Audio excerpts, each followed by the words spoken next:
Červený, červený, mám plnou pusu, červený.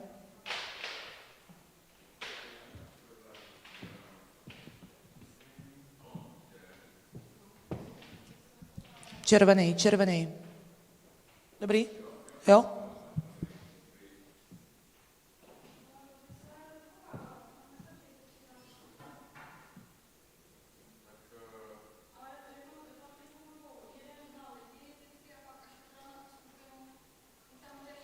Hájek, jeden Dalbert a pak ta skupina těch bude 6.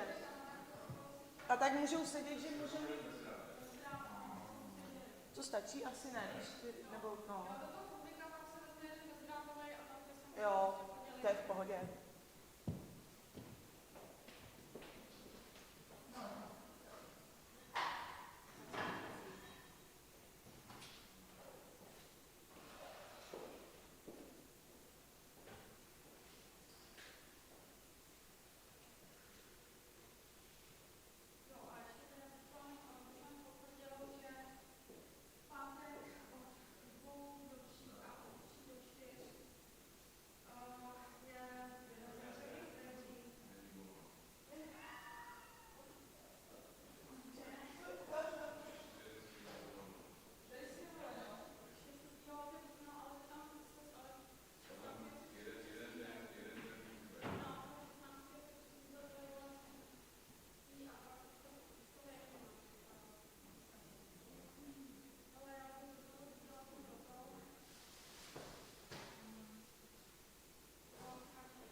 Ano.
Červený, červený, červený.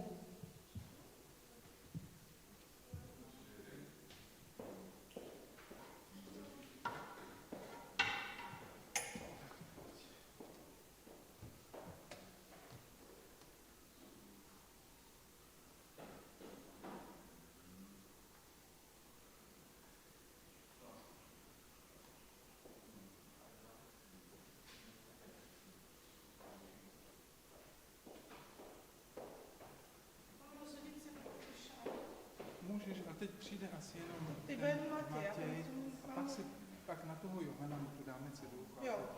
Teď nemusíš. Tak já jako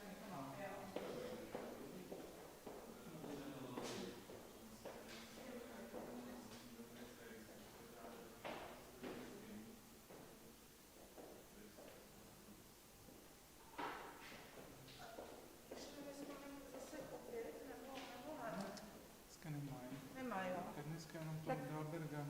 Tak to jenom Dalbergy budeš, jo. Tak to občerstvím, aby přivezla na 11. druhý kolo, anebo později po obědě.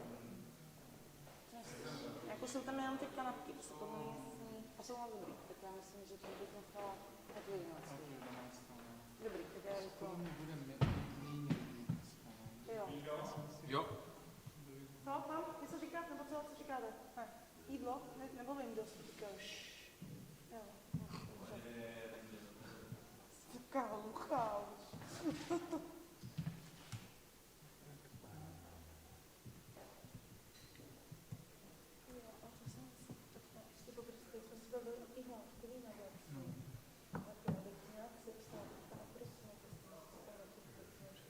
Já to jako napíšu k tomu doktorskému projektu.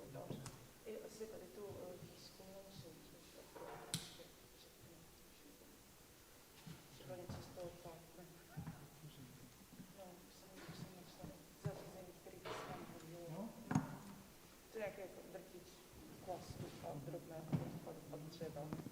Tam jde naházet. No. Všechno. Kromě i překliška snad. Takže by to mohlo. Dobrý, tak jo, tak díky. Tak já ti to pošlu a zkusím co nejdřív. Jo.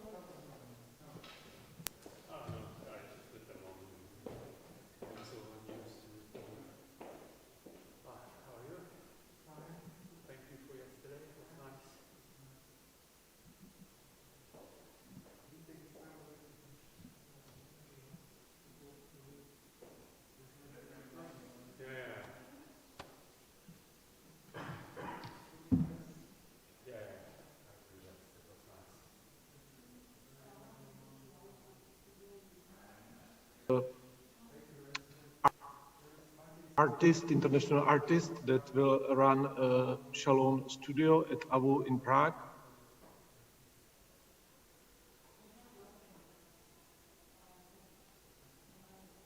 Do we have adapter for USB-C? We use it through this, some of those. Yeah. This one is perfect. And you have the. Do you have the sound?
Halo, halo. Slyšíme se, Jakube. Slyšíš mě? Neslyšíš? Slyšíš? Neslyšíš? Neslyšíš? Neslyšíš? Jo, no, tak slyšíš mě? Dušan si píše na mobilu.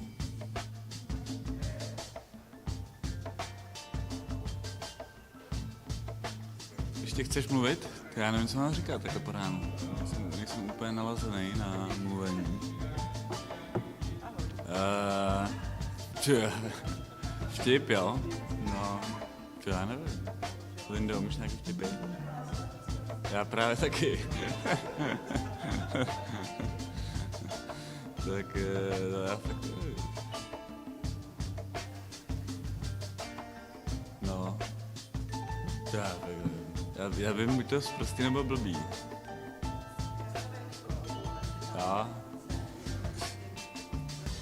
Já hodně sprostý, to nemůžu tady říct.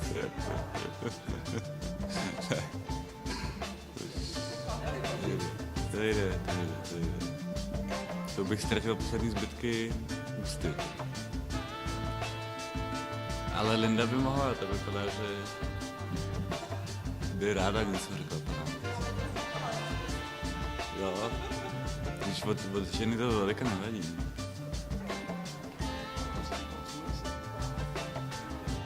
Asi tady spíš možná tady z toho. Jo, my to máme už napojený. Ten stream je to fajn. Ne? Dobrý?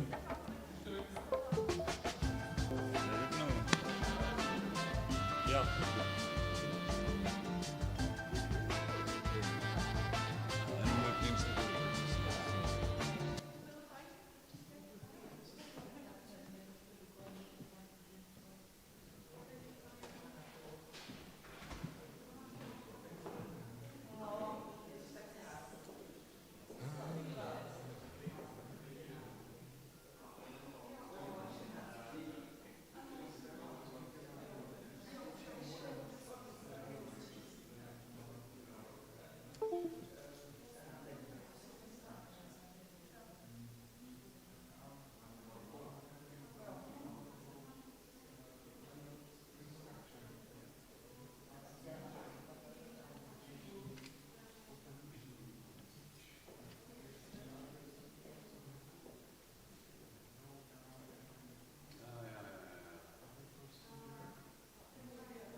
1, 2, 3, 4, 1, 2. Raz, dva, tři. A já ti dám slovo a se představíš. PhD student, jasně. A já potom nějak jako improvizovaně začnu. 1, 2, 1, 2. 1, 2, 3.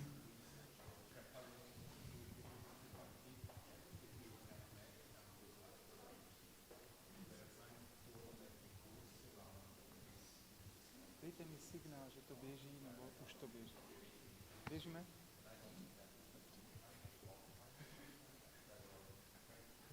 Dear friends, colleagues, sorry for interrupt. Thank you very much for being with us, and I would like to welcome you at the third day of our symposium focused on public interest and art and different strategies how to interact with the public. Yesterday we were discussing with our guests methods how to create kind of entering situation for communication with public. There were many questions towards the methodology, how to provoke dialogue with different layers of publicity, and at the end we get to the topics of structures and institutional frameworks within which budget or the funding can be distributed to creative individuals or groups. Today we will start, unfortunately our guests Paul Petric and Nicole Six had to stay in Vienna due to the COVID-19, but we are happy to have Matěj Hájek, our senior researcher, PhD student, and our influence artist as well. So he will talk shortly about his project, which he realized recently in cooperation with architects in Venice Biennale. And I'll give you the word. So if you can, Matěj, shortly introduce yourself. Okay, thank you, Dusan. Hello, everybody. Thanks for the opportunity to present my work, and thanks for to be a substitute. Well, yesterday we decided to actually tell to Dusan that I can make this presentation. So I will show the presentation which was not made for this symposium.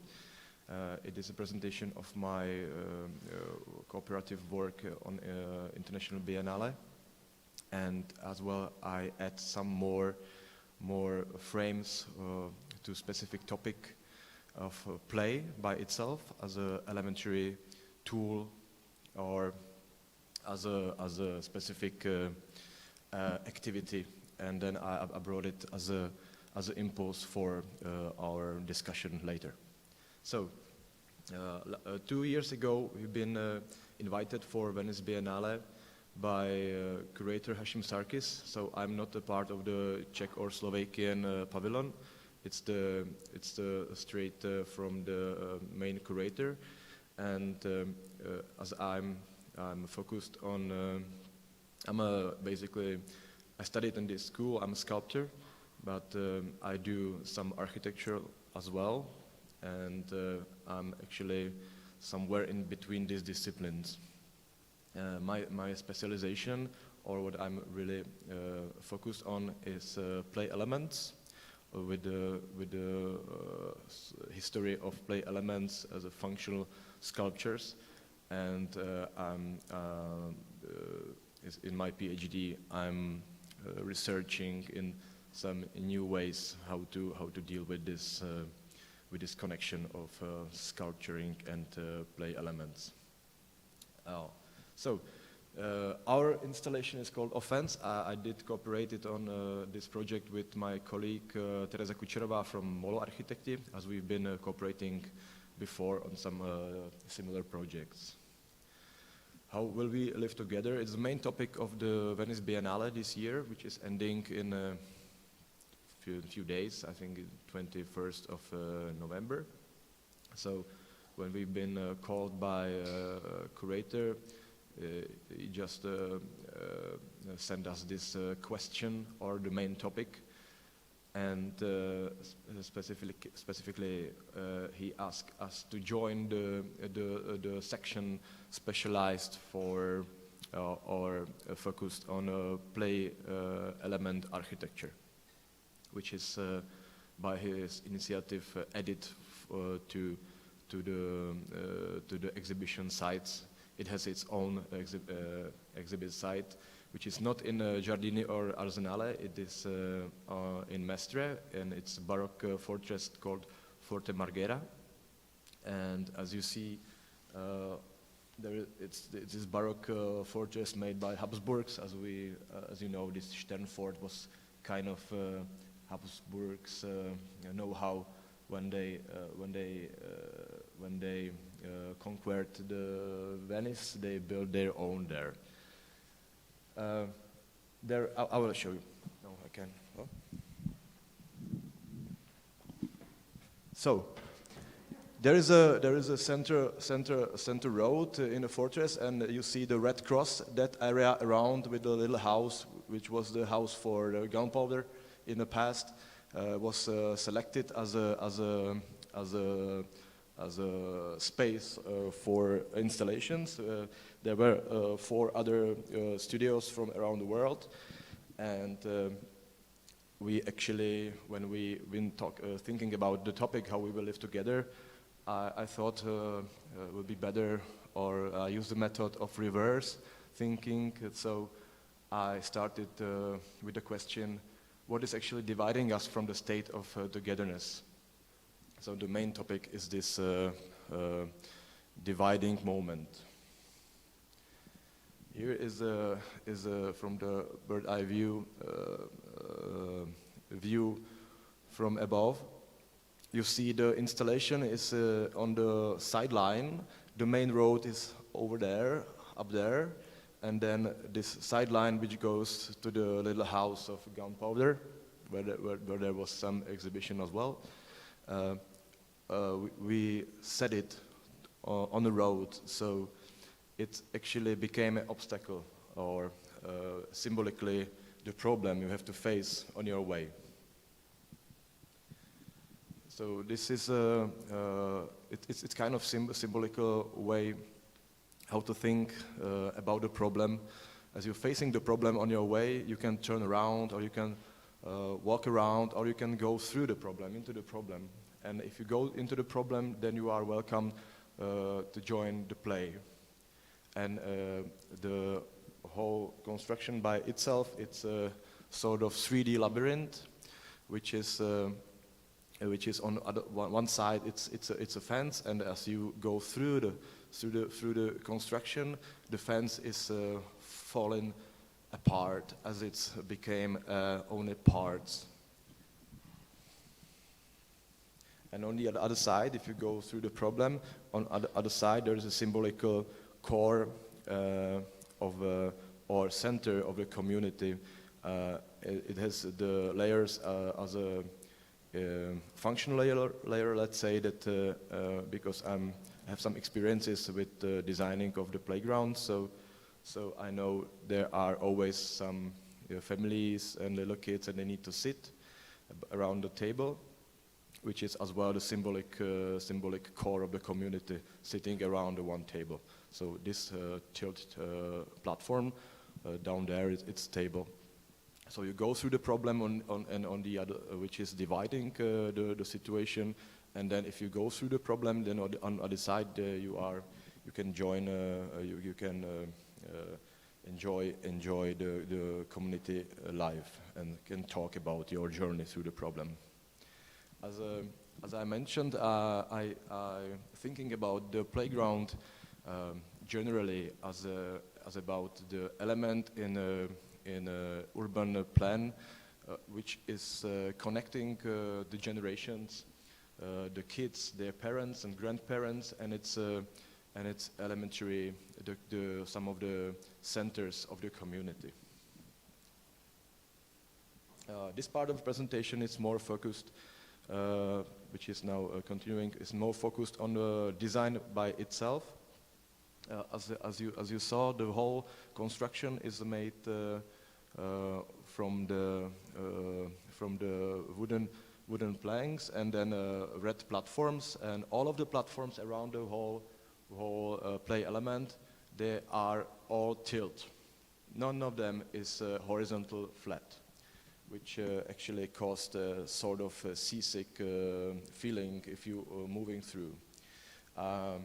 One part of my research is now focusing on neuroplasticity, and this theorem of Donald Hebb, one of the main influencer in science, who is as well the Nobelist in '48, who came with this theorem: neurons that fire together wire together.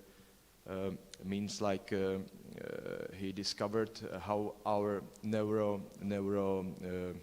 our brain is working on. So there are some centers in a brain, and then if they are stimulated in the same time, their connections are growing and powering up.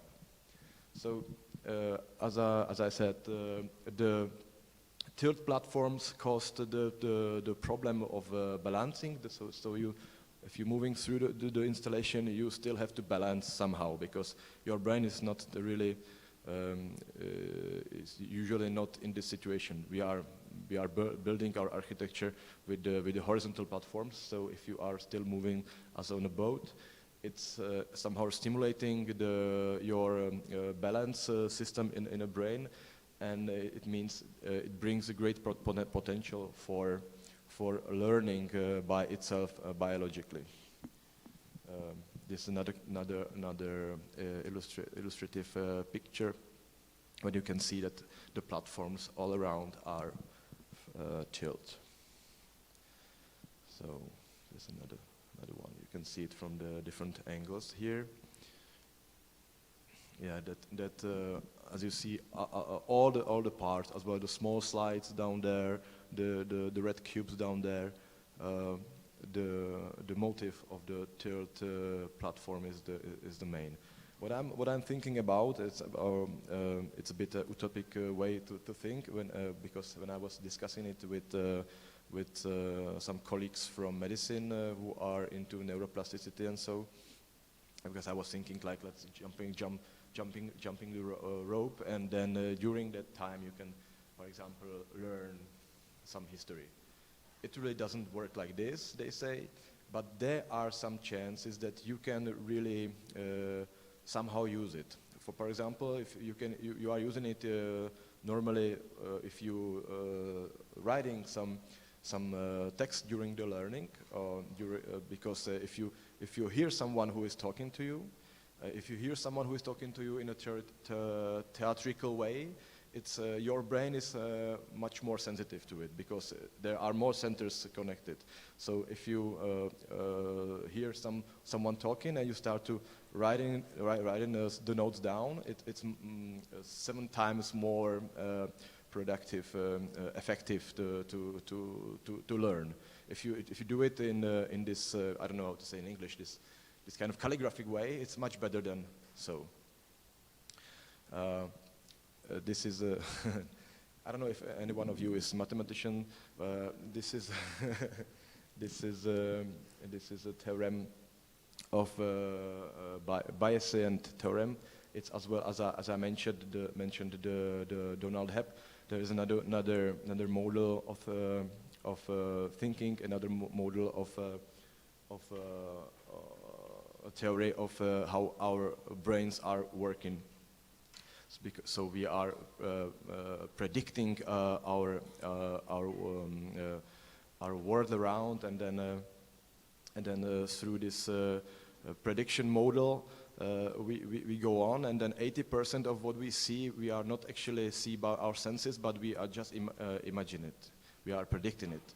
So if there is some predict failure or error, like in this.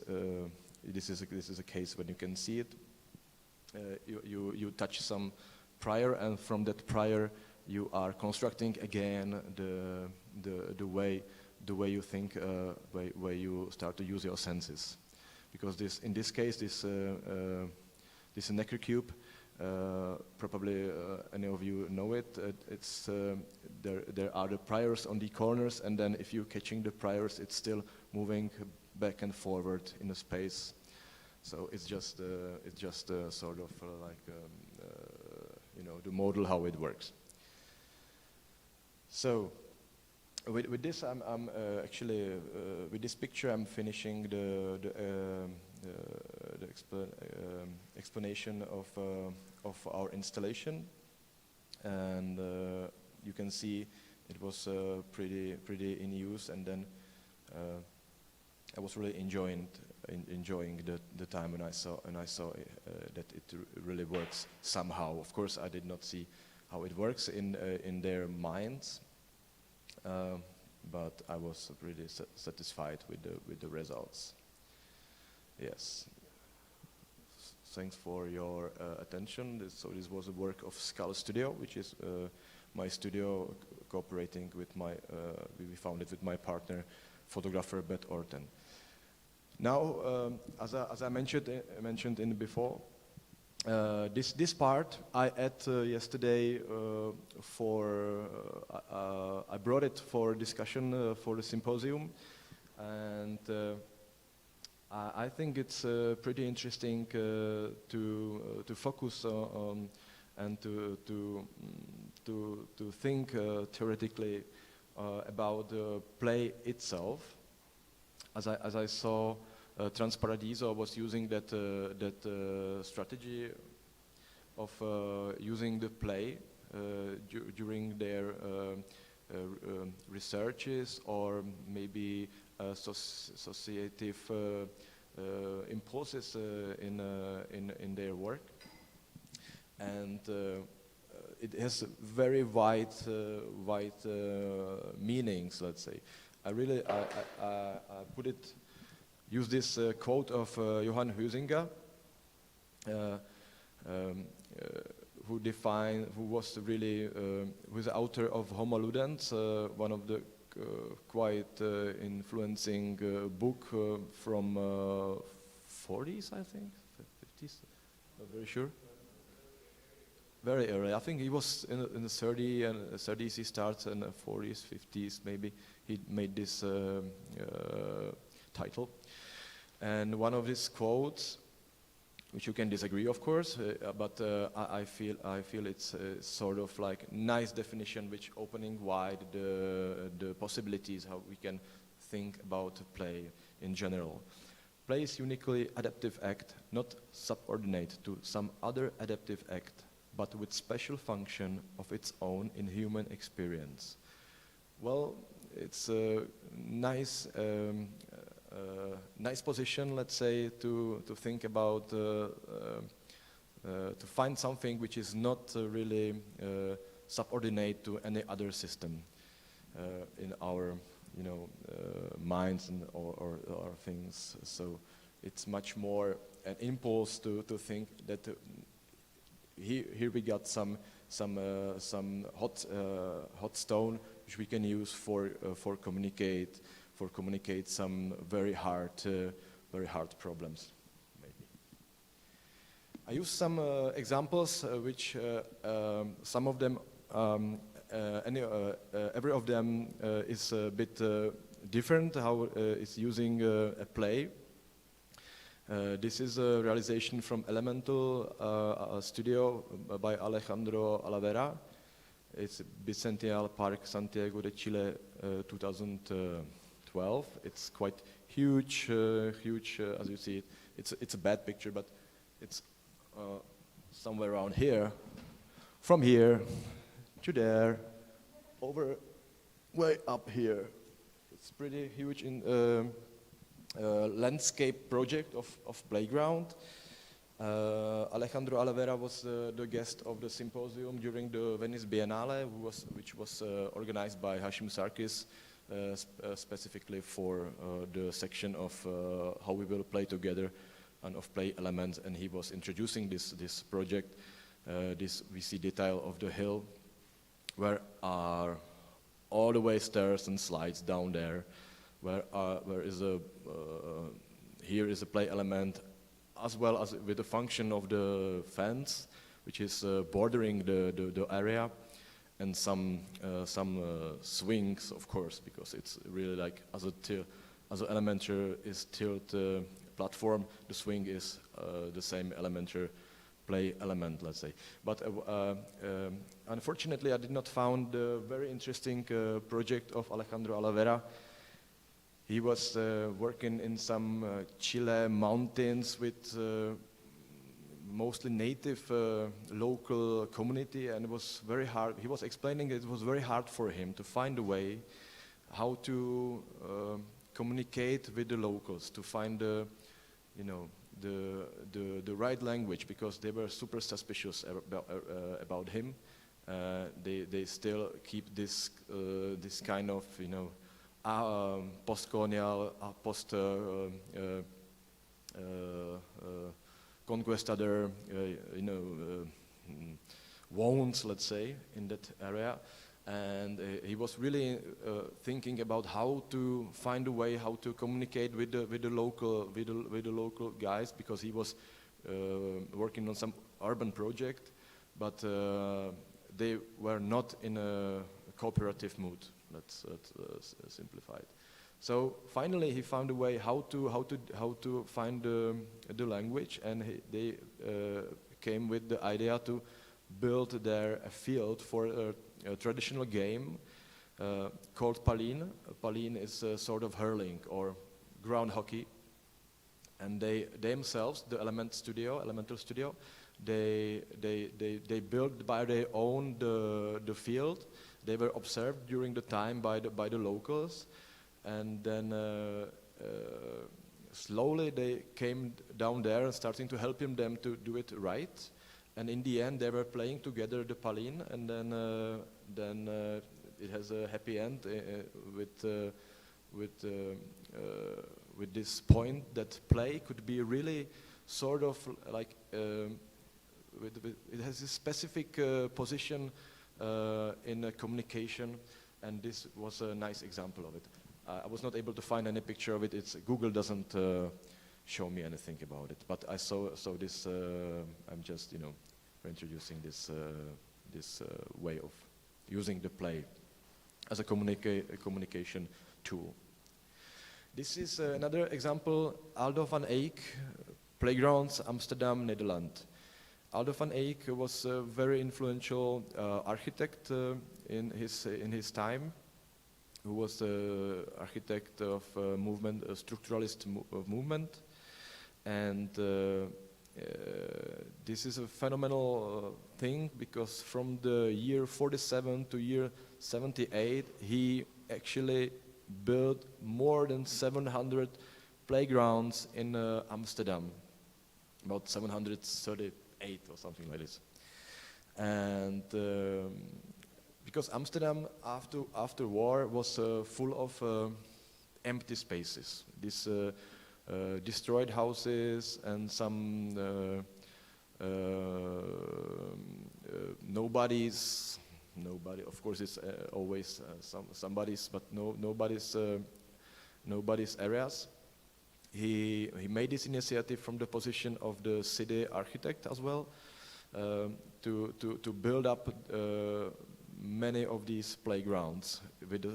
He was following the style of the De Stijl style, the original Netherlands movement. So it's as you can see, it's very much super simple. I can't say functionalistic, because he was sort of against functionalistic, modernistic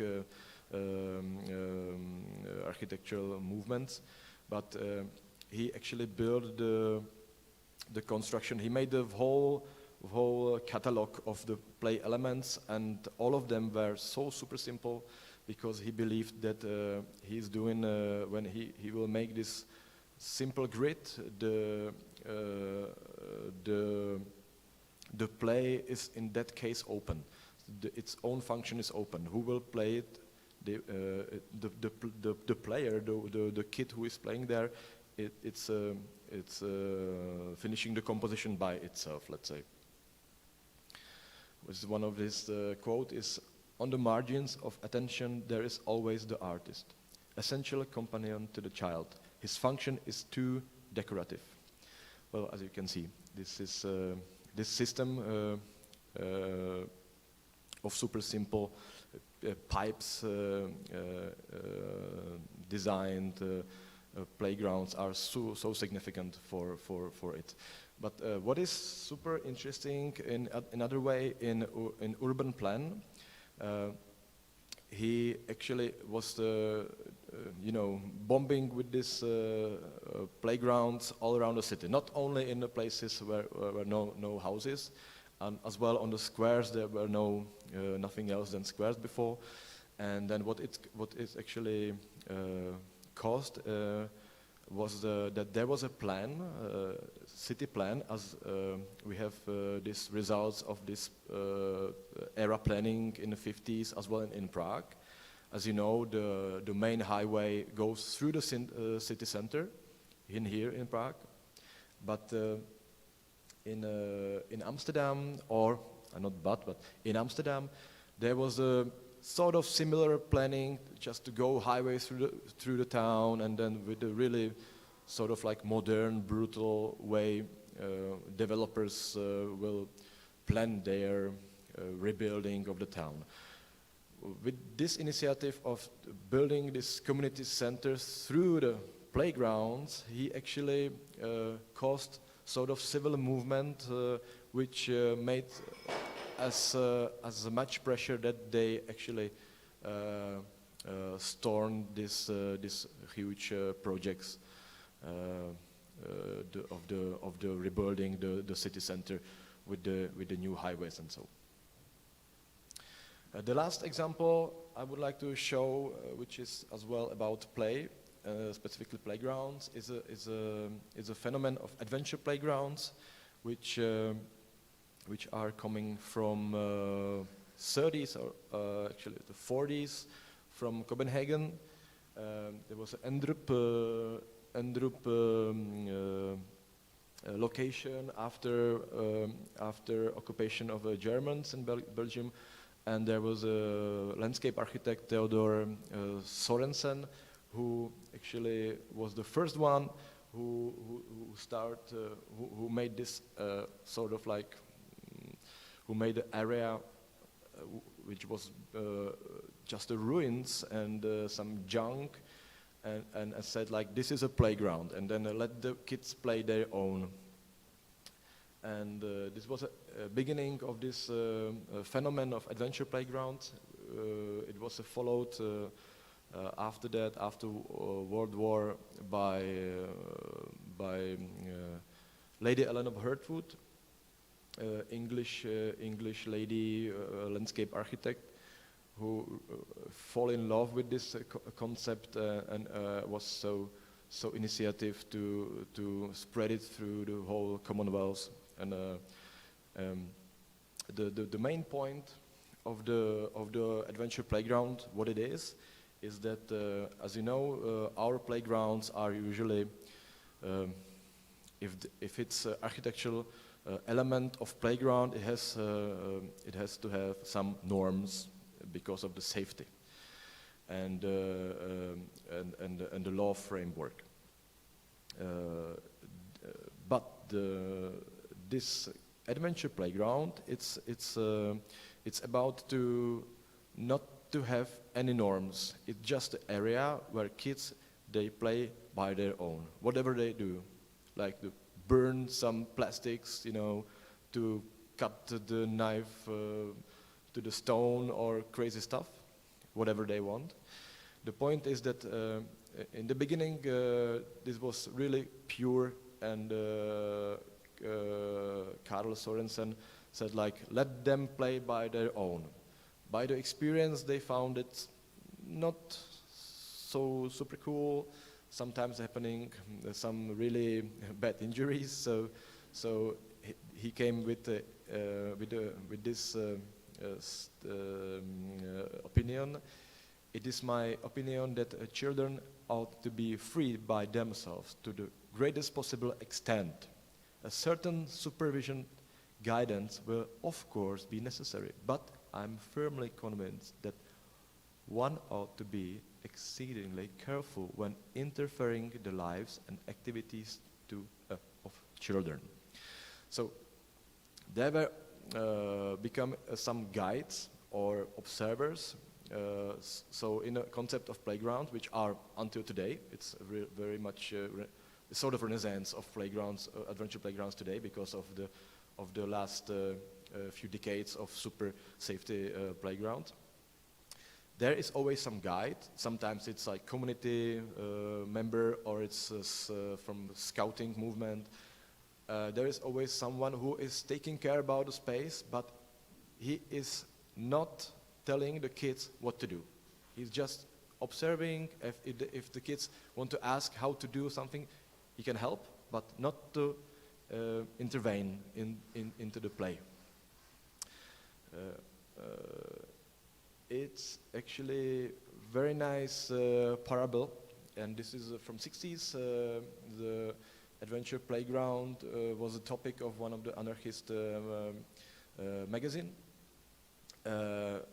So we can think about this kind of playground as about a parable of a society.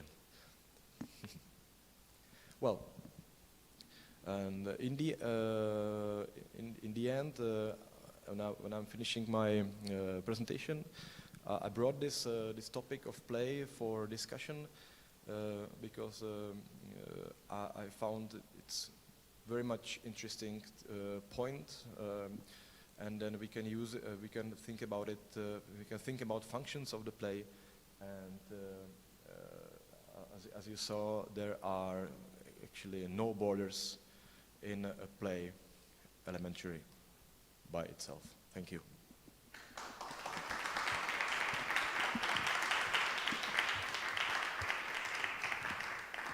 Thank you very much, Maciej. And I made some marks towards your topics, and there was an interesting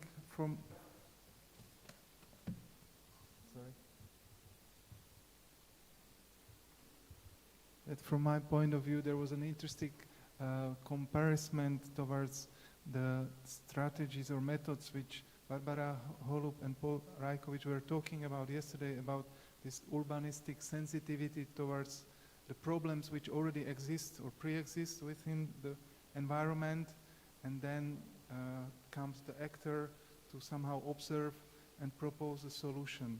While in your approach and in this topic of the playgrounds and the places for interaction with the kids, with the different kind of generation of society, different level of society, that there is an interesting contra method to causing the problems, like to create an environment where the problems appears and provokes kind of new, maybe sometimes interaction through the scenario, maybe without scenario, but that there is this somehow contra trajectory of problem and solution.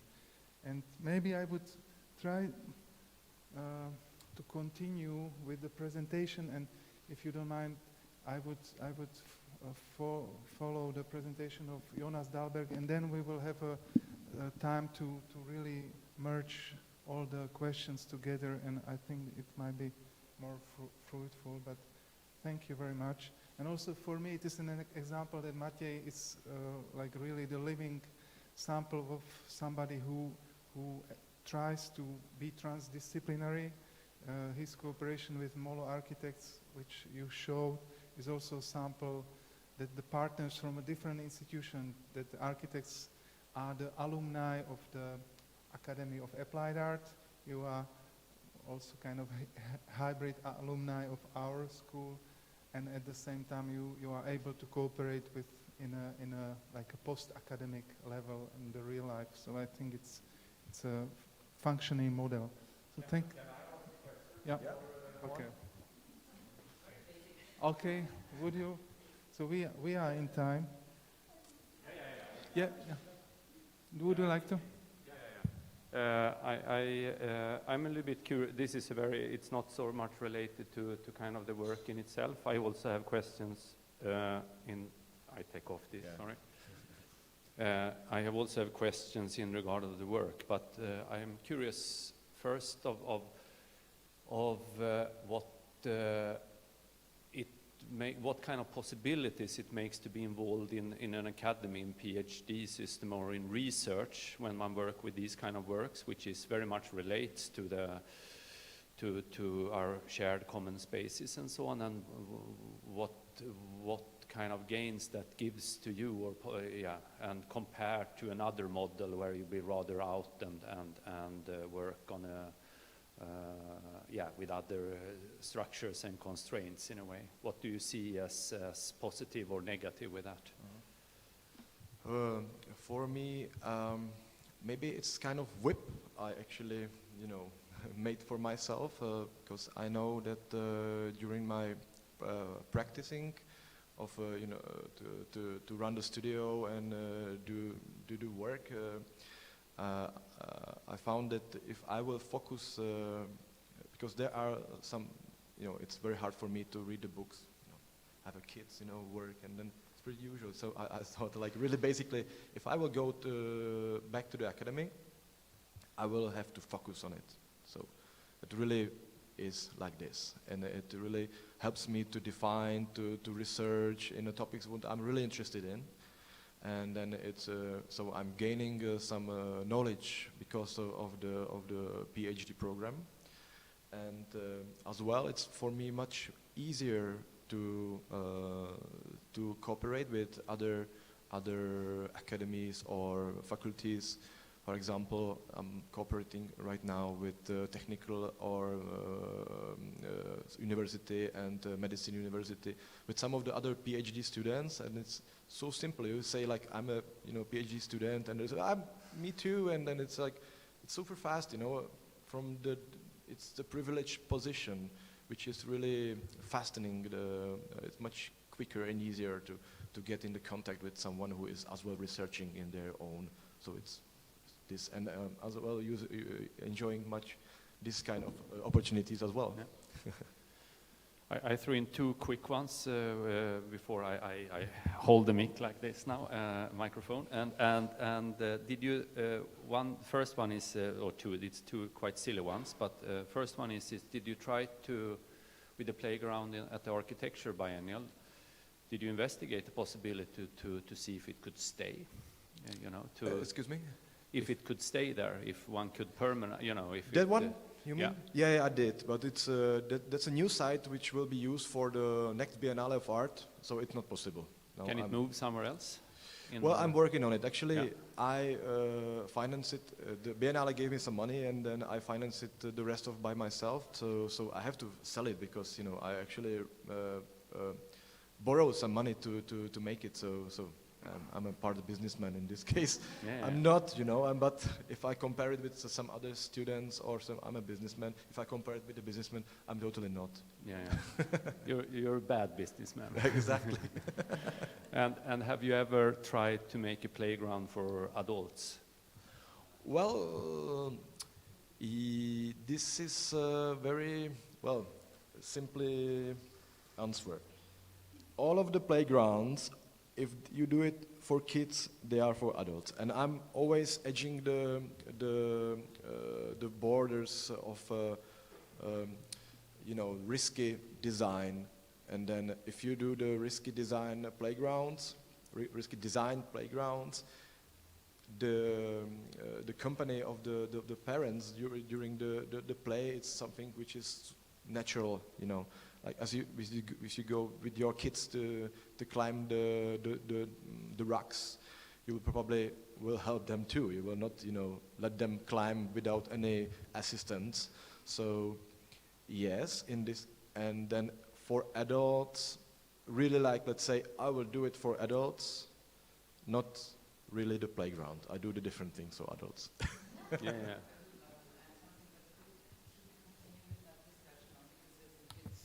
Really important, or should we postpone it?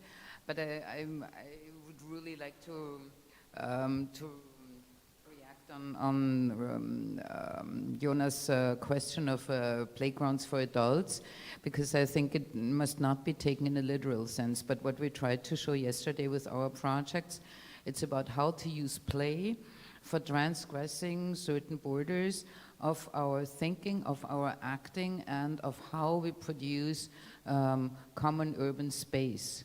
So when we talk about the playground and the role of play in the sense of Huizinga, I think it's very much about questioning our roles of behavior, what is attributed to us as a childlike behavior, as a behavior requested from adults, which means as an adult you have to assume responsibility, you have to follow certain functions, whereas as a child, also as you showed it in your quotes, children are open to explore. And I think of course the playgrounds, how Aldo van Eyck conceived them, opened up all those questions about how does a child behave, how does an adult behave, what kind of restrictions can we prescribe, or how open can we conceive spaces.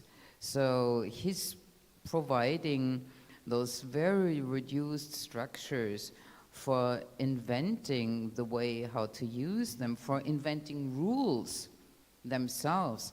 I think that's the question, how we can transfer that kind of thinking to the spaces we need today, how to invent rules ourselves, how to question rules, and how to finally really question this request for imposing more and more regulation in terms of security and safety, and avoiding law causes and lawsuits which restrict our behavior to, I think the best would be if we don't leave our bed anymore, because even if we, like it's really, so for example, what we're doing in our projects, sometimes this would not be possible anymore because of all those restrictions. So what we showed yesterday with Porto Vecchio, when we had the workshop, I mean, it was as if we had pre-envisioned what would happen afterwards.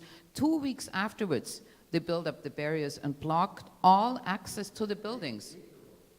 Yeah. So Yeah, because someone wants to, said like, this is dangerous, and then it's pretty usual. I got a nice quote for this. It's from Lady Ellen of Hertford. You probably know it. It's a better broken arm than broken spirit. Matthias, sorry, the last question, and let's move on. I Thanks. just wanted to ask whether you used your intervention in Biennale for some event, solving some certain problem or something with some community, or if it was just symbolic all the time. It's a question if Was there any event in the place you've built?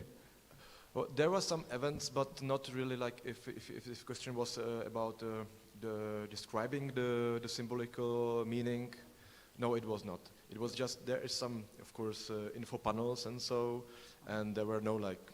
I was not really pointing up there is this symbolic way. It's more for me, and it's more for the people who are looking for it. Mm-hmm. But for the usual use, it's about if it works by itself, if it's really interesting for kids, and then, as I think, if it's interesting for the kids by its function, there is a chance through this neuroplasticity models, for example, to investigate by their own why it's look like this, and then because the kids, they are playing and the parents, they are standing around and they have a lot of time to think. So maybe it came up to be a topic for communication between parents and between the kids and parents. Maybe, I don't know. I have I just make it as it goes. It's a good example of this. It's not art, but it's not art. Exactly. Thank you very much, Matej. There is a huge body of work which Matej doesn't show us, so there is a kind of different Matej you sometimes encounter. But thank you very much. And in 5 minutes we will continue with Jonas Dahlberg. So please have a coffee, and we will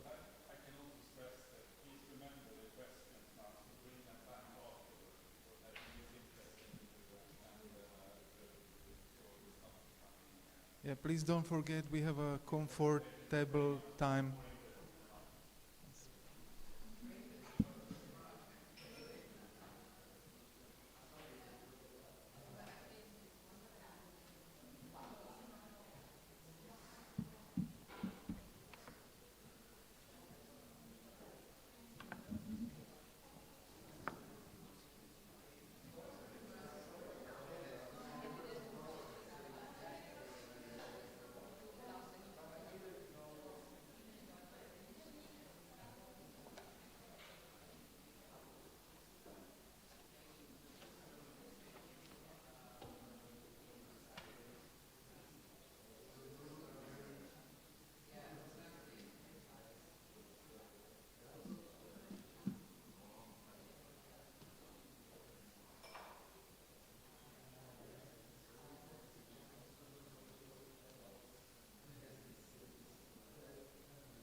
Můžeme raz, dva, tři.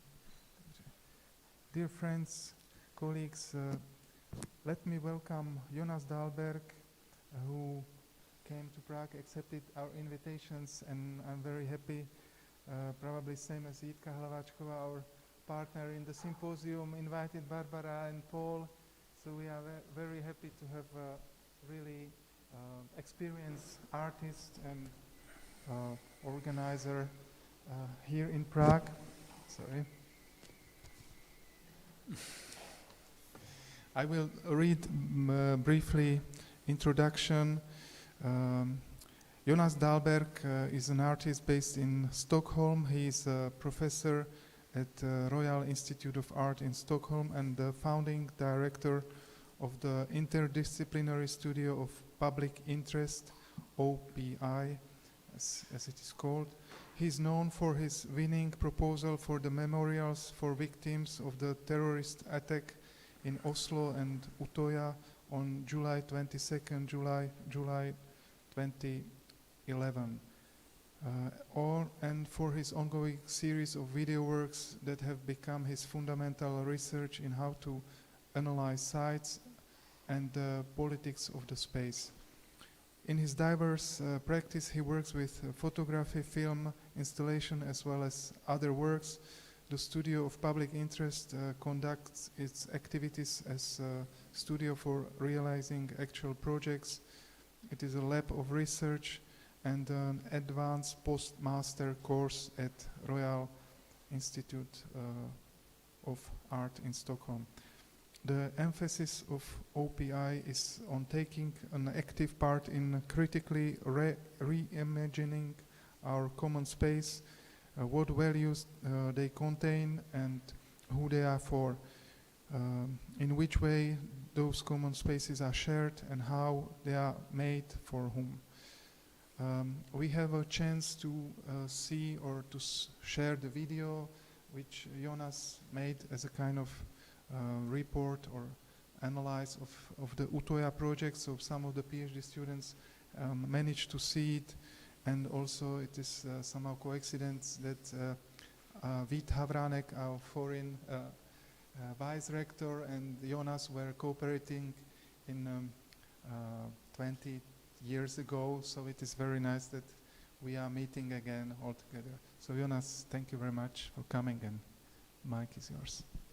Thank you for inviting me or having me here today, and also thank you for all the lovely presentations and the panel discussion yesterday. Sorry I missed a couple of the talks in the beginning, but I'm sure I will catch up on or I slowly start to understand what they was about. So which is really nice. Yeah, and what Dusan said, it's also that I have shared the video notes on a memorial with the PhD students, but for if any other of the students or other people that are here today, write me or write Dusan, and he will share that link to you also if you will want to see it. It's like one can say that film is a little bit like a public response on something where I felt like my voice was impossible to get through during the process when this memorial were discussed and cancelled in the end. So it's sort of, I felt the need in the end to sort of publicly say something. And that film is a little bit about the concept behind, and also the politics and the cancellation of it, and also my belief in why artistic strategies and methods has an important role to play in our common spaces, and in also in narrating the common spaces and what and how to do that. Today I will see if this really fits this context a little bit, but I will take you through. I will start to take you through a sequence that led to why I'm here today, starting with me as a student, and I will start from a very sort of personal point of view on how I became interested in art. Then I will take you through a few older works and try to take those as a starting point on why I today rather am interested in artistic strategies and values in our public sphere. We'll go on to elaborate a little bit about my approach to public space and to art in that context. And finally, we'll end up in describing some thoughts around where the studio or the lab of public interest and that sort of the course or the lab or the peer-to-peer situation we have at Royal Institute is how where I think that's heading the coming years. And that's, I think, maybe in this context I have a little too much in the beginning and a little too little in the end. So I think it could be interesting to maybe rather focus on the end part of my talk when we continue the discussion afterwards and try to connect also that to the previous talk and what kind of also the role of the academy and to be involved in these kind of research or what that can provide that big part of other society maybe can't provide for the moment now. Okay. I grew up in a small town on the west coast of Sweden, and art was not part of my upbringing at all. My journey to art started through architecture. When my older brother moved to Gothenburg to go to university, I met one of his new friends at a party, and he made me curious about architecture when he told me about his studies. At that time, I just finished gymnasium, but a few years later, I succeeded to get into the architecture school at Lund University, which is in the south of Sweden. I moved to Malmö for my studies and opposed to living on campus I moved to Malmö for my studies as opposed to living on campus in Lund.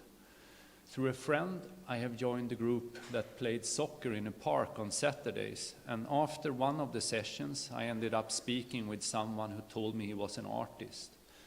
By then, I was 24 years old and still had not had any real interaction with contemporary art or artists. But there, after the game, the idea of art and what that could mean started to open up for me. And just 2 years after I started to study architecture, I left that school and was accepted to Malmö Art Academy. The reason why I told this personal story as a start is that I would not be here today if I have not randomly met those two people I mentioned. But also, and very importantly, that I had the privilege of meeting them in a setting where I felt safe and welcomed.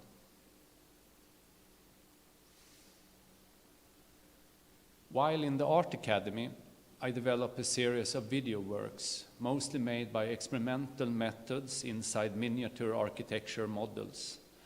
The films showed empty, labyrinthian, and claustrophobic sequences of rooms and corridors that might have renewed relevance during the pandemic now. But at that time, they conversed with more broader concerns around the politics and psychology of space. The film shown in the background is called Untitled Horizontal Sliding, and it's from year 2000. It's the work I did for my MA exhibition, and it's made in a panoptic model where the camera and the viewer, replacing the watchtower, place in the middle of panopticon.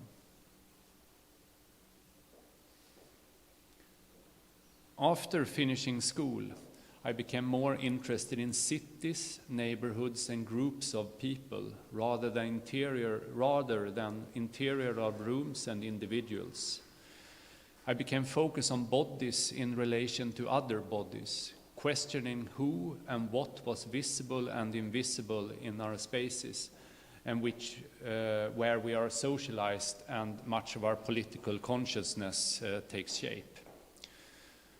During some years, I worked with two projects called Invisible Cities and View Through a Park. Invisible Cities was produced by the Modern Museum in Stockholm, and View Through a Park was part of a research grant from Vetenskapsrådet in Linköping University. In both of them, I collaborated with my brother Göran Dahlberg, which is the founder of a magazine and book publishing company called Glänta in Gothenburg. The outcome of these projects were films, photos, and books.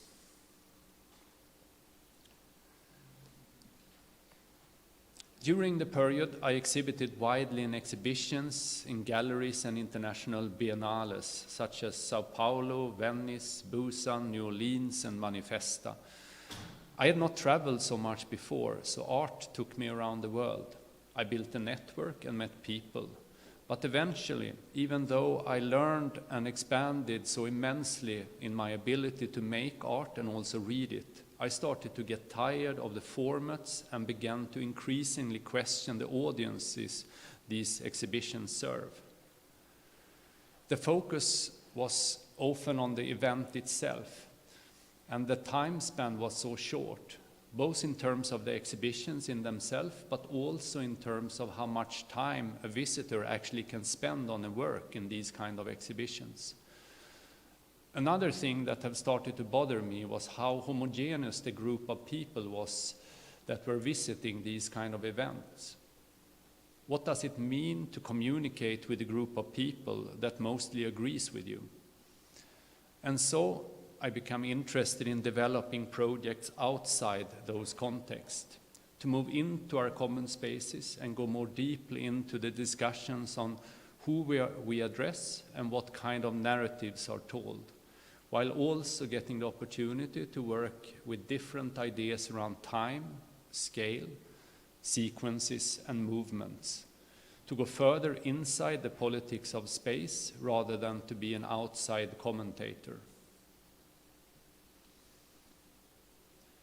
I made Memory Wound, the memorial for the massacre in Norway 2011, by thinking about a sequence that would offer the viewer an experience that was capable of bringing about an active state of thought.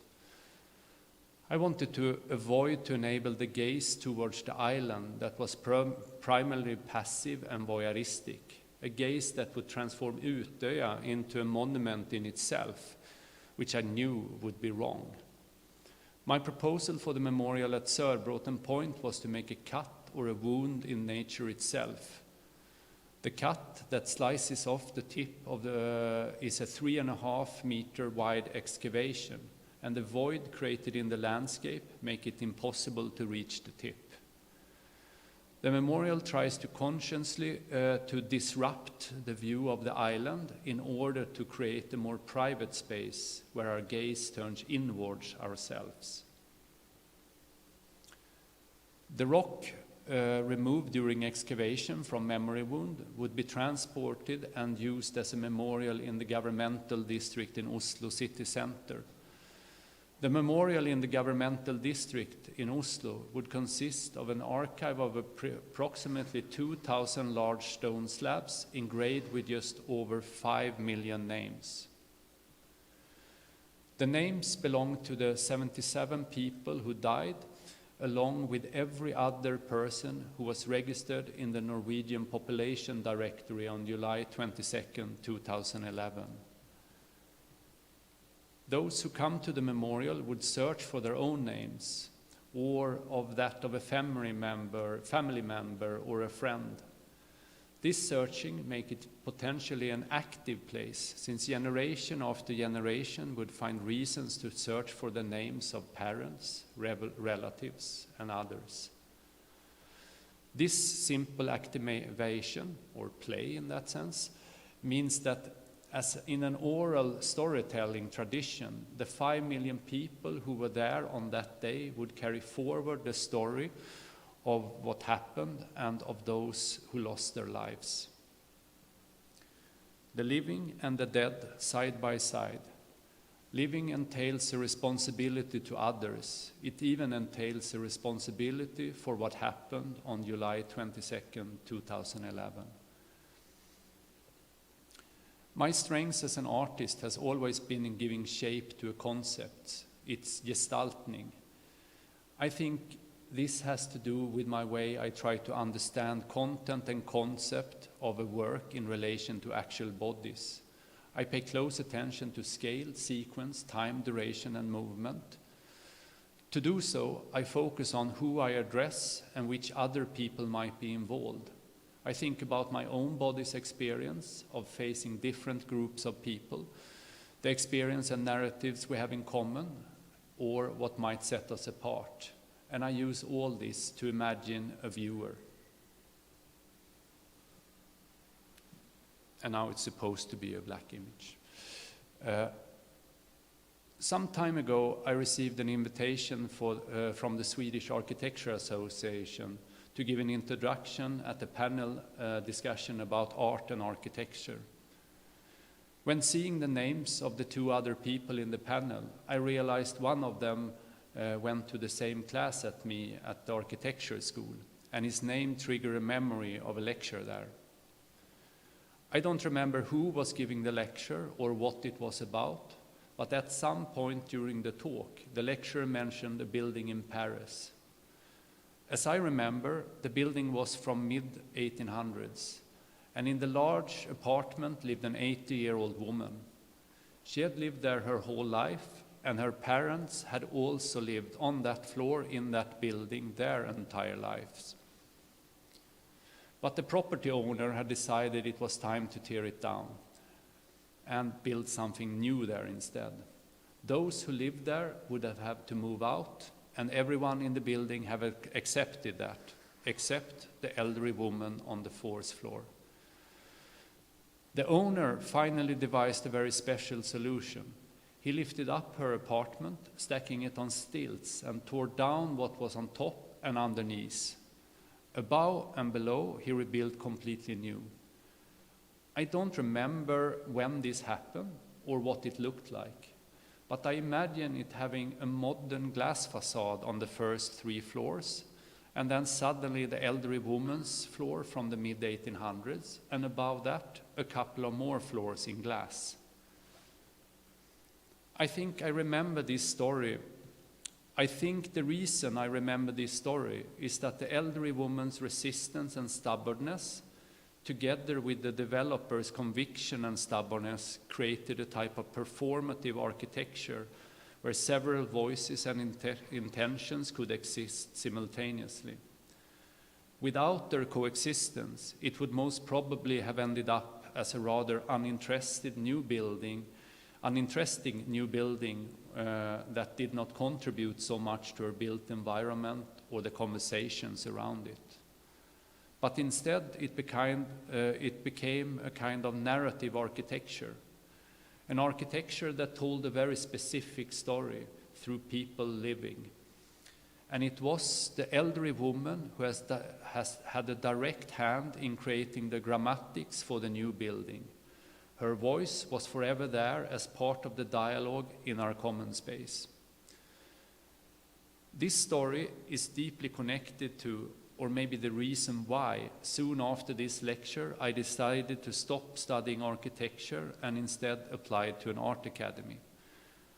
The reason I stopped was not because I was no longer interested in architecture, but through my conversation after that soccer game in the park, I probably realized that a story like this had very little interest and value at my architecture school and had a better place inside an art.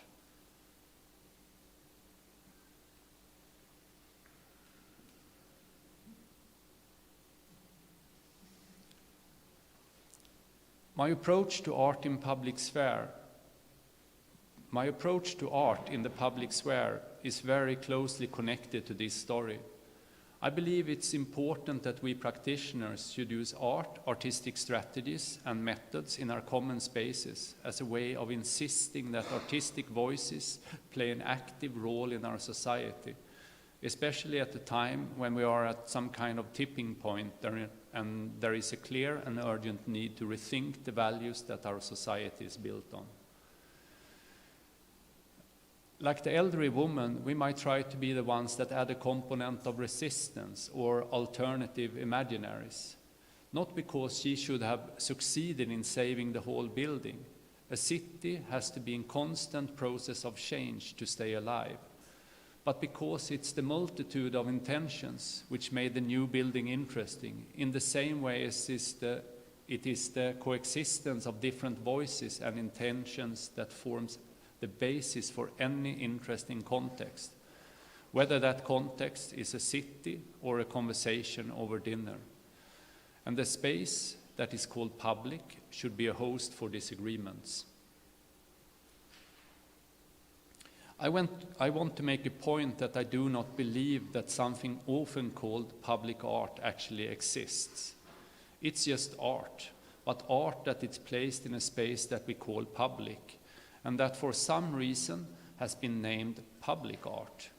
Yet, we don't name other art with a preface of the space in which they are placed in, or by ownership. For example, gallery art or museum art hasn't been formalized as such, or as private art. So it seems a bit odd to art within this framework that it always needs to have a preface. It's difficult to not read that as a way to say it's not art, it's public art. The way I see it, the difference is that art that is placed within this framework meets a more complex and complicated context than other works. It's faced with various regulations, public policies, profit-driven interest, as well as differing goals, attitudes, and aesthetics. But if we as artists simply transfer art from the stable and coded gallery setting into the public setting, we fail to use the new arena in its full potential. If we want to make art, and not just public art, I think it's essential for us practitioners to rethink our strategies and methods for how we work with artistic values in our common spaces. And I think the questions we are faced with is so complex, so it's not enough to approach them from one discipline alone. We need to work together over disciplines.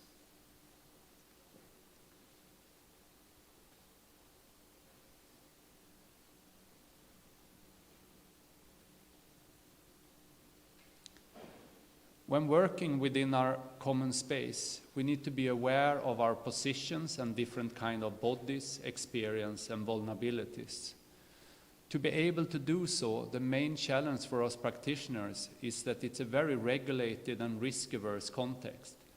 So if we want to take a seat at the table and to be part of shaping society's common spaces, we need to learn how to navigate these spaces, establish trust, and identify the maneuvering space for our often explorative and experimental processes. I made this map as a tool for OPI and as an ongoing attempt to describe the process in working in our common spaces.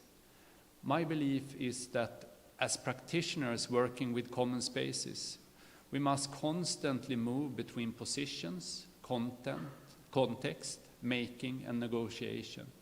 In many ways, this method is the biggest difference in working in our shared spaces versus a less complex format like an exhibition or more traditional architecture model where most of the parameters are already provided.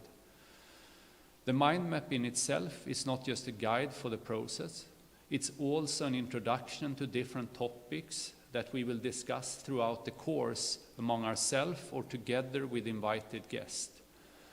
Together, our aim is to collectively develop methods of working where we critically evaluate, test, change, rethink, and develop projects further.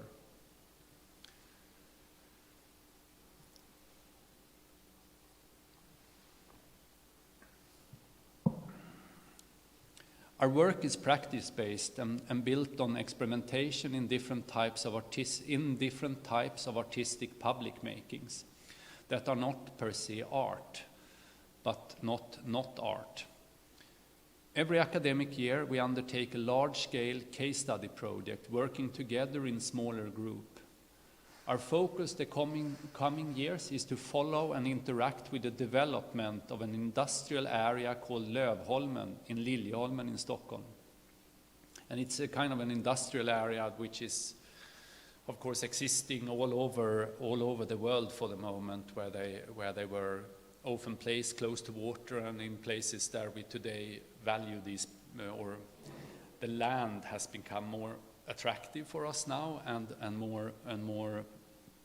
very expensive. So it's going through large-scale changes everywhere. Here, a completely new district will emerge the next 10 years, and our focus will be something we call support structures.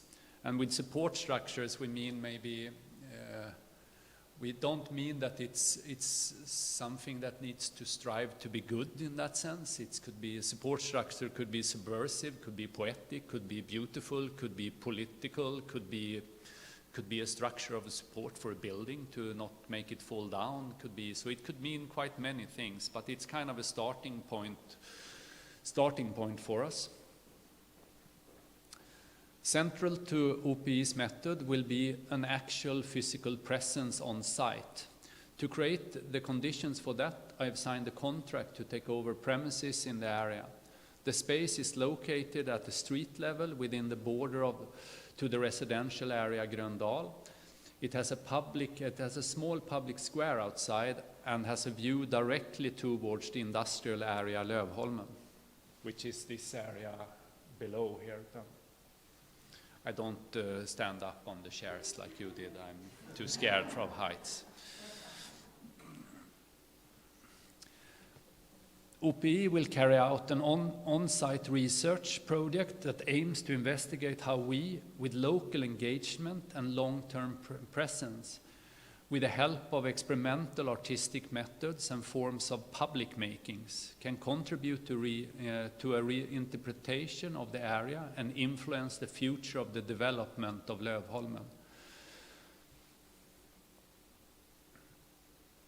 As the municipality and landowners projects progress, I want to establish this place as a platform in the area that explores new interdisciplinary strategies on how we can be an active voice in the future for similar processes and expand the potential for us practitioners in art and architecture to shape society's common spaces. And through international collaborations like the ones we are in right now,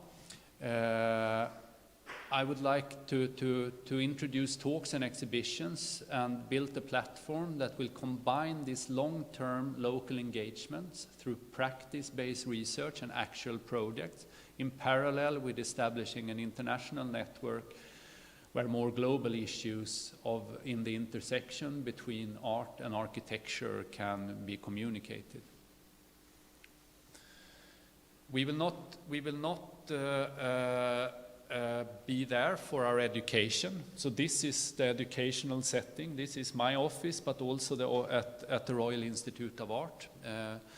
Here we teach, I teach the course then of public interest, and we meet, we're a group of 13 people that goes during 1 year, meet 1 week every month. So a session of 1 week every month we meet here, and between the sessions the people have access to that place in that I showed before, the more public space then.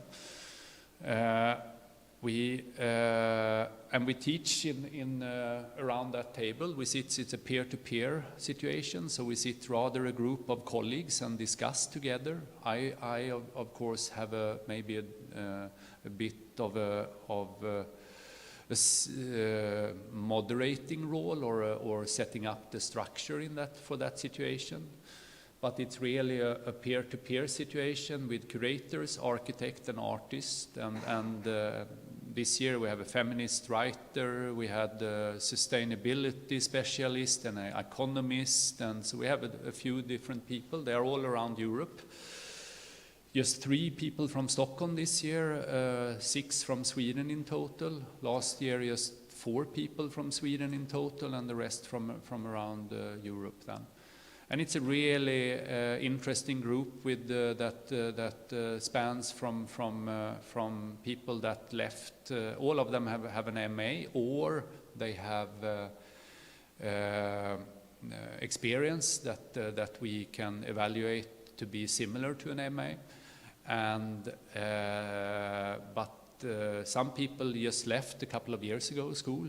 Some people has maybe 20 years of experience and being out. So it's a really kind of a wide span of experiences in there.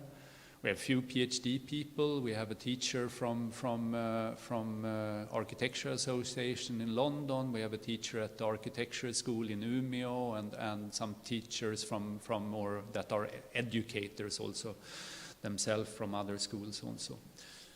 But we can talk more about this in practicalities and how that works. We set up this.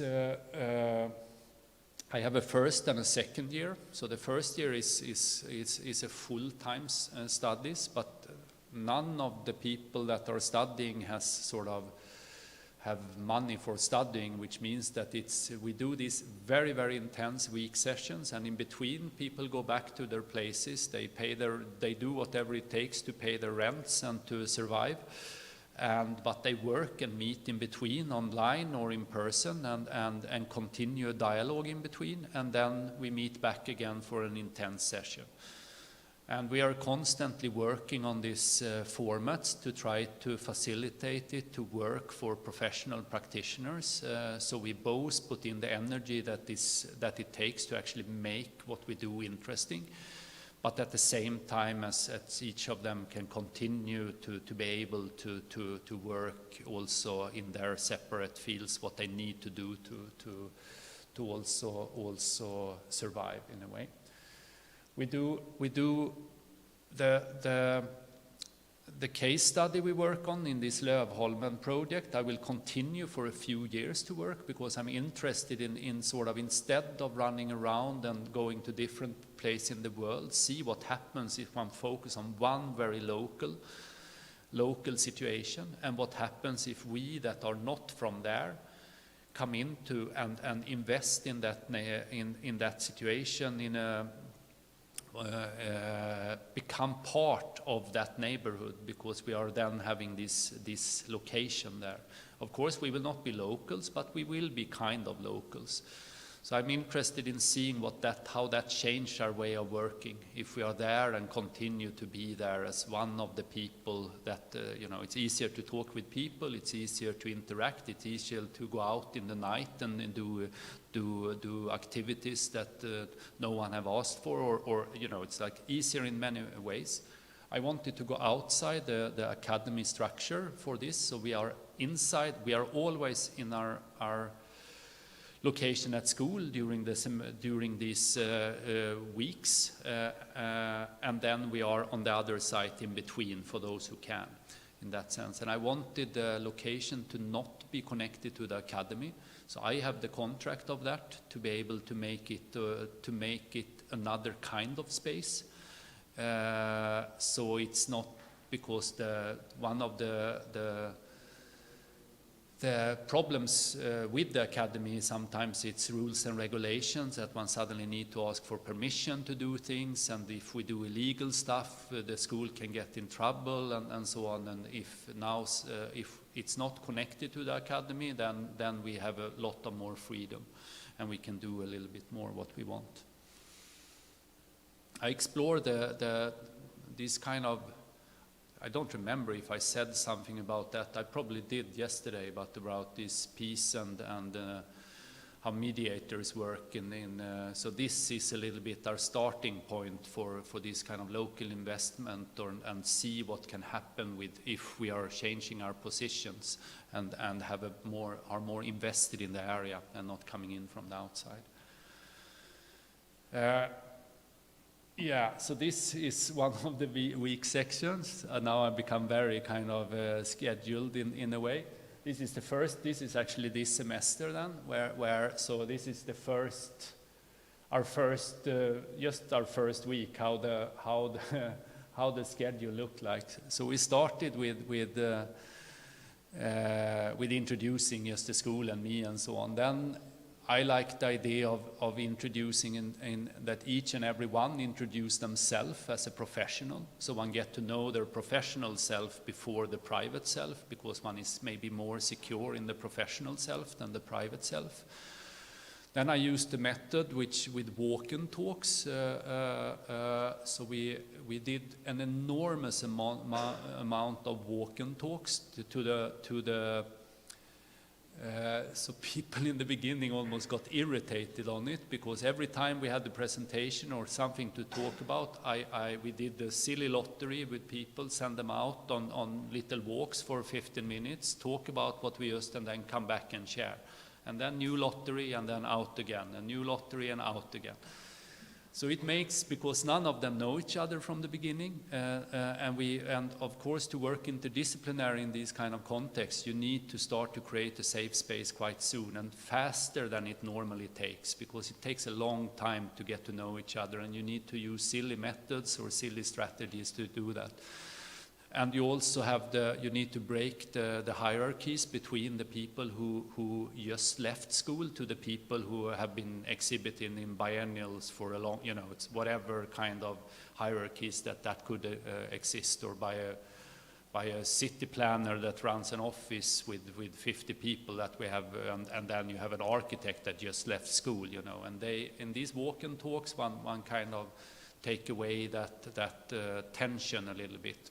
And it worked really well in the end. So people were kind of commented on when we have feedback sessions in the end of each session, they commented on that and was very happy about it, because everybody got to speak with everybody. It started to formulate, and it becomes quite joyful. And it's also formulate from the beginning, and kind of an common irritation on me and on my colleague that are sending them out all the time, so they talked about how silly it was for a while, and then after a while they started to like it more and more.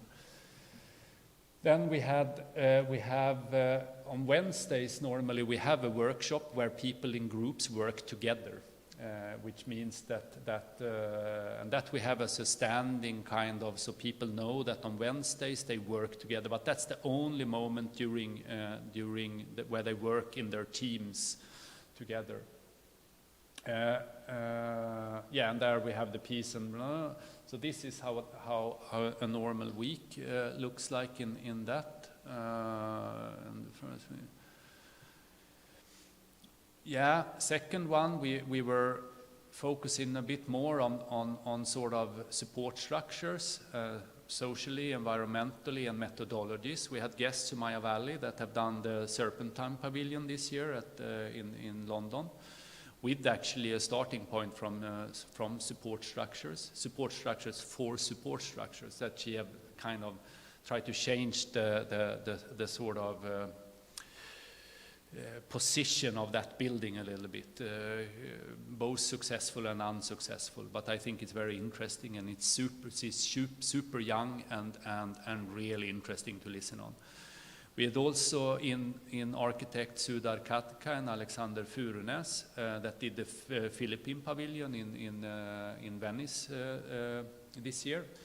Also at Arsenale Parten, and we had also in the Golden Lion winner from that did the United Arab Emirates Pavilion, Wael Al-Awar, that introduced Sudar and Alexander work more with methodologies around how to work together in groups and in small communities. It's super interesting. They are really good educators. Alexander is involved in PhD now in Norway.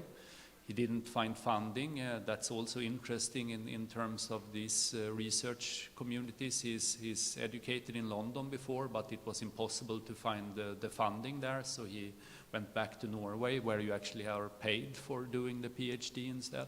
So that's, of course, a big difference. Then we had in Wael Al-Awar that more talked about support structures in terms of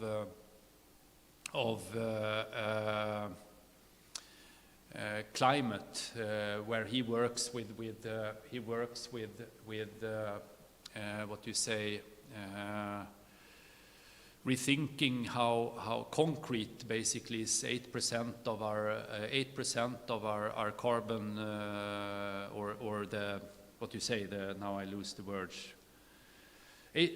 Let's just say it like this, that concrete is a huge climate problem. It causes enormous amount and all over the world, and it's very rarely completely discussed, and it's important for all possible structures. In Sweden, we have a big mining industry that is going on with iron. That iron industry has built up Swedish wealth, but it's dependent on concrete to be able to do so. So it's this kind of, and we have a monopoly of concrete there, and it's like so. Vela Lavar is in his project in Venice, we're kind of investigating how to use salt as a structure or to make concrete from salt, or concrete similar kind of what you say, building material from salt. So it's a different kind of support structure. Here is an example. Now I'm going in, I'm sort of improvising a little bit here now also, so also feel free to jump in with questions and so on. Here's an example of sort of a workshop that we do. So normally I invite guests. I have 2 guests every time around. And almost always international, almost always on a quite high level, but almost always via Zoom. This is I did already before the pandemic, to be able to both be sort of climate smart and also budget smart, and also so much easier to get in really high level people if they rather spend 2 hours with us than 2 days that it takes to fly them in and so on. So when we have one of these, we sit around our table, we talk together with them, we have a discussion. It works really well actually. So I'm very, very positive to that kind of introducing guests to us. And normally then me and my colleague Dané, we built up a workshop around that afterwards. Sometimes we ask them, and sometimes we do it ourselves. And then we do more or less quite quick and quite silly play again, use of play, fast play for, so this is one of them where we did around public makings. So we did sort of first we spent like an hour or 1.5 hours on mind mapping what kind of try to think outside the normal way of exhibition making or socializing our artistic thinking. And then, so they did these mind maps, and then we collected the mind maps from them, and then we picked 20 or something words, and we made a lottery for the afternoon. We pulled them up, and then each of the groups needed to then do a public making of so one of them did use fiction as a strategy for people to be able to speak. And they invented some sort of, and this is really a low quality art, but high quality fun and a good quality of actually starting to work together and actually understanding the ideas of how to use fiction or play as a way of. So what they did was that they invented the Egg Day. They said it was the National Egg Day, and then they went out on the street with a group of people that are actually the most experienced. So you have like really kind of famous artists standing with a super silly sign where it says the International Egg Day, and then they had people then throwing eggs on them on this, and of course starting to speak. So they use fiction as a way to start to speak with the community and gathering, and people, more and more people came, and it becomes some sort of discussion around that, and then they made a little film presentation of that. So that is one way to do it. This latest week now, that was just the week before now, we had in Paul Farber that runs Barbara I've met also, that was actually with us together in Munich, and that runs a place called the Monument Lab in Philadelphia, and discussing what kind of narratives are visible in our and what kind of narratives, whose narratives, and how are actually made or communicated in our, or memorialized in our public spaces, and how to break that and so on, and discussing from different kind of colonial or decolonial perspectives.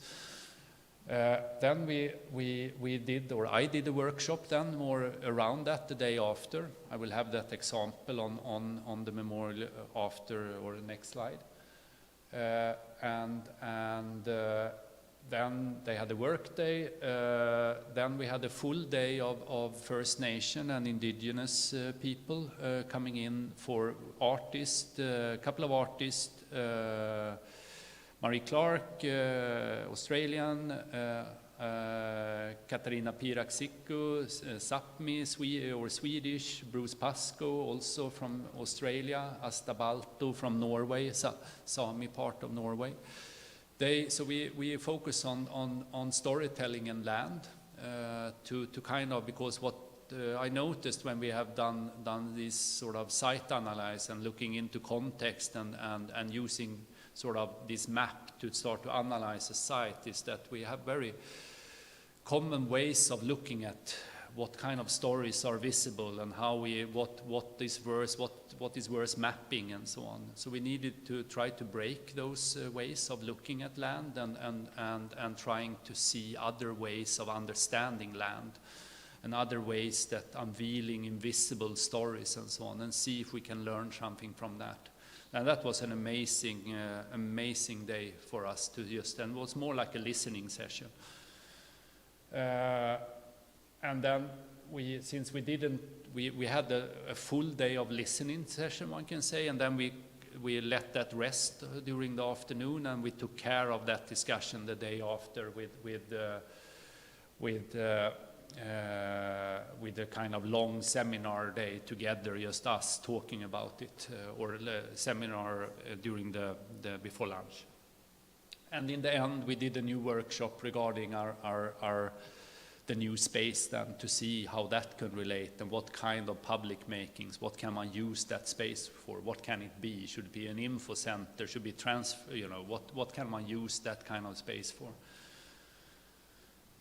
And yeah, and this is the memorial workshop then. I just want to show what we did then, because one of the problems of what we try to do very much is in class then is to use, if we talk too much, if we sit around that table and talk too much, we tend to agree too much, or we think that we agree, and everybody is getting cozy and kind of sitting and talking about interesting things.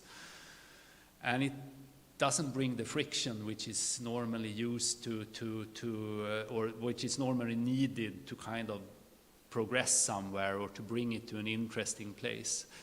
So what we try to do then is to increasingly, actually also through Alex and Sudar's methods, we are increasingly trying to make people to make things, to talk through objects rather than language. And to talk through something that which becomes a better projection screens. You reveal your own methods more, you share your own methods more in peer-to-peer.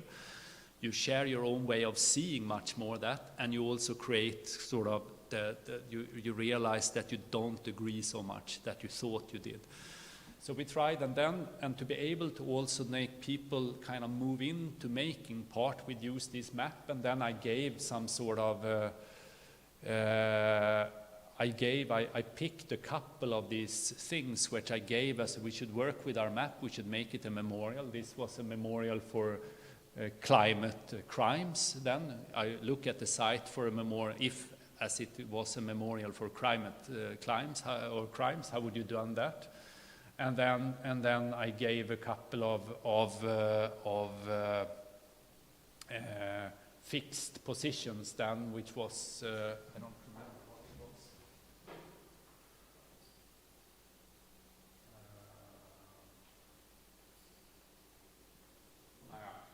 Yeah. So I gave the material should be materials that use materials that can be found on site. And use the site of this, because on this site is one of the is the Swedish it's Cementa, which is the monopoly of Swedish concrete making then. So use that site and use the materials that can be found on site. And what they did was because the mine for where they then mine kalksten, I don't know the English word for that, the stone which is used for concrete production, is on Gotland, and it's a huge discussion now in Sweden around that mine, where it should be closed down, and Sweden is always one of these countries that pretend to be better than other countries and say, that do fingers to Poland about their energy, how they, what kind of energy means they are using, or to different. And now when it comes to Swedish mines, or this then for the concrete, that is super illegal, it's super bad for environment, and it doesn't follow EU regulations. But all the parties, environmental party, the right party, the left party, all agreed to keep it. And this is very, very interesting, of course. So that they all went for it to sort of save this because of financial reasons, as always, So what this group did then was that they moved they picked the sort of the mine on Gotland, on this island, and they just moved it and placed it there, so you can actually see the wound of what that creates, and what happens because the problem which is happening when you're mining this stone for concrete is that the water level comes up after a time, and then it contaminated the whole the drinking water that we use for drinking water, which is used for big part of south of Sweden also. So it's a really kind of tricky. Plus, then it comes this sort of the climate footprint, or the CO2 problems that is caused by actual concrete in itself. I think. Oh no, I have actually a few more, but I can stop here because I think I don't know how am I in time. I think I run over time. I have a little bit. I can just say this. Yeah, so I can say this about this structure then, I'm trying to formulate this, and this is like an experiment for me and for all of us in a way. So it means that I'm working on, what I do for the moment now is this structure. I'm working full time, I don't do anything else. This is my kind of the art making, is to build a structure and trying to see if we can establish a sort of a hub, a network for professionals, interdisciplinary, where we can work together after the education in a way. So so it means that we have one part which is then the course, one part which can be the research. I'm paid for doing research since that's part of my position at school. But we also want to open up that for people that have studied before or went the course the first year, so we are applying now for research money to bring in a couple of people from last year's into the research part. And then at the same time we are trying out methods for both in all kinds of strategies that we discussed yesterday. Basically, we are trying methods for commissions, we are trying methods for activists, we are trying methods to look into the actual project site, where each of the person that are involved will be then credited, paid, and sort of under the umbrella of OPI then, in that sense. But it's not about the ones that are not. If I'm not involved, my name is not involved in that sense. So it's all about building this and seeing if one can find an umbrella structure for interdisciplinary work methods that, at least in Sweden, they are lacking, and really go from all these kind of stages from a more educational, experimental method through a more kind of deeply research, but I'm very much a practice-based person, so I'm not so theoretical in that way. You can also see that here. My references is through work very often. So we need to bring in the people that can add necessary other ways of thinking, because the abstraction of theory is of course enormously important also. It's another kind of projection screen if theory is really good. I think that was it. I can also say just to as a final, in my career, and this is the first time I teach also, I got asked in by the school to make this, to create this course, or to create a pilot for a course and then to direct it. And I had a contract on 2 years, and the school decided to keep it or to continue with it. And I think, not in a long, I can't remember that I had so much fun in my life before than I have right now doing this. It's enormously enjoyable, and to sit with this group of people and talk with them and to share, and I come out every week and you're almost high on how much you have learned. And I learn most of all, of course, which is absurd, and I'm paid while I'm doing it. It's amazing. So it's really, really fun, and I think the people that are involved in it most of the time has fun too. It's not just me. So that's it. That's my talk.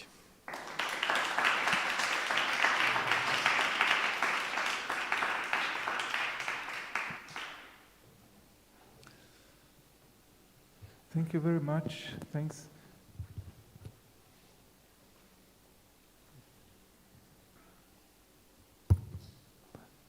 Let me invite Maciej also to join us here at the table, and I will ask. Okay, and we will open discussion immediately. So please, shall we? Do you need a few minutes breaks? You can take a coffee, drinks, please. And no questions are stupid. I really mean it. I'm the one that asks the most stupid question always, and it's so just ask on practical things, whatever. Everything is interesting as a starting point to start a dialogue around. I'll just introduce once more Šárka Zahalková. She's our PhD student, and also she herself is quite inspirative curator, artist and curator. She's founded and developing festival in Pardubice, in the town, which is a site-specific festival. You can briefly explain or comment how long you are doing it, but so there is kind of living interest and living experience from a very young generation to be active, not in the center of the Czech Republic, but in an interesting... I also learned before that she was also part of the rival kind of education in Gothenburg, in another one. Yeah, we can talk about that. So we'll wait for the people to come back, and for now maybe I will start slowly so we don't lose the line. Just I was trying to find out why yesterday we were always coming back asking Barbara and Paul about the tools, methods of participation with the public. That what are the strategies? Give us the recommendation what we should use, how we can interact, and I found interesting also that what you were talking about, your artistic experience as a, if I can say, like touring star, that you were traveling all around the world or all around the main biennials, and you experienced that you are lacking certain depth of encounter with the public, that you felt like this rhythm and this rituals offers certain feedback and certain complicity, but at the same time there is a kind of lack of interaction, of contact with the real life. So I really like it, this interesting trajectory of your career, and if I can personally say that in my point, I think it was a little bit different, that in 90s when we were active within the Czechoslovakian scene, there was almost no interest from public. So there was no support from state-funded institutions. They were doing their own program. The people from the streets were not coming to the galleries for years.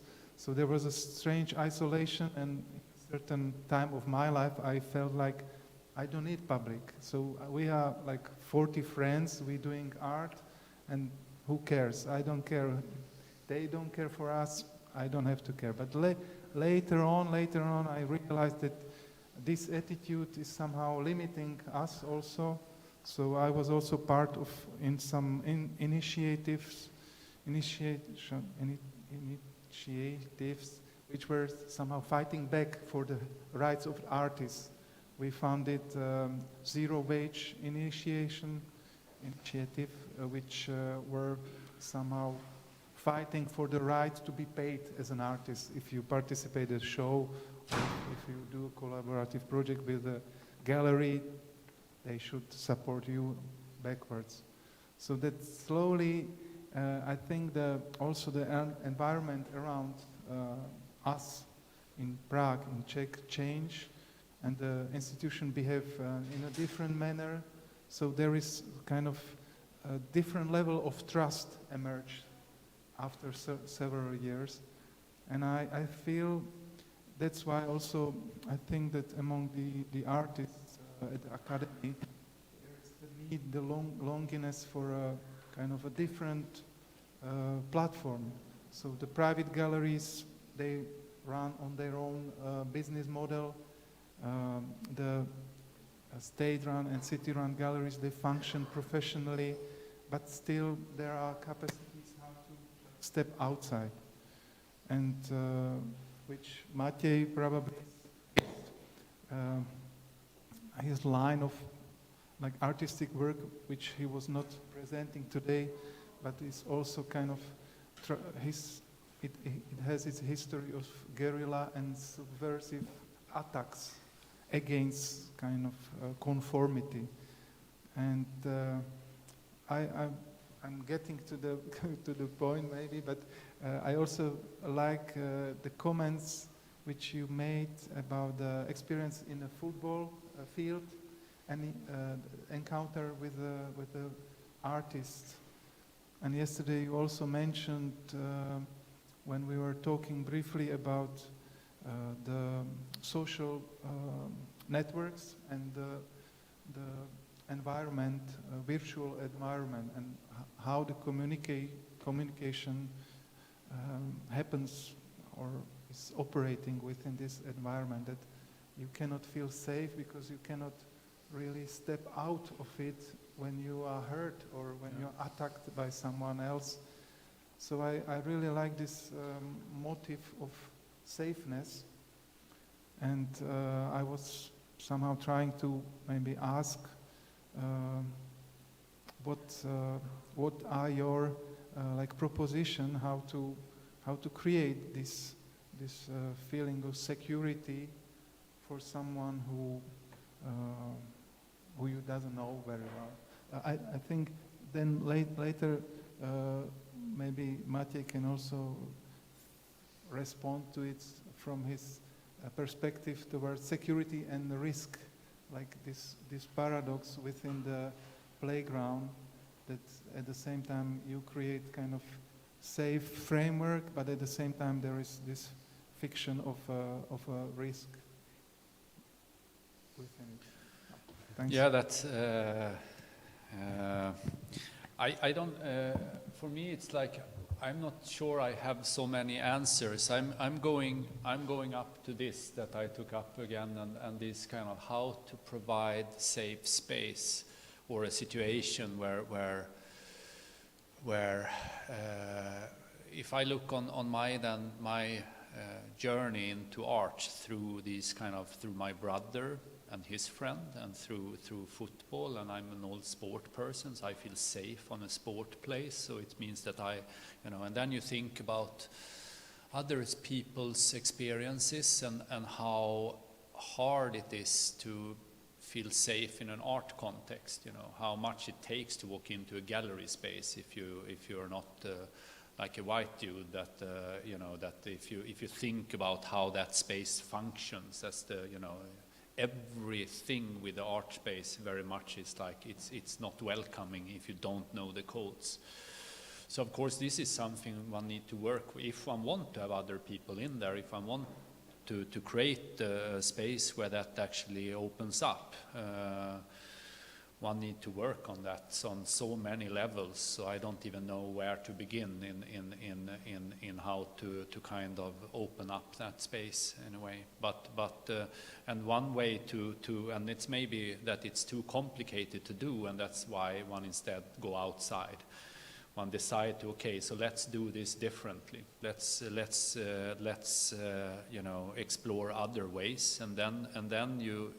From my position then I have been quite disappointed on the sort of the commission side, because that again works so much with the context of so it's the audience is quite limited again, and I then got more interested in sort of the one in two sides which are kind of or two strategies which are opposing but very similar, activist or entrepreneurial, and it seems like you are working with both in a way there, and also that it's this kind of when one rather use the methods from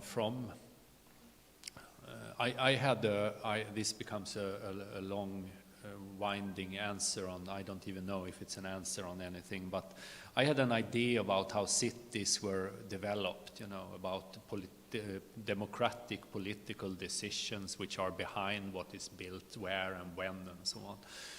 And the first year we went in, we worked with a private developer that then where we came into a project.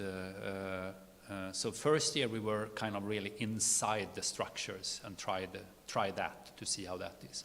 So he opened up his and very much he and his open up that system for us, and we were part of when he wanted to buy a piece of land from a municipality to be able to develop there. And we got into with the political talks to everything, and you realize that it's not the politicians that takes the decisions, it's the developer that finds a spot somewhere, a place, a site, and then in very, very many ways try to negotiate to get access to that and try to understand. So they are following this very successfully. They see who they are addressing, they try to understand their interests, they try to give them enough so they can, they offer a school, they offer a public sport thing, and then they want to build, housing which they earn money on, And we were there, and we got also used in that system, so which was interesting. So he brought in us to the municipality, and we were a group of 15, and said, I brought a group of 15 researchers here that are working with artistic values, so that's what we offer you too. So he very quickly tried to use us. What's interesting with that is, though, that if he succeeded in getting the lot, then he also needed to use us, because otherwise he will never ever get to build in that city again, which of course he wants to. So he need also then to provide artistic values. So he needed to open up the structure for us. But what that taught me was that I got more and more interested to why are we sitting passive, all of us, architects, artists, curators, we are sitting passive and watching this happening, and none of us is learning the languages, none of us is understanding, or none, now but at least I didn't know, and I'm sitting there and complaining a little bit from the side. Why are we not trying to also be the active part to provide the propositions, to get hold of the land, to find to work in the same way, but to propose alternative imaginaries. And so that is my starting point, and that is a starting point to create this kind of, so how do one provide this kind of spaces where one can meet, and it's like, that's a long process, and we need to go into these, we need to get access to the places where we can actually start from scratch, be part of building from the beginning, because to change the white cube and to become something else is really difficult. It's a whole, it's 150 years of history of breaking that and to change art history, which is totally wrongly written because it has focused on a certain kind of stories and narratives, and it's impossible. So then it's maybe better to start from explore a different side, a bit naive, but still quite entertaining to do. And I think it's, so from my point of view, it's really to look into and try to understand this system and understand the position of you versus the position of another, and try to understand what those two do and how to then build the space for how we can be there. As I can see, it's a nice position from the beginning. If you are in a position to cooperate with the municipality who owns the places, and the developer wants to buy it, but we are actually in a situation where most of the places were sold already, and the train is gone, and then it's much harder now how to catch the train, or we are in a different position. So now we're really looking for how the strategies and the methods and the way how to communicate. Of course, there are some restrictions and new laws about like a green percentage law that has to be, if the developer is building anything, it has to be the green parts by 10% or maybe more. Some parking slots, and some if it's for more inhabitants, it has to be the kindergarten there, and so. But what I actually remember yesterday, you said we have to be more active. I would like to say maybe more proactive in that on that field, because usually. I don't like so much this splitting, positions, like let's say, the developer, they are always bad. We've been discussing this first day of the symposium, this question as well. It's not really like this, they are just one of the players on the big field we have. And then, but we share this field, that's the point. And then now, what to do? It's it's about to change our mindset a bit. If we stand forward like we are in opposition, it will not work at all. And then, from my experience, as I see, if we're talking about the municipalities, they have usually, my experiences with municipalities is that it's very hard to achieve anything. You have to do work by your own for them to be, and then they will give you back maybe some response. With the developers, it's more like they don't have enough time to take care about it. So if you will come proactively, I say like, all right, I can do actually the same work as you do with the municipality, but it's a different language, it's a different regime, it's faster, usually much more faster. And then to be prepared to have this, the base, and then they are usually happy. Of course, they are counting at first. They want their square meter sell as higher price as is possible. Yeah, but they have to as well deal with these restrictions of the green and so and so and so. So to be proactive, to be more prepared, maybe as well through this. Initiatives as your laboratory or a course or the whole your initiative is. I think look for me, it could be successful, because I don't see any other actually. Yeah. To be prepared, to be proactive. And it's also, I just a quick response. It's like also it's quite important to remember that it's like these actors that are building city, or building our common spaces, or building private spaces, or they are, of course, it's good and bad people around there, but I would say that many of them are quite okay people. They are also interested in building communities, in building, they are, but then, they are better businessmen or business people that we are in a way, but so that is one of the important things to remember, that so one doesn't come in with a sort of a preconceived notion about who they are and what is good or bad and so on. One really need to take each situation and each person in very specifically and try to understand what that situation is, because it's nothing that says that private is bad and public is good or the reverse in that way. And then I think it's interesting what we try to do, why I took this image up, and what we try to do now, because it's the first year we were really then involved inside with the developers in investigating a language, learning a language. And the only thing, since I'm a practical thinker in that way, the only way I can learn a language is to kind of be inside the language. So we just throw ourselves in there, and then I create a safe space among us, and then we move around there. We see what kind of maneuvering space we can find, how can we implement artistic values, can we not, and so on. This year now, what we do now, then we do the reverse. So it means that this space, this industrial area, that discussion has gone on or been going on for 20 years.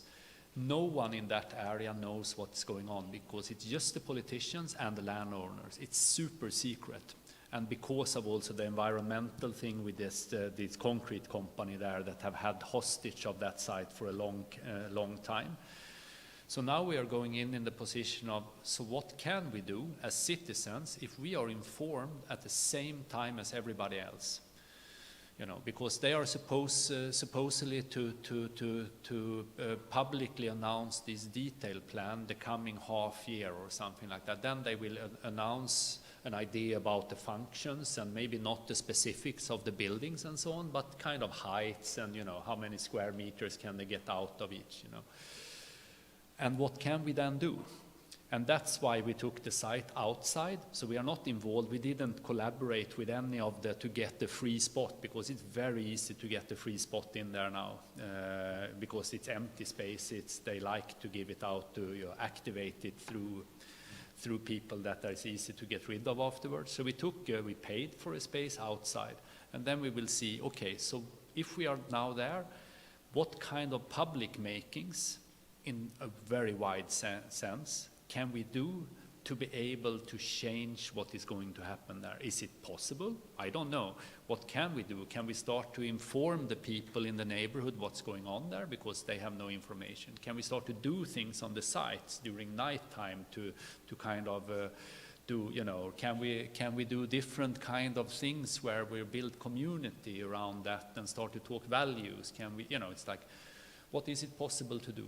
And in this case, I will not steer so we have the 4 groups, and then we investigate through different methods and experimental methods and look into, and again, we might fail. And then what is interesting with this is that it's a 10-year process, and the process then goes through all this kind of the political kind of, first the announcement of the detailed plan, then it will be a lot of buying and selling of land, because suddenly some land will be really, really attractive. So probably a few of the people owning ground there will sell directly, and because they got high, they can build high, and some others got a park, and they were like, the losers in this, because they got public land or a land that is not, they can't develop in that sense, So it's a lot of things will happen there. And what can we do during that? And then we can follow, then it will be architecture competitions. What can we do there? If we have been there from the beginning and we started to have a dialogue from the beginning, inform people, and then we come in the second, and then we come in with the architects. So the architects, they know already that we are there, because we have been there for 3 years. Can we then get into that spot? Could the municipality that still owns land will be possible? So we try to investigate all kinds of possibilities in a structure like that. And I have, you hear that I'm engaged in this, and I'm also naively stupid in believing that it's possible. So and I will, ask me in 10 years, and I will sit here with gray hair and super disappointed probably. Sorry, I see 3 comments, questions, so I will let Sharka and then Susanna and then you. It's great that the dialogue continues in very deep things. So just brief note on that. I think like what was just discussed. It's like there are some global dimensions of these processes and some things that we can anticipate. But what I see and what I think it's important within the studio you lead is that international experience is behind, and some things that despite being in a global context have a different rhythm in a local context. So maybe just very quick question on you is that despite there is a lot of experience behind you, if there is something surprising that happened during these processes with your fellows or students, something that you haven't anticipated at all. I think that happens every day, to be honest. I sometimes they look at me when when they do a presentation of something, and they can see on me how surprised and unprepared I was from what they did, and so that happens. I don't know if I can give any specifics on it, but yeah, from all the levels from building the I'm a bit surprised because my position in Sweden is quite strong in terms of where I am in my career and so on, and I'm a bit surprised that it is more difficult to implement this than I thought. It takes longer time. That's good in a way, because I couldn't use my sort of middle-aged white body to get a free pass and go around sort of, and I need to work for it, and that's quite enjoyable, but also I was a bit surprised, because I think it's also this method of working is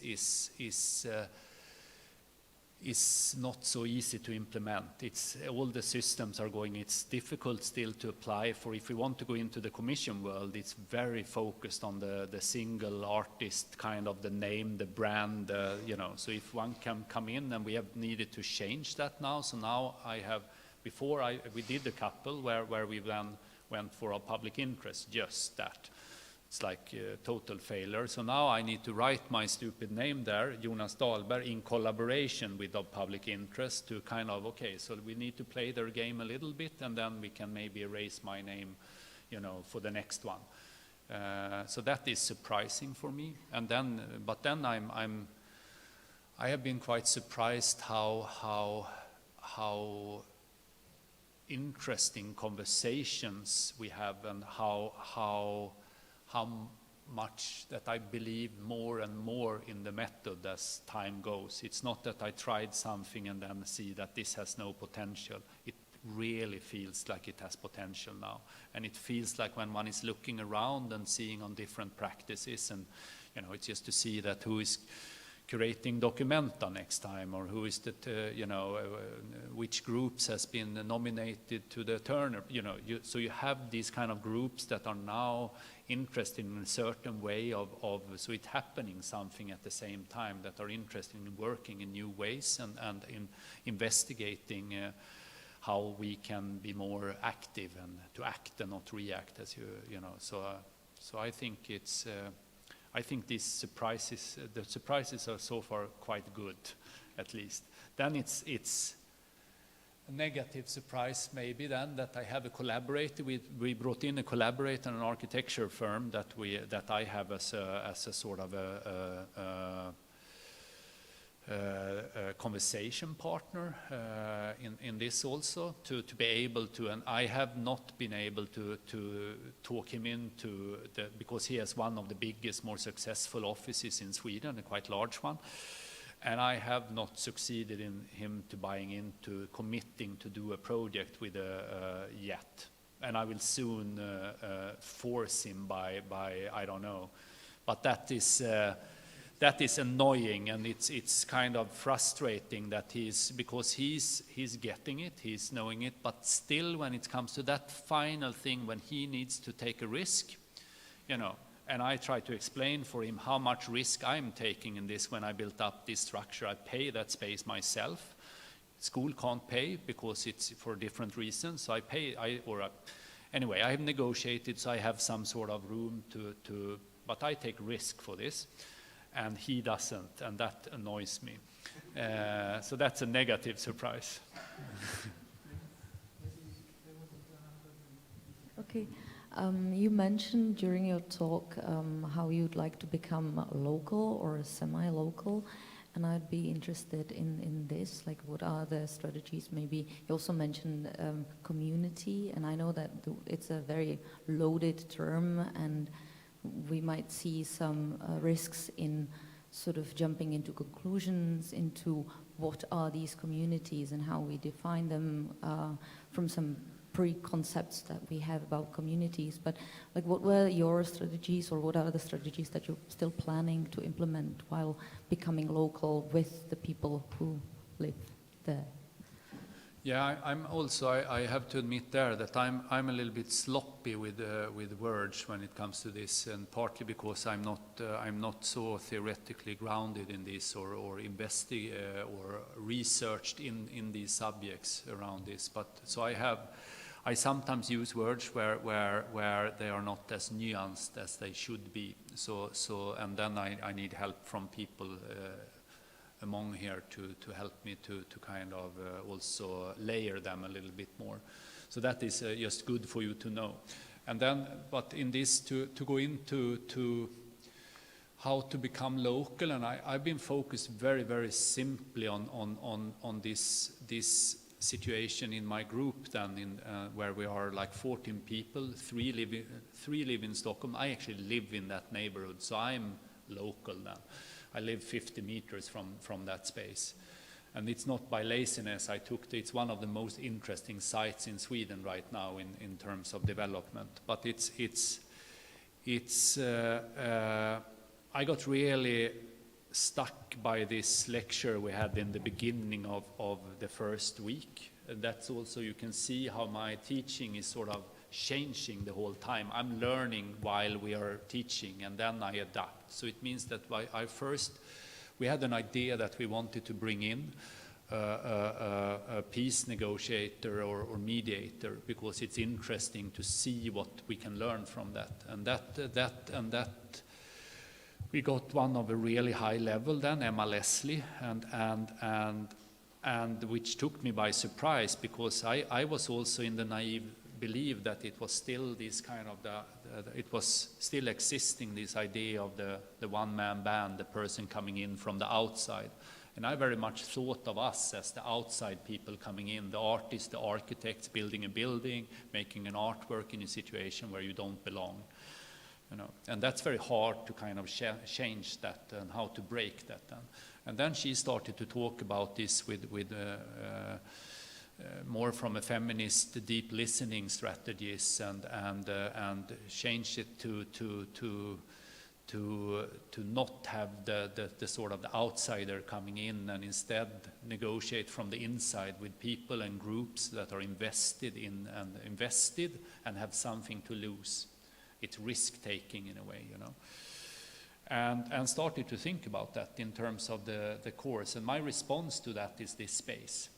So in a way, it's a very simple way. So what can we do? Yeah, so we invest in a space. I put the people there. So I noticed that the whole, in our room, around our table there, the discussion changed completely when I introduced the idea of a space in that area.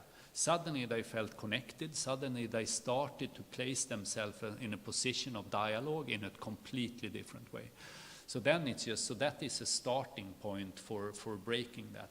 That also, of course, their relation to they still build as an artist or an architect, more artists maybe, you're always seen as an outsider, even if you're local, they don't completely trust you. You can use that and you can sometimes get in trouble for it, you know, but we have a starting point, you know.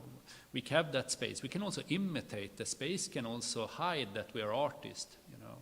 But maybe it's not good to start with a lie if we are becoming local, but I'm sure that someone will try that in a way. And then I think we will take it from there, to be honest. I don't know if I have any strategies more than I hope that my group will teach me what kind of strategies we can use. I have ideas, of course, or methods or thinking, but I think that it will come from the interactions and see what we can do. You know, I know that it's like I know that the first we did this, you know, what can we do in regards of this? We did a quick workshop on that. So I heard a lot of people using play actually as a method. A lot of people are interested in using, but bringing opportunities for kids, where it's also actually where it's risk involved. So the parents needs to be there to use the kind of play to be able to get the parents to start to talk, because that is also a very Swedish way of because the parental leave is pretty good in Sweden, so it's easy to get kids and parents to come together in a situation like that.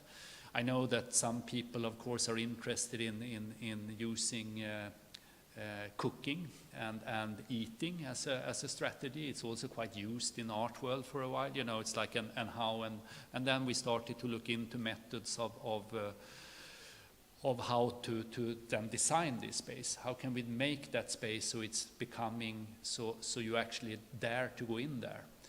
That's a way to become local. You know, how do we open that space for the people in the community so they feel safe and or welcomed? You know, when we are sitting a group of people that they maybe don't completely trust, and that's a really kind of tricky question to solve. And we need to. It's still a course, you know. It's kind of everything, which is a bit of a mess and sometimes becomes confusing when I speak. But we are still invested. So the goal with the course is maybe that we should know it in the end. You know, we can fail the whole time, but if the group of people come out there in the end and actually can answer that question, that we tested this seems to work in this specific situation with these specific groups, you know. They have analyzed the different kind of local commons or local groups that are in this. It's by the water, so it's a boat community there. It's a different, you know, it's different kind of local engaged. It's some protest group around that neighborhood that we can tap into, but they are quite nostalgic, and you know, it's like, so we don't need to agree, but it's of course exists different kind of groups there that we can connect to and you know, and try to interact with and try to. Sorry, it's no. I talk a lot. You need to interrupt me. No, I think it's great, and I think my question is more a general question. It may be a question, very, very hard question, yeah. And both of you, and thank you for both of your lectures. I think when we speak to with developers, when we speak with municipality, I want to ask how we can get a mandatory voice. I think this is the crucial question. How we can get a voice to be part of these developments. I think this is when we, from one side, I think it's very important to be a local. I think this is great, but my question is how we can get a position, a real position as an artist. And I think it is, I tried it from different sides. I tried it from the side of making briefs for competitions for young architects. Yeah, in my life I did different things, but I think this is a question. When there's a development, we have to be from the beginning on. We as our artists we have to have a voice, and this is a question I think on both of you. Maybe we can find a strategy. I think I don't think it's central strategy. Let's call it anti-fragile strategy, and then let's try whatever. I mean, like, this is the best way, but I think, you know, because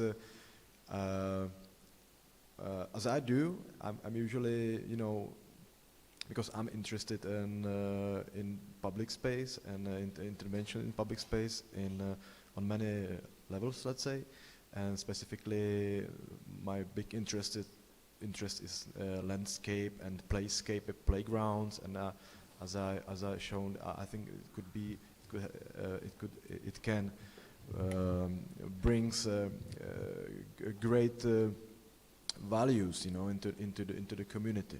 Let's say, and into the situation. It could somehow really refresh the you know the stable waters, let's say, and I think I can only see it from my point of view, and to be active and to try from the scratch, little, you know. I mean, like let's say it's like a natural thing, you know. If you really want to do it, you will anyhow somehow do it, you know. You will be part of it, and then to cooperate with some other well-established institutions, maybe the festivals, for example. We have a landscape festival in Prague, which is here about nearly 10 years, I think. It's organized by one architecture gallery, and it's every year action, and it starts in Prague, and now it's moving through another cities around the Czech Republic, and they actually by their work they are slowly building their positions, and then if we're talking about advices, if anyone artist or student wants to be part of this, the public space, let's go there, talk to the guys from the landscape festival. I'm talking about the Prague situation or Czech Republic situation. Contact them and tell them I want to be part of it, you know, because they are building their position. Of course, they are facing the communication with the municipalities. They are facing the communication with the developers, because all of these you know, players on the field, they play their, you know, position and role. I mean, like I think you know the answer of the question, of course, because can I also, it's about to mix it and try whatever. But I also think it's important to or we have so many levels on that question. It's like one level is that we ourselves have created our problem, is that we have always liked to be on the outside. So very often we don't want to collaborate in that way. We want rather to criticize from the outside and act from the outside. And it's a more, I would say that position is maybe not working so well anymore in that way. So I'm more interested in exploring other ways. So then it's about that we are clear in what we want and why, you know, and what kind of price we pay for that, you know, because everything comes with a price in that way.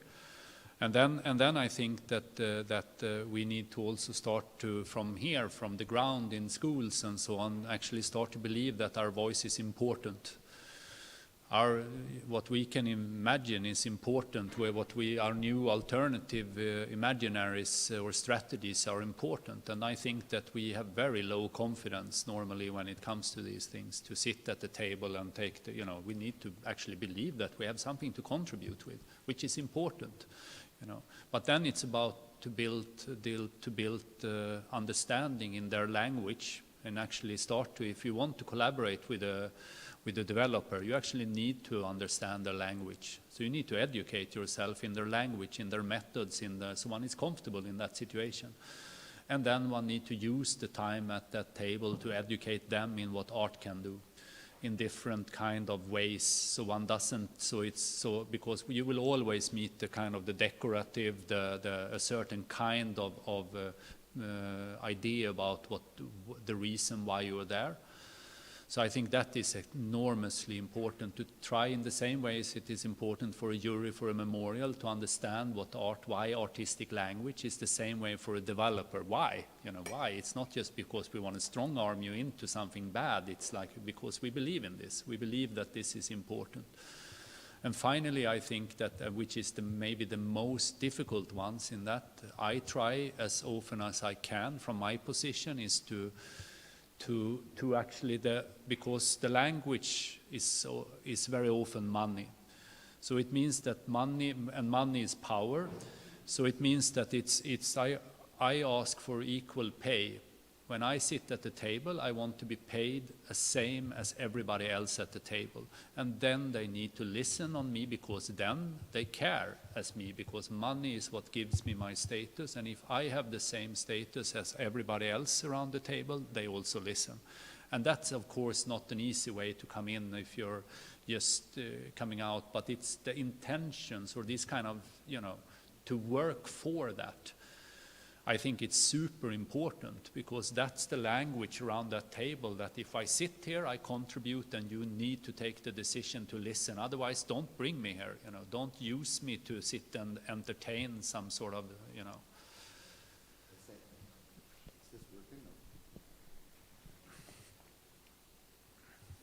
So now, yes, thank you. I think this was a really crucial point you mentioned. I think it's the money. It's the money which is paid to us, and it's of course the money how the developers how they use the money, and what they want to get out. And they want to get out, and it's our experience, the maximum as possible at the end. And this is, I think, we have. So from that point, I think it's the crucial point where we have to go. But I think we have a possibility, and it's out of the moment now. I think you have this experience. I think you have this experience as well, and it's very rare that we sit together with having this experience and knowing that we have to change something. And I think it's something also with our situation in the world, I think, which the nature, the climate change, and so on and so on. But we have to think it from our side. That means we are, as artists, as maybe both of you have, I think, also some architecture experience. And I think in the city of Charter 77, I think maybe we should go further and make a catalog to ask for that it becomes in a legal system in the European Union. I think that artwork gets a voice into a process of development, and I think this artistic strategy. Sorry, you're bad. Yeah. I'm very sorry, I think I have to differentiate. We're not talking about artworks, and not at all about singular objects, but about, I mean, I really appreciate your presentation, Jonas, of showing how you constructed this institute, which I think is a unique occasion that you constructed that institute now, being able to base it on all the other experience, because it reminds me a lot of my research project, Planning Unplanned, that I conducted at the Institute of Art and Design at the University of Technology in Vienna, where I used similar methods. Actually, I identified the largest new urban development in Vienna at that time, Vienna Lake City Aspern, as my so-called test site, collaboration partner, in order to have that direct dialogue feeding back the, let's say, research that we did, and having that exchange having that interaction between their planning next steps and our research and analysis of potential artistic strategies. So what happened was that for a certain period, I mean, we had those nice dialogues, and then I understood at a certain point that, actually I didn't have, my project, even with the university, we were not having an equal, let's say, stand in the whole situation. So I think what Paul was trying to argue was that, of course, in the end, it always comes down to money. So what we, I think, really have to question is not only how we can be involved on an equal level as experts, as what I call urban practitioners in those meetings, and receive equal pay in order to be acknowledged or being considered an equal partner, but also to really question after which criteria we want to develop our urban quarters. And I think as long as money, as Paul of course pointed it out, as the developers' interests stand in the foreground of decision making, I think it will be very difficult. So the question is, how can we, coming from an artistic background, introduce a different type of values? And I mean, yesterday we came back to that term of socially engaged living together, which is quite general, but let's say also including very diverse backgrounds of people living together, rather than having that segregation, which, I mean, now having been in Prague for several times for engaging in that project in Suchdol, this time, for the first time, we stayed in the city center. And I mean, how much more divided can a city be than the city of Prague? So I think that's one very concrete point where we have to start. Yeah, I just a response to that, because I think this, to change or to start to from my point of view with education, then with this lab or course or studio or institute or is that I thought that while we are educating people, including myself, we need to educate others. The only way to educate others is to collaborate with them. And my frustration in not being able to succeed with implement the project with the architect firm that are involved with, but that's maybe a proof of also that it takes time to educate others, because the reason why I wanted to collaborate with them is that it makes no sense to educate a group of people if we don't have a receiver of that educated knowledge. So the only way to do that is also to educate the receiver at the same time. So that could be the developer, the architect firm, the politicians, and the only way to do that is to get them involved in the projects. And to sort of, it's like a meta education of them, that you do that, and then we will see. I hope I will, if I sit here next year and have a similar discussion, that I would say that education worked for the architecture firms. Now we have a project. We are doing it with them, so they got to see what artistic values could contribute with, and that they could beat the sort of their normal model of calculating volumes and seeing how much they can develop in a way. But I think it's interesting that what I learned from the discussions, though, is that they never are able to, even if let's say that the developer's main purpose is to develop as much as possible, but they never are able to do that. They always have someone to negotiate with. And that might be the municipality. Let's say it's the municipality. The municipality want a school, want a park, so they negotiate. So they built, What we need to become is that, because they are used to lose space for other values, We just need to be the ones that can tell them that one of these spaces can be artistic values. That could be that man work with these double ontologies. So the park is also artistic values, or something they already lose, and they know that they lose it. They can't develop. There we can come in, and that I think it's really interesting. One of the groups in the course last year did the project where they invented where they call it sacrifice, to make it really clear. So they did a no list. So they handed over a no list to the architect and said, you need to, if you're going to develop here, you need to give up one space which is not bigger than the biggest apartment, not smaller than the smaller apartment.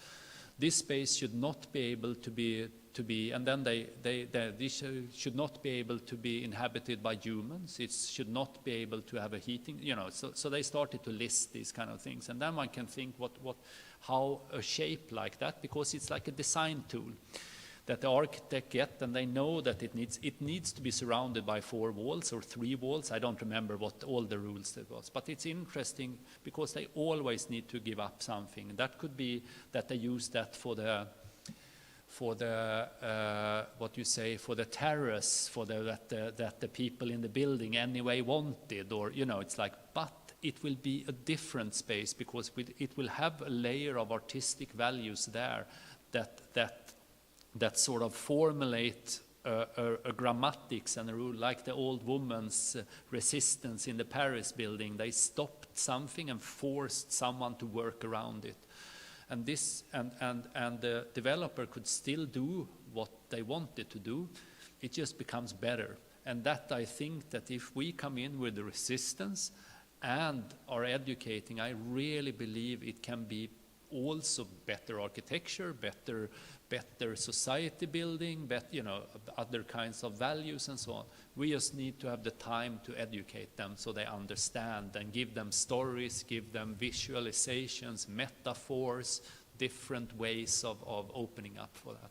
Sorry, I wanted to just give a word to Sharka, because her festival and the kind of collateral venues which you organize are designed to function as a kind of dialogue platform between administrators from municipality and artists. And I experienced one workshop with like a board of administrators who were already kind of trained to deal with art. So maybe, and I felt like this is something, a result of your this is your achievement, that you managed to really get that far. So maybe if you can describe it. Sure. The things that were discussed here are like, or what I hear from that, it's like different directions that need to be connected. It's not just the money, it's not just the education, and not just the developers, etc. And the point maybe, or my point is that maybe it's different if you work in a context of a smaller town, maybe, and it can be really like a playground where this long-term process can be step-by-step process, and it's much more difficult to do something like that in Prague or in Stockholm. But what wasn't mentioned is the politics, I think, like, or I haven't heard it, like, or was it? The thing is, or what came up to my mind is that on Monday within this PhD platform, one of our colleagues brought up this European policy, which no one knows about, basically. So it's just a paper, if I put it in short. But in a local context, when,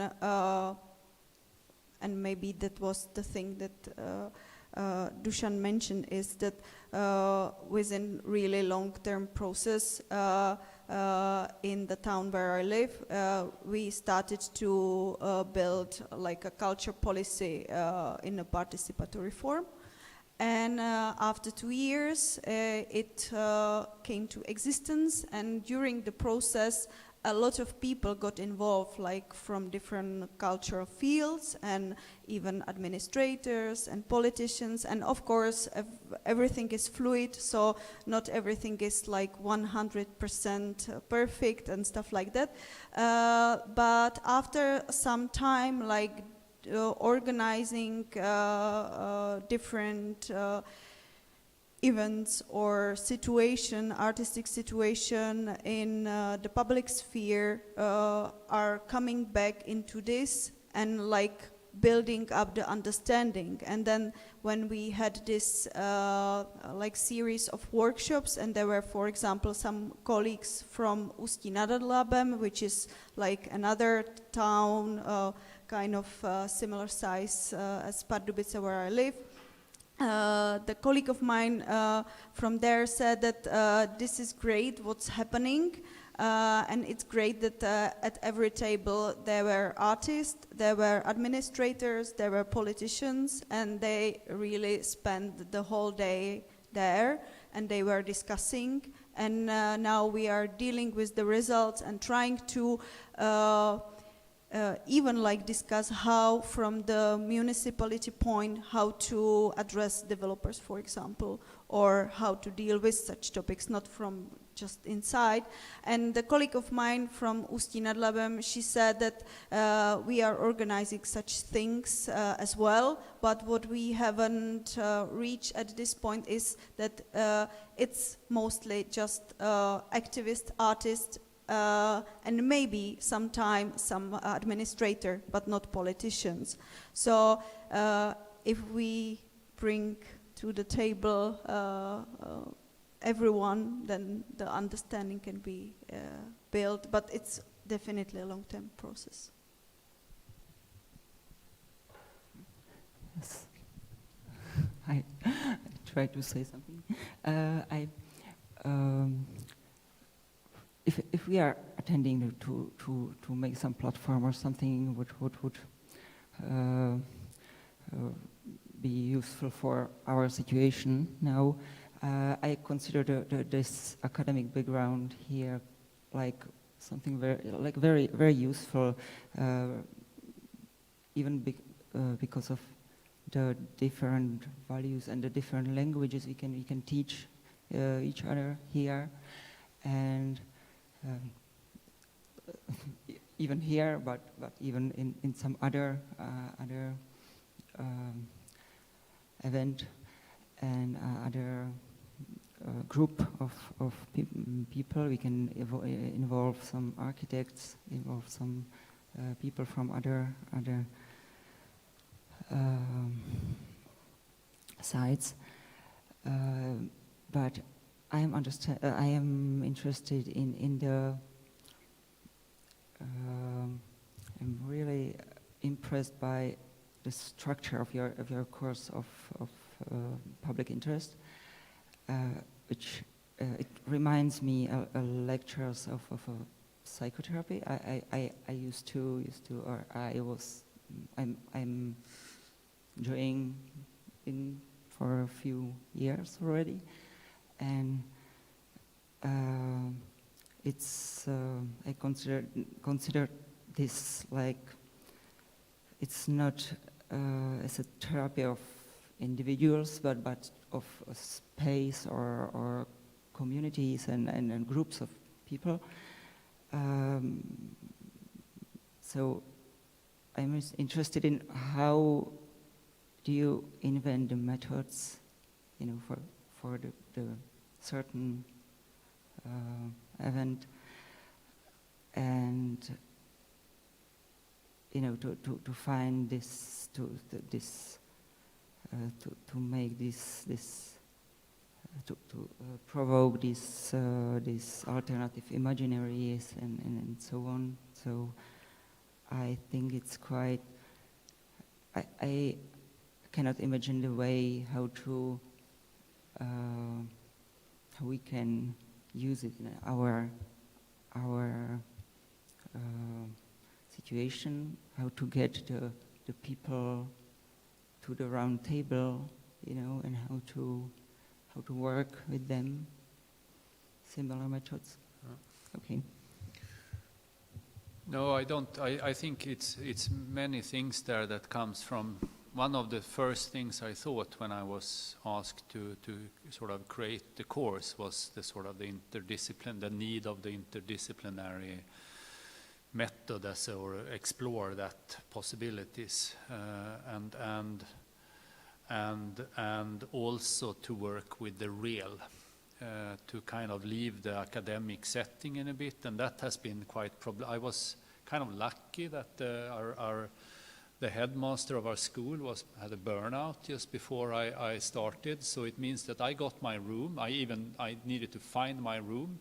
I built my furniture. I bought the stuff that is in there, and I got to kind of have a little secret space at school where you can formulate these things without too many people are wondering what we are doing, in a way. So because it has been questions around my willingness to go outside or to work with, because somehow the art world is very okay with exhibitions. It doesn't mean what kind of money the museums are sponsored with, and they think that is an okay world. But if you mention developers, they are scared, completely, and so that have been discussions around afterwards. they're much more positive now when it's an activist method. We are outside. They all are, oh, that sounds nice, you know, and which is completely stupid. And then I don't say that, of course, I'm interested to see if we can get into these structures after we were just outside from the beginning in a way.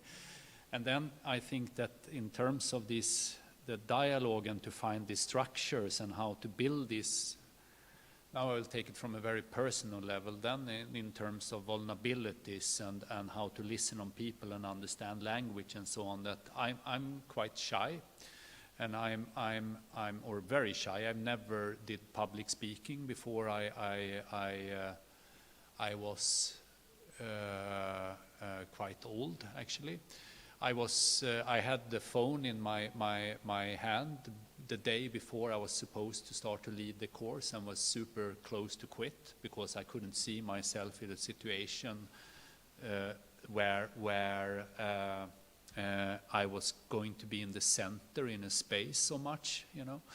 So the structure which is built up is very much built up on a situation to be able to handle that, to be able to be vulnerable, to be able to listen, to be able to be all together there. And the structure that can handle me can handle most people in a way, because I had so much trouble when I went into that situation. So it was so much about creating that space and that space is about to listen. It's a lot about to listen. It's a lot about building some sort of peer-to-peer situation where we are collegial instead of being sort of hierarchical. It's a lot about, and I never done round table kind of education before. I needed to go into to kind of educate myself in methods that I realized actually worked for me, you know, that it's good for me as a person, and that's quite interesting in itself. And that has then been expanded to, one can say, a bigger structure, because it's still to try to achieve, what I try to achieve in this space is then expanded to the bigger structure. But if you can get in a developer or an architect to sit with us in that space, where we are all equals, we are all sort of unpaid or paid or whatever, we are all investing and taking risk in this situation, and we all listen on then you have a sort of some kind of ground for things to happen. A bit slower than I was hoping for, but still. I don't know if that's an answer on your, because it's so many, for me it has been very kind of a psychological journey. And then I'm quite, one of the good parts with me with this, when it comes to speak with developers and so on, is that I come from sports background. You know, and I'm a guy, and I come from sports background from a small town.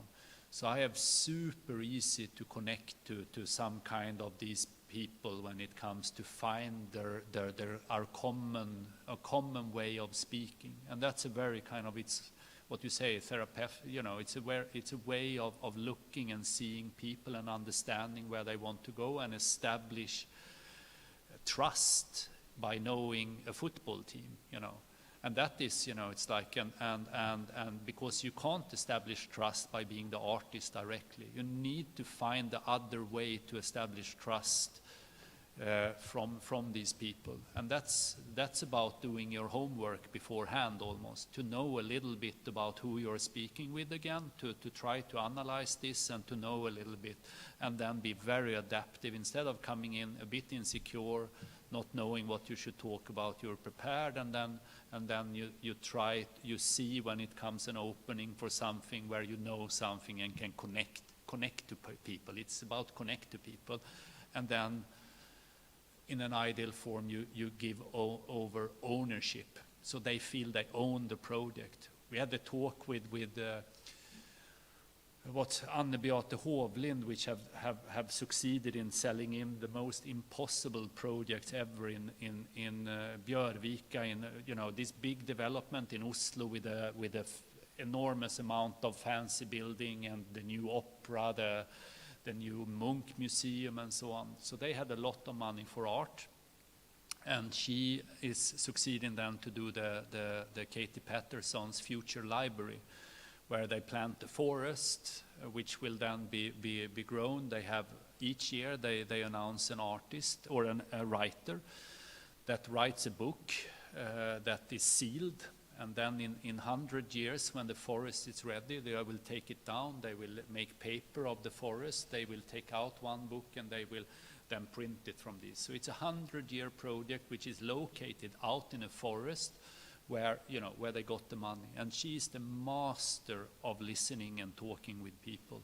in understanding and connecting on a human level. And this is also about, if one work in groups, to be very pragmatic when it comes to these things and understand who is in the group is the best on that. Let that take that, you know, so it doesn't become this, one need to be quite cynical and quite professional in also understanding who can connect and who can find this. So build system for this, I think. Thank you. I will have to slowly finish the discussion, but last comment from Mathieu. Thanks. As I see, if we get into the action to sit by the one table, I mean, like all of the players on the field, that's one thing. And then all of you have been talking about values. I mean, the values is usually the keyword for the whole gathering. And then in this case, we are really facing different points of view, because if we talk with the municipality, with the politician, with the officer, whoever, with the developer, every of them have a different point of view, and the same word means for them the different value. I mean, like we've been talking about money. Okay, you can recount it, the money, and then. But for the developer, for example, and for the businessman, but there is a value which you can't count with the money, but we are not able to push the other one. It's impossible. We can somehow learn him about it. We can show him, find a way, the language to understand. There are usually, I mean, like I see there could be a possibility to merge these layers of values, to focus on the merging points of where the values are, you know, in one column, let's say. I mean, like that point is as well to sit by the table, to be shy, and in the beginning we were talking about risks. And I mean, or safe space for us, how to build a safe space for us. I mean, like, of course we have a need, like natural need of safe space, but on the other hand, we need to step off the comfort zone, because there is the thing, there is a rain and it's happening. Yeah, we have to do it, you know. Otherwise, we will just, you know, stand in a, you know, and I mean, like dead fish goes with the water, you know. So. I mean, it's as well connected with this, because Dusan was asking for it with how to design the playgrounds, for example. We are in this metaphor of play. There is this experience-based reflective learning methods, and then it teaches that if you are out of your comfort zone, you are much more sensitive to adapt some changes. So to step out of the comfort zone it's a value as well. Thank you very much. Thanks. Thank you, Jonas. Thanks, Sharka. Thanks, all of you. We have a 1.5 hour break, and if we have a capacity, we are happy to have you here in the afternoon session. So please enjoy a meal, and if possible, please come back. Yeah. Thank you. 13:30.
Modrý 1, raz, dva, tři.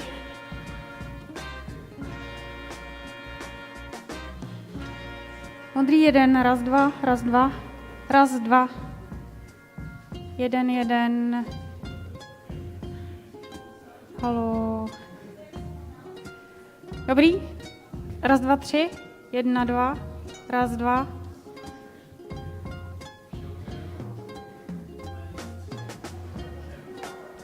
Jedna, dva. Raz, dva, tři. 1, 2. Raz, dva. Haló. Jak to vypadá? Ne?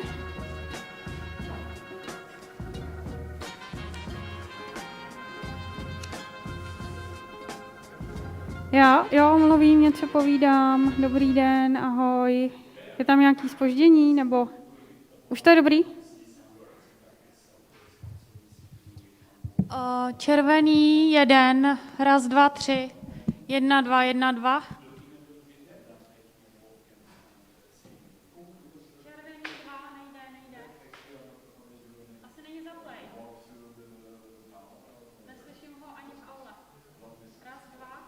Raz, dva, tři. Dobrý. 1, 2, 1, 1, 1. 1.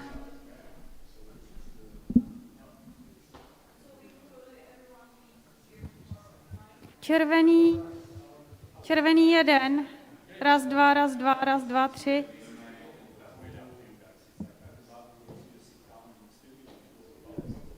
Žlutý 1. Raz, dva, tři. 1, 2, 1, 1, 1. Raz, dva. Ale možná tyhle ty dva, žlutý a červený, jestli ještě trošku nevytáhnou tady v aule. Nebo já nevím, jestli to je dostatečný.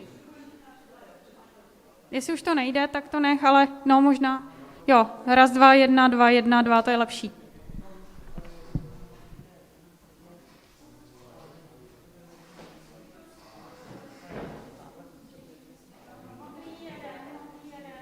Raz, dva, tři, 1, 1, dobrý to je, dobrý.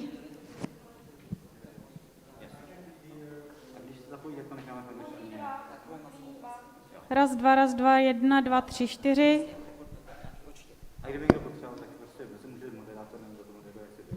Žlutý 2. Dobrý.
Jo, rozumím. No, dobře, mi to bude hodně umožní, ale nicméně myslím, tak se prostě tady domluvíme, my teda možná vlastně už, protože prostředí řeklo, že to zajímá a pak vlastně vrchylem prostředí nebylo, takže jenom přemýšlím, jestli vlastně jak se tomu jako stavět, jestli nějak vlastně počít s tím, že jako ty nebo máš třeba zájem o tom nějak případně jako já tomu rozumím, to je samozřejmě, no, to nemusíš si nějak spojovat, jenom, to přesně tak, no,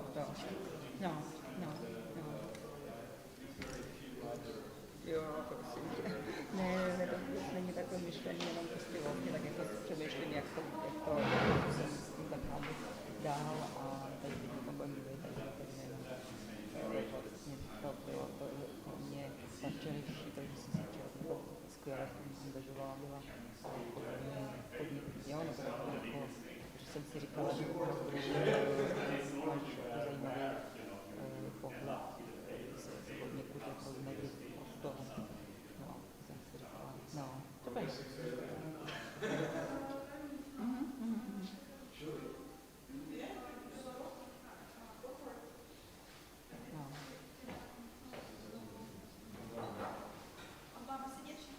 Jo, pojďte se tak. Jitka to organizuje, stream už běží. Tak to možná... Jasně. Ne, dobrý, my jsme ještě dneska pokračovali, taky to bylo velmi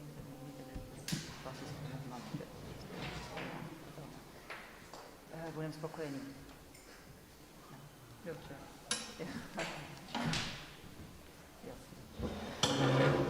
No, hele, jestli můžu tak jo. Tak jo, já myslím, že já jsem můžem začít, ne? Tak asi... když to možná trochu do kamery uvést a ještě, že domluva je taká, že čeština, angličtina. Budeme, ano. Možná Jonasa tam tak jo. nějak... Jo. Pan translator is sitting there, so I will move him. No, I can come over there. Takže možná, jestli jsem řekl přesnou ne, ty můžeš zůstat tady, ne? Jo, abyste nebyli sobě. Jo, tak pojď. We also need to take, we can make a quite informal way of also knowing when to let in, and so it doesn't, you don't need to maybe translate all the time if it's...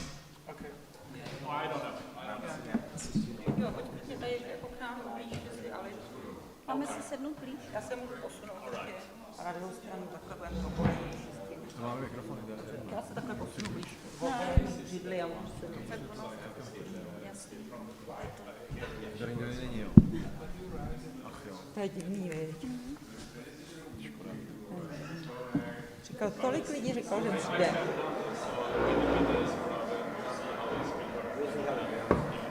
A nevadí, tak aspoň nebude tak dlouho.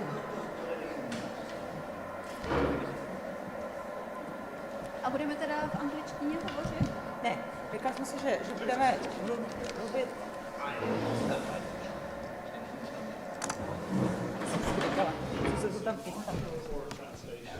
Že budeme mluvit česky s tím, že jsme domluveni s Jonasem, že v momentě, že má tlumočníka, že bude vlastně všechno se mu tlumočit kompletně a že budeme v určitém momentě... Ještě se někoho nažeň. Někoho nažeň ještě ze školy. Z doktorandů, kdyby byl někdo z doktorandů, vlastně, co tady třeba byli v pondělí, aby to bylo super, ale to asi neseženeš. Se to streamuje, že jo, mluvíme na život. Jo, ale ještě ty technické věci, že jsme měli mutnout. Přesto pustit nějakou animaci. Nebo snowboard nějaký, jak to bylo v počátku. třeba nebylo moc.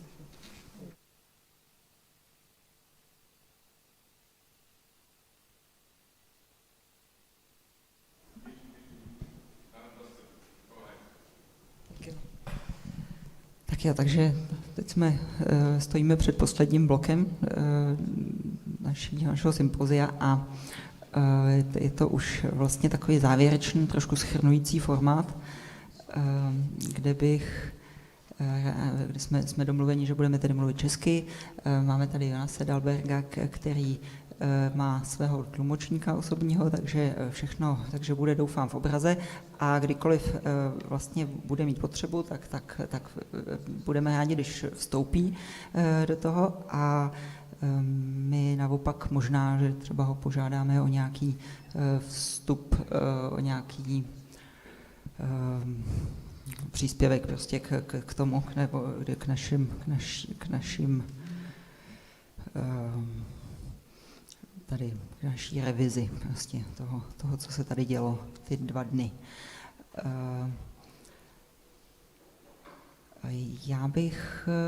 Já jsem vlastně měla v úvodu, když jsme připravovali tohle sympozium, tak jsem avizovala, že si vlastně nějakým způsobem pociťuji nějaký nedostatek nebo absenci teorie nebo koncepčního uvažování o veřejném prostoru umění, o strategiích umění v veřejném prostoru, o tom, jakým způsobem se v veřejném prostoru umělci mohou jakoby hlásit o svoje práva, jakým způsobem se začlenit do struktury vlastně vytváření nebo hráčů, kteří ten veřejný prostor vytvářejí a tak podobně.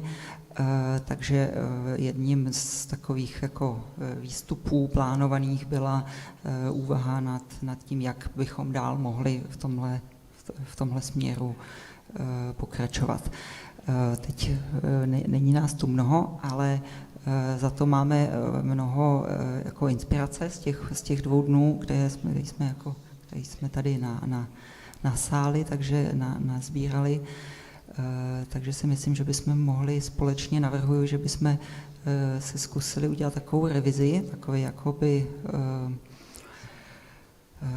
možná si říct takhle mezi sebou, co nás vlastně jako, co nás oslovilo, co nám připadalo jako takový nejvýznamnější výstup, třeba pro nás úplně osobně, každého z nás. Samozřejmě Marka do toho teď nemůžu zahrnout, protože tady nebyl, ale určitě vzhledem k tomu, že pořizujeme záznam, tak se bude moct teda nějak s tím případně, když bude chtít seznámit. Takže to je první bod, který bych ráda prošla, a další bych pak bych se vlastně vrátila k té myšlence nějaké platformy.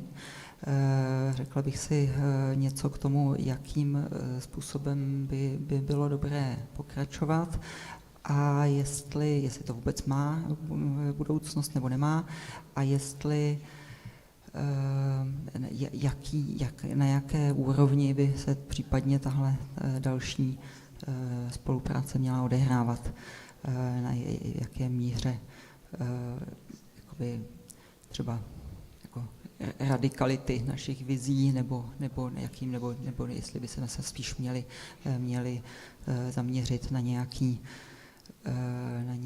segment spolupráce s dalšími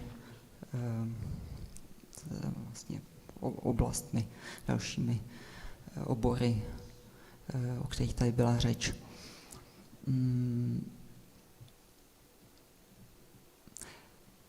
Ještě bych to možná uvedla tím, že ta platforma je jedním z takových významných bodů, který hned ze začátku ke kterému bychom se mohli nějakým způsobem vztahovat, je aktuální zpráva Ministerstva kultury.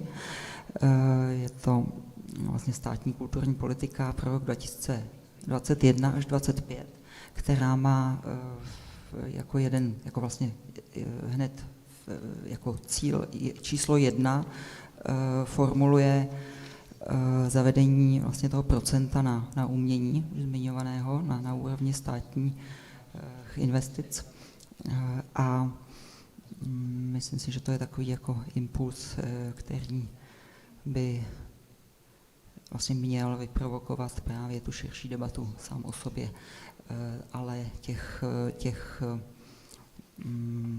jako relevantních paralelních procesů se tady odehrává víc. Byl tady Filip Hauser, který nám představoval manuály nebo nějakou strukturu nebo vývoj manuálů politiky, architektury a stavební kultury v České republice, kde zase je nějaká snaha o implementaci, o emancipaci vlastně toho uměleckého nějakého článku nebo prostě aspoň zmínku o té zmínky o tom, že umění má svou roli v rámci toho urbanistického a architektonického plánování. A jsou tady i další materiály a další vlastně procesy. Takže bych se vás zeptala, jestli někdo z vás by k tomu chtěl něco říct, Dušane. Děkuji, tak můžeme udělat i takové kolo, možná, tak mikrokolo a dostanu se já ke slovu, takže možná... Tak, díky za takový shrnující úvod, částečně shrnující, protože toho proběhlo hodně. Asi než se pouštět teď vlastně si myslím do debat o 1% v umění. Za prvý nevím přesně, jak je to formulovaný, jako jak je to vlastně jako určený, pro koho určující, jestli se jedná o soukromé projekty nebo pouze o státní projekty. A neznám žádné detaily. Myslím, že to poměrně... pouze největší projekty na ze státních zakázek. Jasně, dobře. Já se asi do toho úplně nechci pouštět, protože zase by to podle mě jako nám tady vydalo, třeba o tom si můžeme mluvit jenom o tom, jo. Ale mě třeba přišlo zajímavý i to, co říkal Jonas během toho panelu, kdy došlo na otázky. Když se vůbec bavíme, pojďme se vůbec bavit o tom, teda, co je nějak od základu, co je teda ten umělecký vstup do toho prostředí, do toho veřejného prostoru, abychom si jasně řekli, jakoby teda, že to není pouze to, že se někde budou dělat mozaiky a stavět sochy. Myšleno jako, myslím, jako příklad prostě takového jako konzervativního chápání uměleckého vstupu do veřejného prostoru. Pojďme si taky říct, že vstup umělce jako jednoho z hráčů na to pole může být daleko širší a může daleko více rozvíjet a svým způsobem i jako komplikovat v dobrém slova smyslu celou situaci. To, co vlastně mně přijde vlastně jako zcela podstatný, je, tady asi bude víc vrstev, který se nebudu jako rozkryvat. Právě nejsem teď úplně schopný si to strukturovaně to takhle rozebrat, ale začnu to tak jako s takovýma volnýma asociacemi, nebo to, co mě spíš u toho napadá. To, na co jsme tady jako narazili jako na základní problém, je vůbec jako nějaký komunikační prostředek a jazyk, který souvisí podle mě s nějakou tradicí a vůbec jako povědomím o tom, jak bychom měli uvažovat o plánování veřejného prostoru, protože tradičně je to disciplína, kterou se zajímají architekti, urbanisti, případně stavitelé nebo plánovači výstavby. Pak tady máme témata, jako jsou participativní metody spolupráce, zase jedno velký ohromný téma, který má svý vlastní jako problematiky. Spíš jako mně přijde i to, co vlastně jako tady vůbec nastalo, a myslím si, že zrovna v Jonasové přednášce to bylo dobře vidět, kdy dokonce tam Jonas s tím pracuje poměrně dost systematicky a měl tam několik diagramů, které vlastně popisovaly tu komplexitu a složitost vlastně těch vztahů, toho všeho, co tam vlastně do toho veřejného prostoru, do těch procesů jako zasahuje. Takže mně přijde vůbec jako klíčový říct si zpočátku, že to vůbec je takhle komplexní.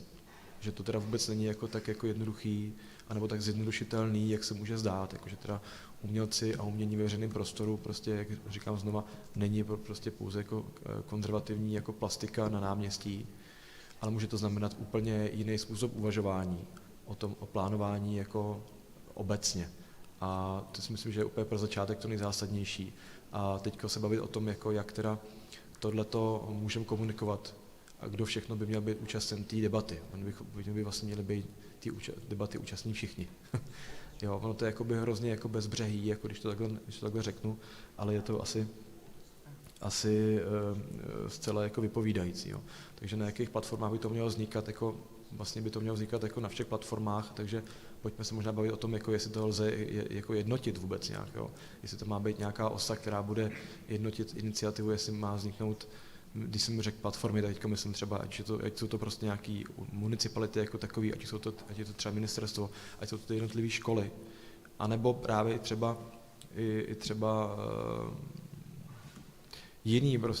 jiný subjekty, který do toho zasahují. Stálo by za to vůbec to téma otevřít a snažit se najít jako slovník, velmi jednoduchý zpočátku, tak aby se o tom širší i odborná veřejnost mohla dozvědět a abychom vůbec mohli nastolit to téma jako takový a zbavit se a otřepat tyhle ty vlastně jako konzervativní a starý způsoby uvažování.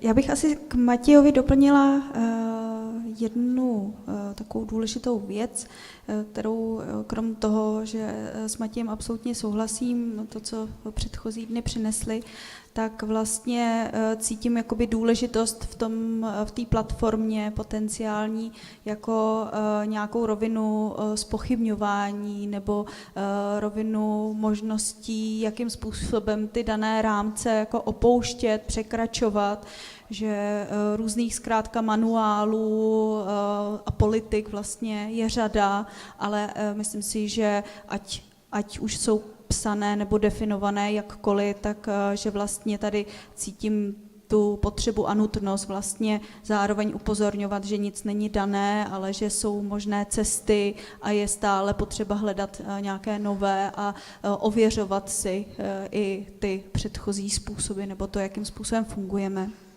A pak i v čem vidím potenciál, je ten, že řada věcí, o kterých se zde mluvilo, tak vlastně vzniká ze spoda, vznikají spolupráce, umělci, architekti, aktivisti, je to hodně spjaté s tím občanským sektorem, neziskovým sektorem.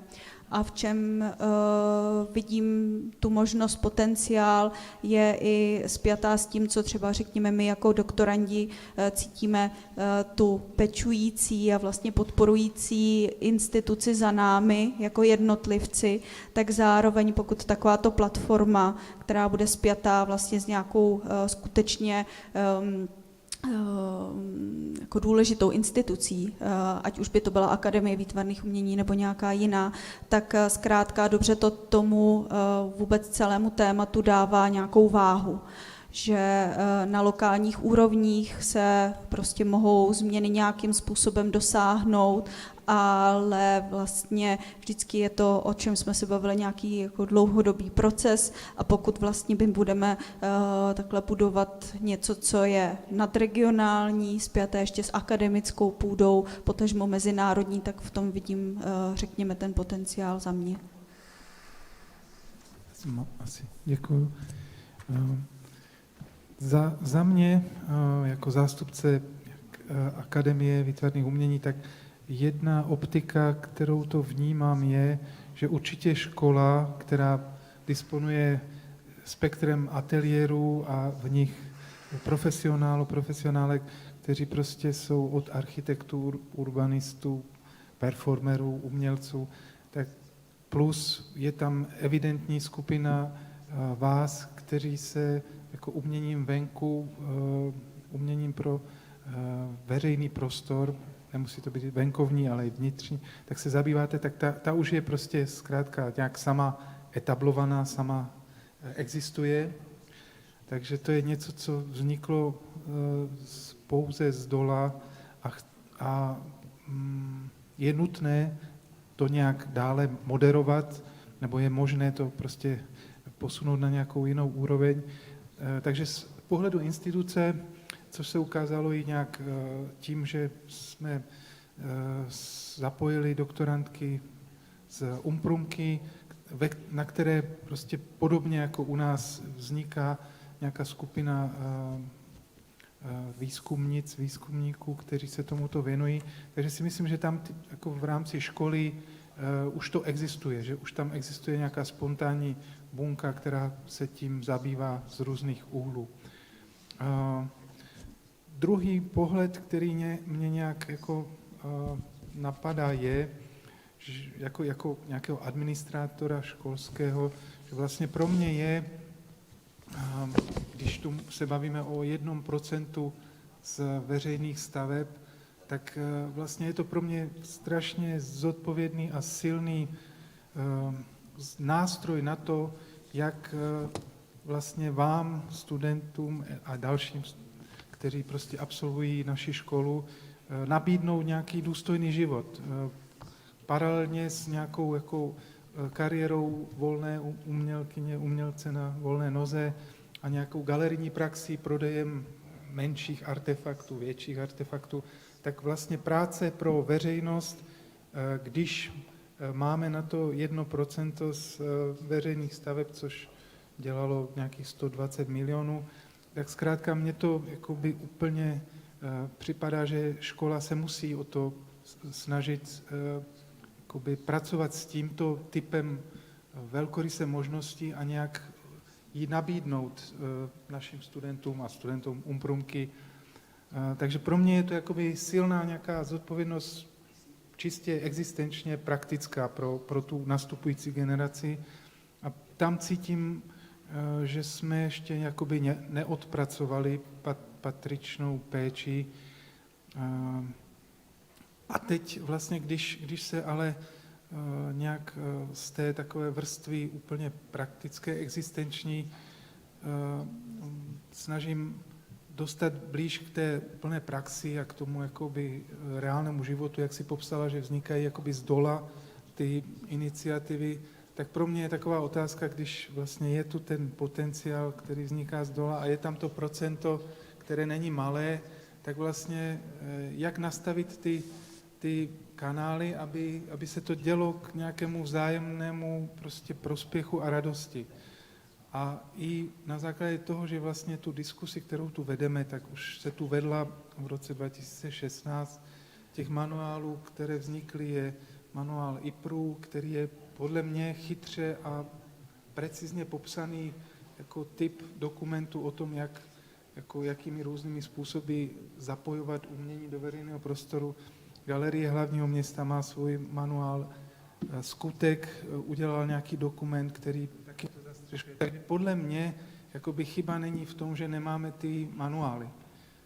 Podle mě se děje někde jako nějaký typ ztráty, který není v manuálech, ale nějak je bohužel v nás a nějak bavilo by mě prostě nalézat nějaké formáty propojování těch už existujících institucí. Proto si myslím, že umění pro město, které má prostě docela přesně a přesvědčivě popsanou strukturu, přesto si myslím, že jsou tam nějaké rezervy,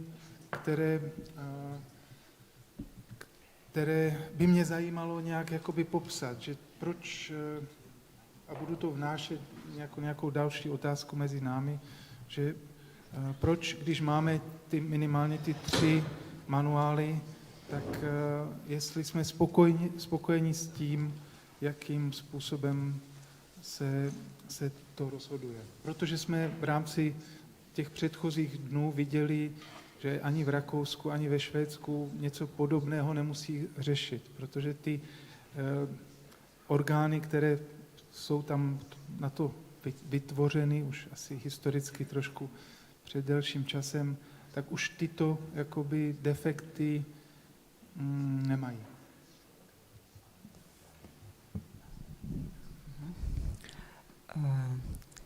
Já Bych se možná zeptala Jonase, jestli k tomu něco má? Nebo ještě ne?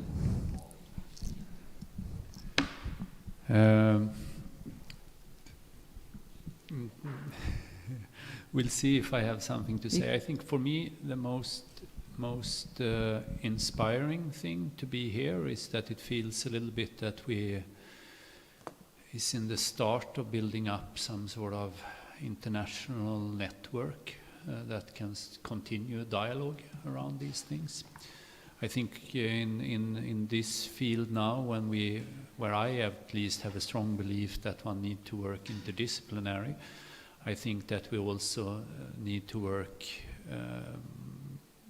sharing much more collegially or over borders in a way, because some countries are sort of are mirrors of the past, and sometimes some countries are mirrors of the future, and one can see different kind of alternatives which we are all facing and so on. So we can learn a lot from each other. And I think it's truly inspiring to sit and listen on these talks and try to learn and try to navigate and try to find strategies to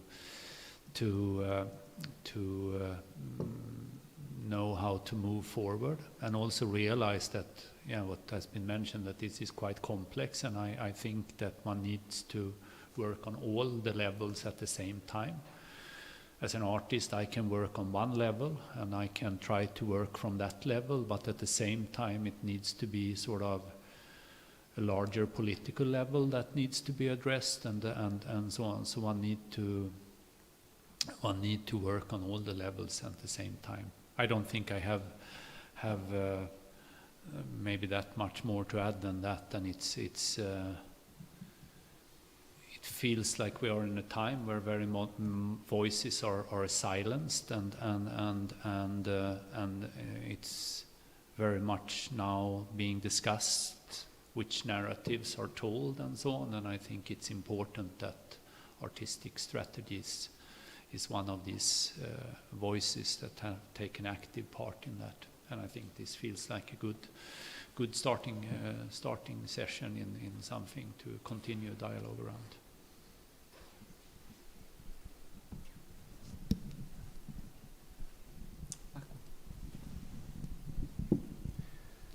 Tak já jsem sice bohužel neviděl ty příspěvky předtím, ale to, co tady slyším, tak mi přijde přesto důvěrně známý, protože mi možná přijde, že to není jenom věc, která se týká umění, ale že to je věc, že slyším něco, co ve mně vyvolává pocit, že jsme se dostali do bodu, kdy cítíme potřebu nějaký jakoby větší mezioborový multidisciplinární spolupráce, a zároveň moc nevíme, jak na to. Máme nějaké manuály, které nám vlastně říkají, co bychom mohli, co bychom měli a podobně, ale v praxi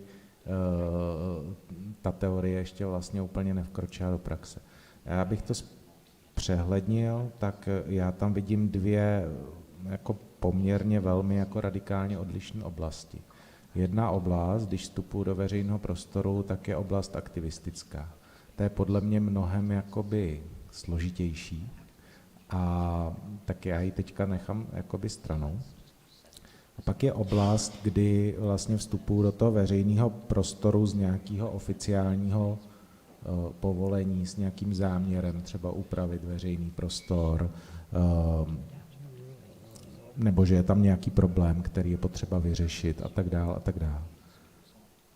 A jak tady zaznělo, velmi často tu zakázku dostane architekt, nebo donedávna platilo, že to dokonce nebyl ani architekt, ale byl to třeba jenom projektant, aby upravil ulici, aby ji upravil tak, aby tam mohli třeba auta dobře parkovat. Už bylo jedno, jestli tam budou moci lidi třeba pobývat v té ulici a podobně. A my jsme měli minulý týden vlastně konferenci mezioborovou na téma spolupráce těch, já to nazývám pracovně tvrdých profesí, ty, co vlastně vytvářejí ty fyzické výstupy jako architekti, krajináři, dopravní inženýři a podobně. Mezi ně patří i umělci určitě, nebo ty jsou taky propojující element. A na druhé straně těch měkkých profesí, jako jsou sociologové, kulturní antropologové, sociální geografové a tak dále, těch vlastně profesí je celá řada. A i vlastně v tutom vztahu mezi, dejme tomu, architektem a sociologem, tak ten vztah dneska nějakým způsobem jakoby existuje, ale je velmi vlastně úzký a velmi vágní. Jo? I ty představy o tom, co ta jedna profese může vlastně nabídnout té druhé, jsou poměrně vlastně omezené. Ty měkké profese jsou pořád braný tak, že je teda ten někdo, kdo nám zjistí, jestli je dobrý, aby jsme tady měli lavičku a možná, jak by ta lavička měla vypadat, jestli má být spíš pro starší lidi nebo prostě nějaký lehátko pro teenagery a podobně. Ale vlastně ten přesah toho sociologa nebo antropologa a tak dále je úplně jako jiný. Jo? On, když vlastně je do toho projektu zapojený od začátku jako plnohodnotná součást toho týmu, tak pomůže tomu týmu se podívat na to veřejné prostranství tak, že třeba řekne, ale vy to tady chcete třeba rekonstruovat, ale tadyhle je velký sociální problém, který vlastně prostorově přesahuje to místo, který vy chcete rekonstruovat a je potřeba se nejdřív vlastně řešit ten sociální problém, protože vy, kdybyste teďka zrekonstruovali to místo, tak samozřejmě trošičku tomu pomůžete, ale investujete, nevím, 100 milionů nebo 10 milionů, ale vlastně tu podstatu toho problému jako moc nevyřešíte. Takže on dokáže vlastně už na samém začátku třeba jakoby přesměrovat ten projekt. No. A mně přijde, že vlastně, když se na to takhle dívám, že ta role těch jednotlivých profesí je v tutom trošku podobná. Samozřejmě, ono je to vždycky jako svázáno nějakými limity. Ten člověk dostane ten projekt, který má nějaký zadání, nějaký termíny a tak a hrozně záleží, jaká je otevřenost na té druhé straně vlastně v tom být flexibilní. Ale mně přijde, že když teď znova nemluvím o té aktivistické rovině, ale když tu té oficiální rovině, tak vlastně bych vnímal jako největší pomoc nebo největší přínos toho umělce a umění ve veřejném prostoru v tom, když by mohl být od samého začátku vlastně plnohodnotnou součástí toho týmu, byť třeba v rovině nějakých jako pár konzultací, to nemusí být nic, jako že tam stráví měsíc. A pomohl vlastně jakoby pochopit ten projekt zase z dalšího pohledu a nasměrovat ho tak, aby vlastně využil ty své schopnosti, který má odlišný od těch jiných profesí v tom, že se to pak v tom projektu promítne. Že to nebude tak, že mu nějaký architekt určí, no tak tady jsme vymezili třeba dětský hřiště nebo něco a to bychom chtěli jako pojednat trošku umělecky nebo podobně. Ale že třeba podobně jako ten sociolog, jako ten architekt, jako ten dopravní inženýr, tak vlastně pomůže nahlídnout na podstatu toho problému a říct, jakým jazykem vlastně by se to mohlo odrazit v tom řešení. Což ale naráží na tu jako praxi, že se to neděje. Ale nemyslím si, že by byl nezájem jakoby na straně třeba architektů a tak. Takže já si myslím, že je dobrý, aby vlastně umělci byli emancipovaní, stejně jako aby architekti byli otevření a aby vlastně se o tuto snažili v té praxi, protože my se o tom můžeme bavit pořád teoreticky, ale tím výsledkem vždycky je, že jediný, kdy se to povede, je na konkrétním nějakým projektu. Takže když budou umělci emancipovaní, budou chodit za architektama, architekti budou otevření a tak dále a pak si tady budeme jako promítat hezký příklady toho, jak se to někde povedlo, tak to namotivuje vlastně další lidi, jak z té municipality, tak ty odborníky z praxe a někam se to hne, ale asi se to nehne přes ty manuály. Reagovat jenom, že já si myslím, že to je přesné, že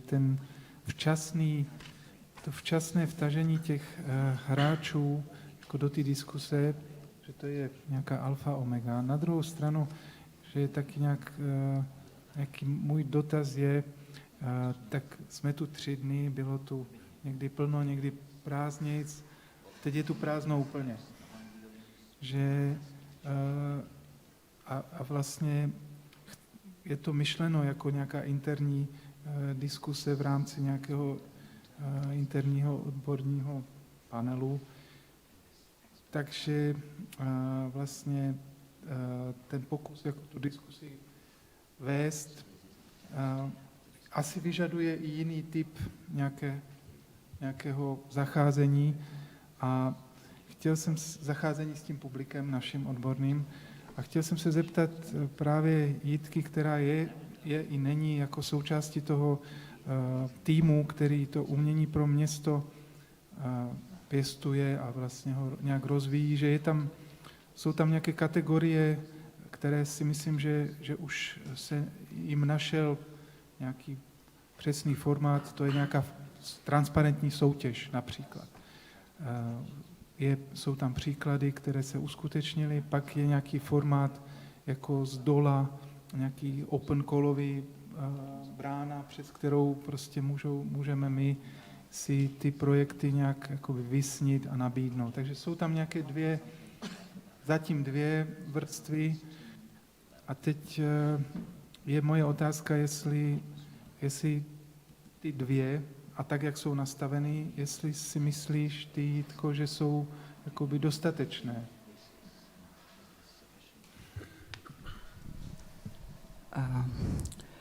Já si myslím, že zase, jako už jsme to tady zmínili, vlastně určitá jako přinejmenším nedotaženost, ale možná je to eufemismus v tom propojení těch vlastně nějaké aplikace nějakých jako vizí, nebo které jsou nějakým jako velmi dílčím nebo takovým jako heslovitě zaznamenány i v těch manuálech do té jako skutečné praxe. Jo? Že tam je prostě, že ještě nejsme úplně jakoby vlastně v tom stádiu, že bychom byli schopni je, protože ono se to neděje, jako nemůže dít samo od sebe. Ono se to, ta implementace se musí dít vlastně na základě nějakého, já nevím, koncepčního jako plánu, jo, prostě, aby jako vlastně aby se ty jednotlivé složky skutečně nějakým způsobem v tom projevily, což samozřejmě není tomu uměleckému provozu úplně vlastní, ale na úrovni té administrace třeba toho projektu si myslím, že se jako pomalu, jo, možná jako nějakým způsobem k těm jednotlivým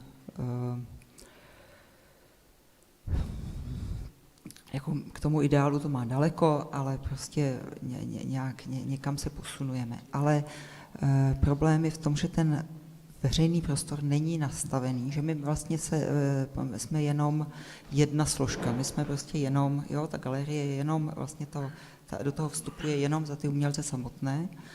Samozřejmě jedná s municipalitami, jedná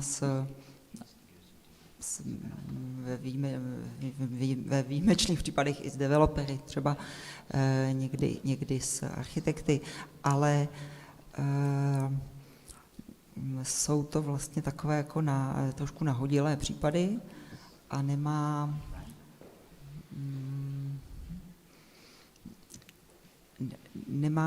nemá tu, jsme zase zpátky jako u té otázky, kde vzít ten mandát vlastně stát se partnery, stát se rovnocennými partnery k tomu, nebo prostě nestalo se v rámci toho umění pro město, se vlastně nenastala ta situace, že bychom vytvořili to prostředí toho kulatého stolu, kde bychom se měli možnost s těmi dalšími profesory konfrontovat, sejít a konfrontovat. Jo, takže tam si myslím, že jako v tomhle je to vlastně vstup, jenom pohled z jedné strany, pořád taková dílčí snaha. Já jsem tady chtěla k nějakým... Nebo, no, pardon, ještě Matouš. Já si to zatím tady srovnám. Dobrý den, já jsem přišel o něco později, já jsem tady byl součástí toho začátku v pondělí toho doktorandského panelu. Vlastně se tady zabývám, jsem taky jedním z těch studentů, kteří doktorského studia, který se zabývají těma mezioborovýma spolupracema. A já jsem vlastně tady dnešní dopolední blok sledoval, alespoň online, takže jsem trochu v obraze.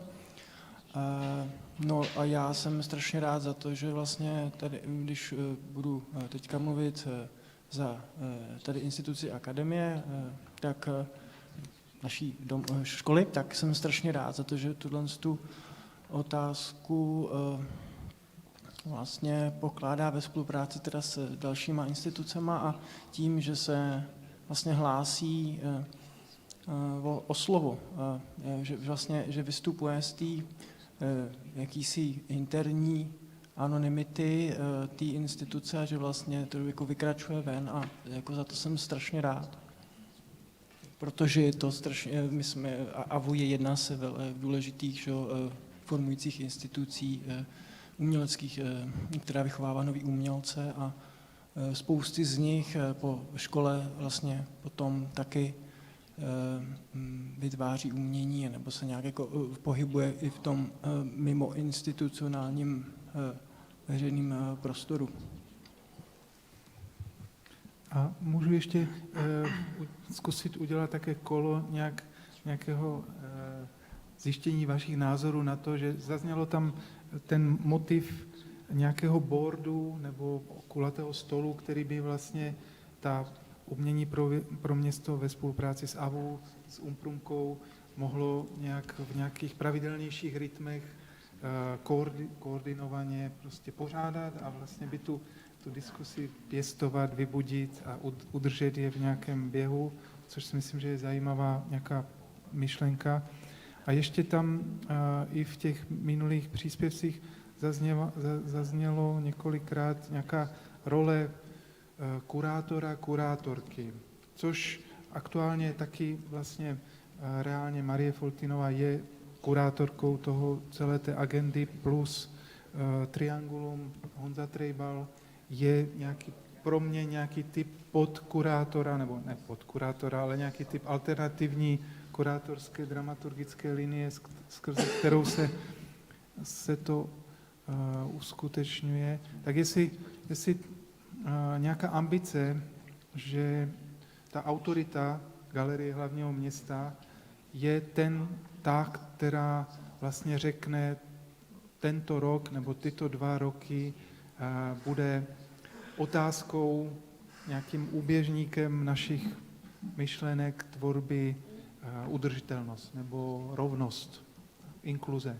Že jestli si myslíte, že my jako v nějakém konzorciu máme být i ti, kteří jako dramaturgicky trochu modelují tu poptávku nebo nabídku.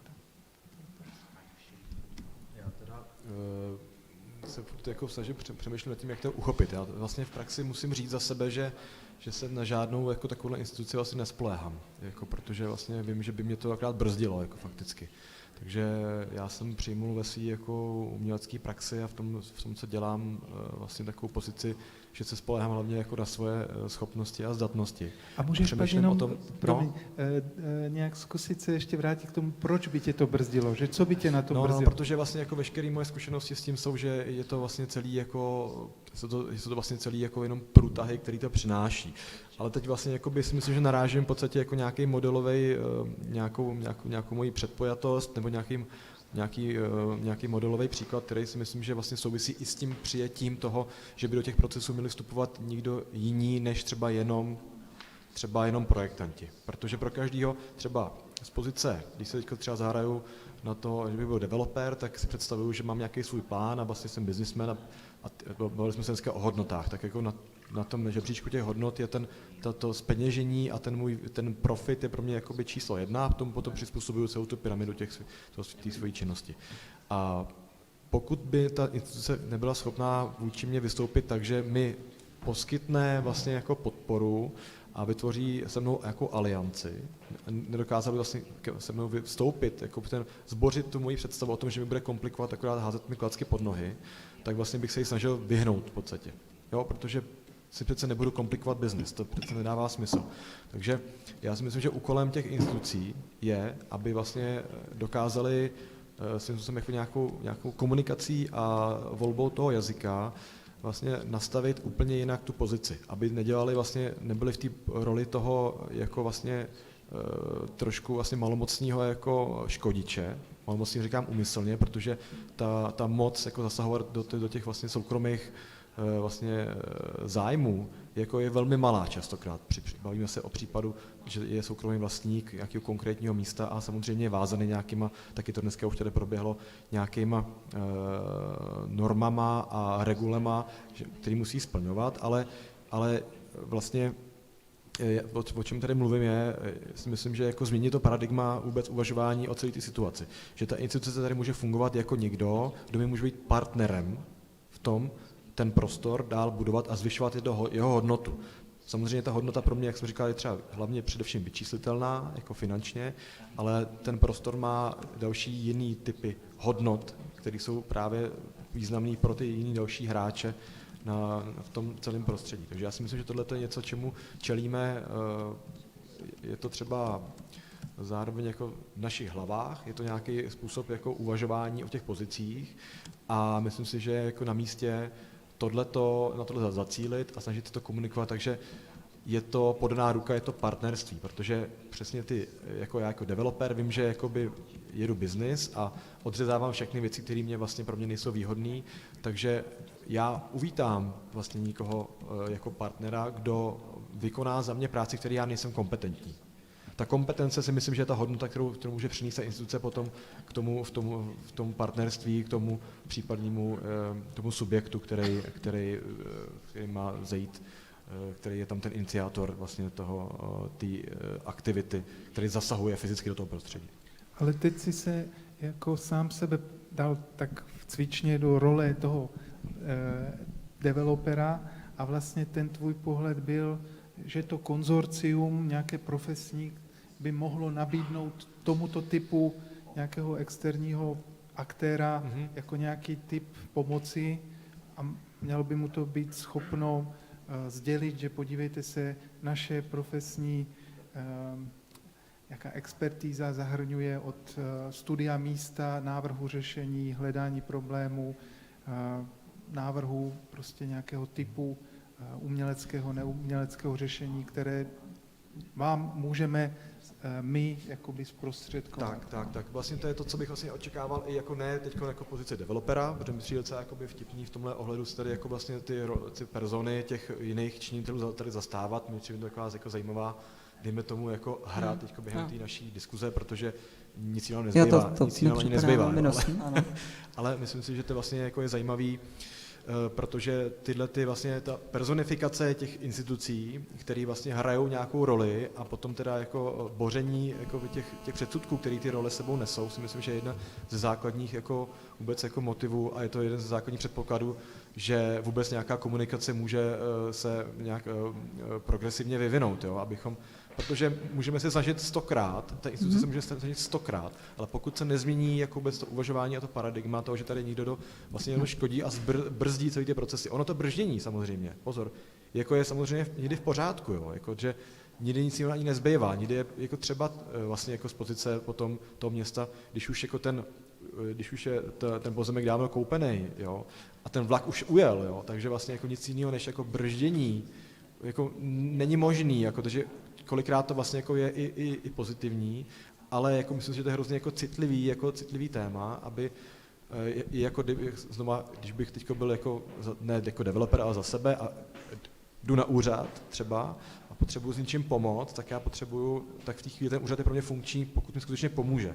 Pokud mi jenom vlastně řekne, že já si musím ještě o tu pomoc požádat ve 3 různých jiných institucích, tak v té chvíli samozřejmě se přestanu vůbec spoléhat na nějaký úřad.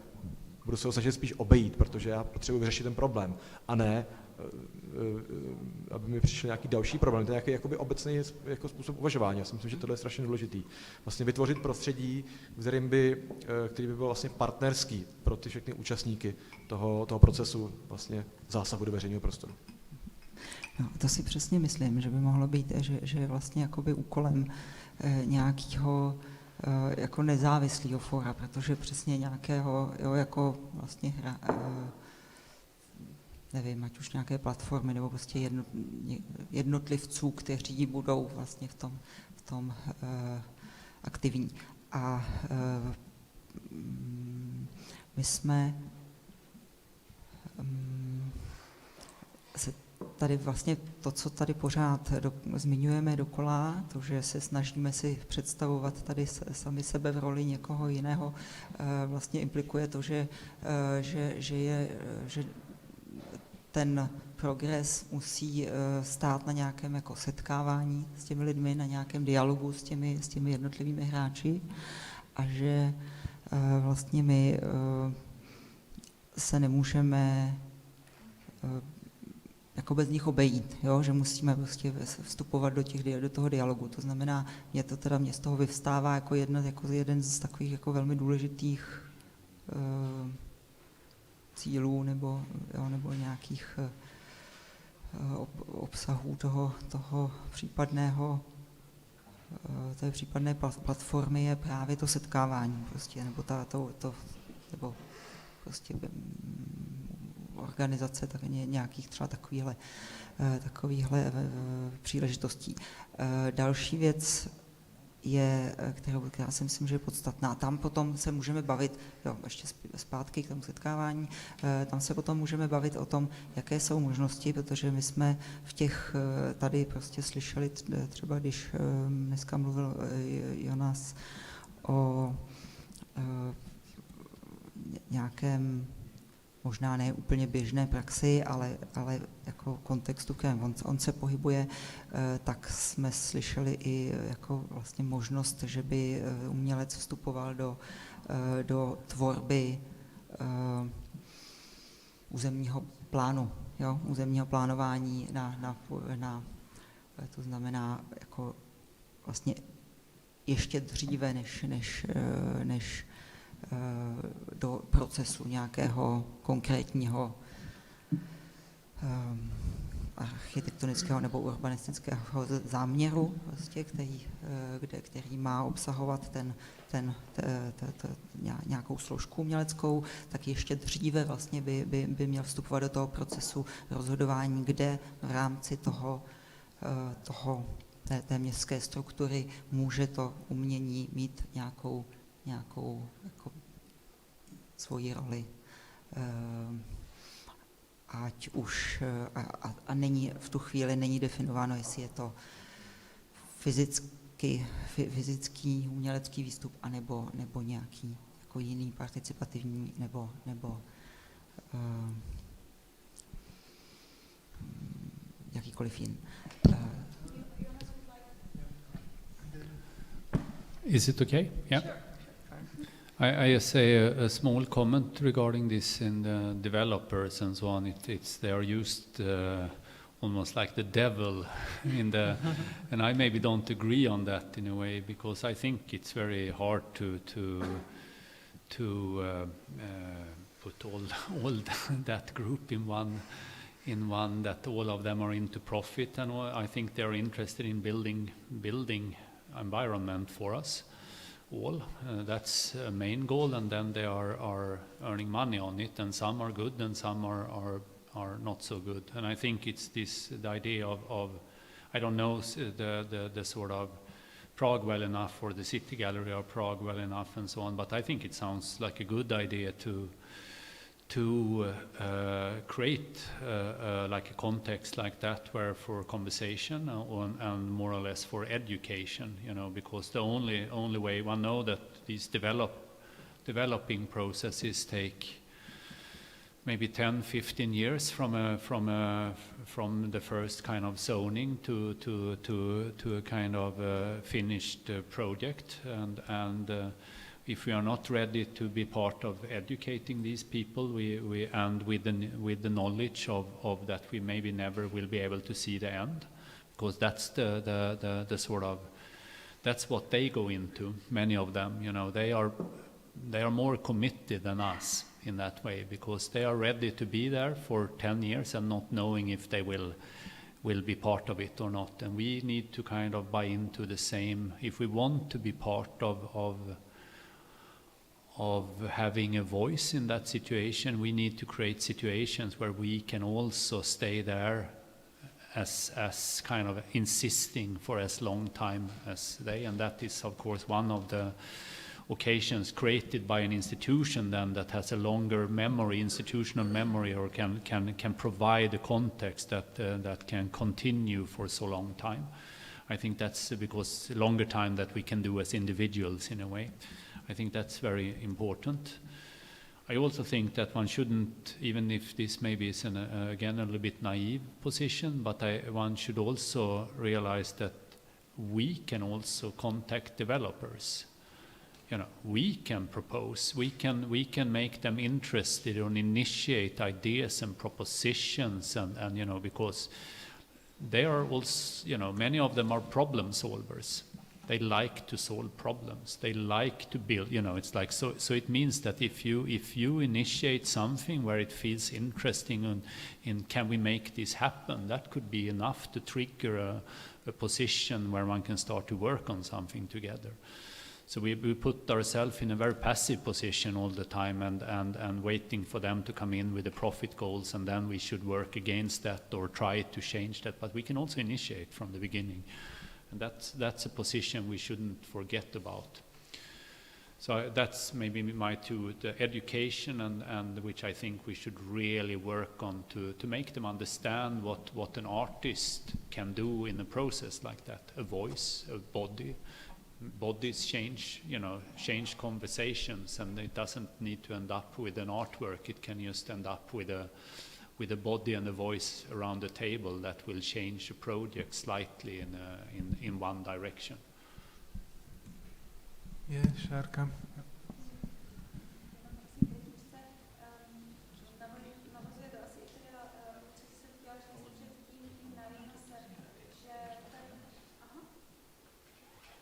Haló? Jo, pardon.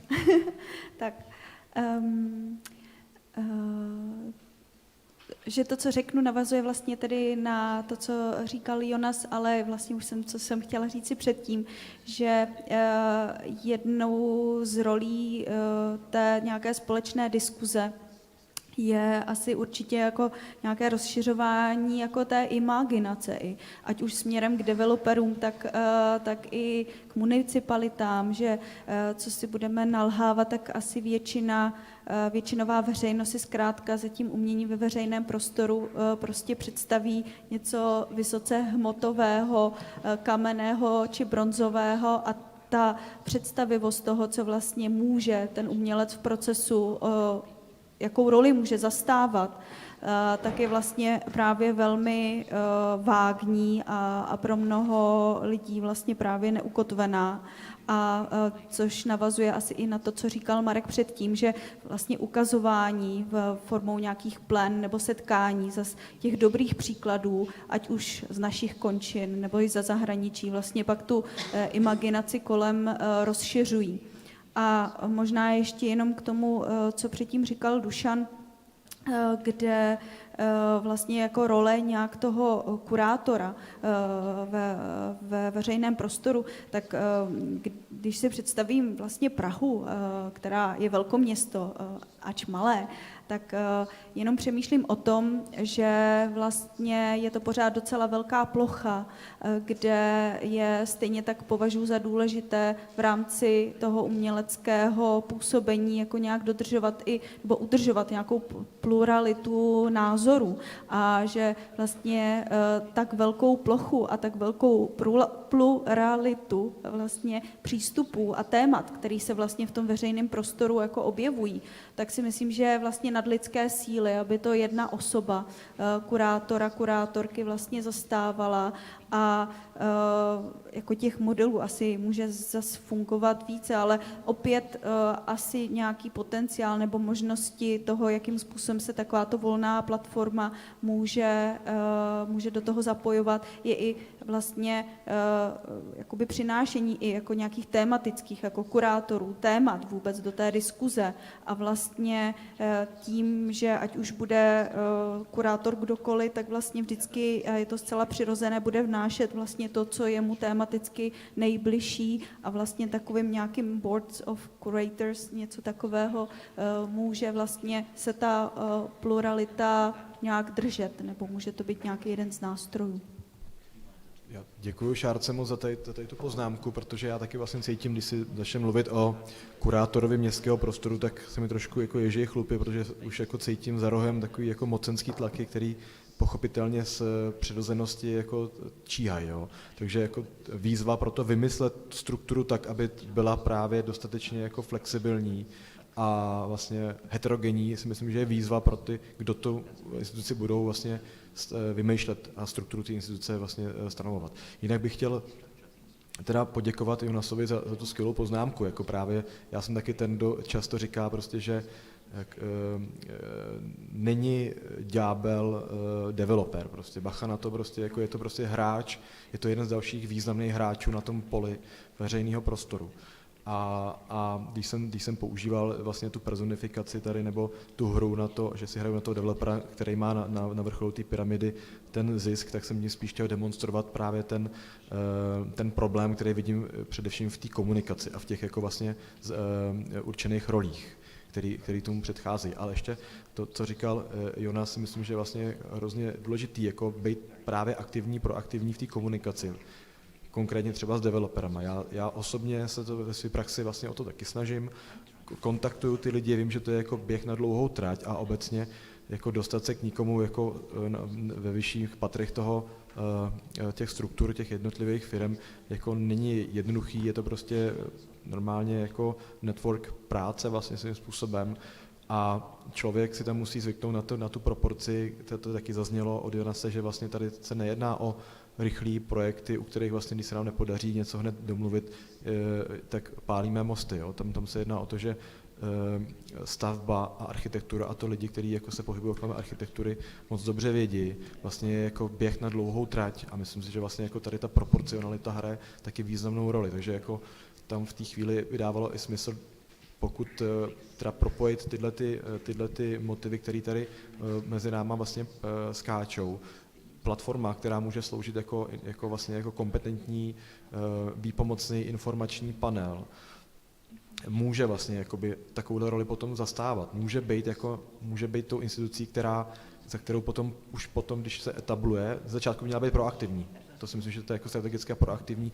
Vlastně ona by měla chodit za těma developerama a říkat, podívejte, my tady máme prostě takovouhle strukturu a jsme vám schopni nabídnout vyřešení těchto konkrétních problémů. A právě to, jak se to nastaví, tak už ta instituce může v sobě nést právě tu interdisciplinární základnu, která může být jako vlastně tou hodnotou, která je nabízena potom. A když v budoucnosti taková věc etabluje, tak bude úplně přirozený, že ty developeři nebo ty jiní činitelé automaticky tam půjdou, protože budou vědět, že ten problém se tam vyřeší efektivněji a lépe než kdekoliv jinde.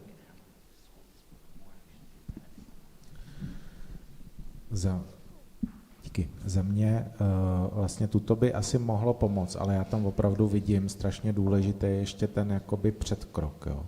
Ve chvíli, kdy teďka se bude vést nějaká debata, tak se vede z velkého vlastně pořád na té teoretické rovině.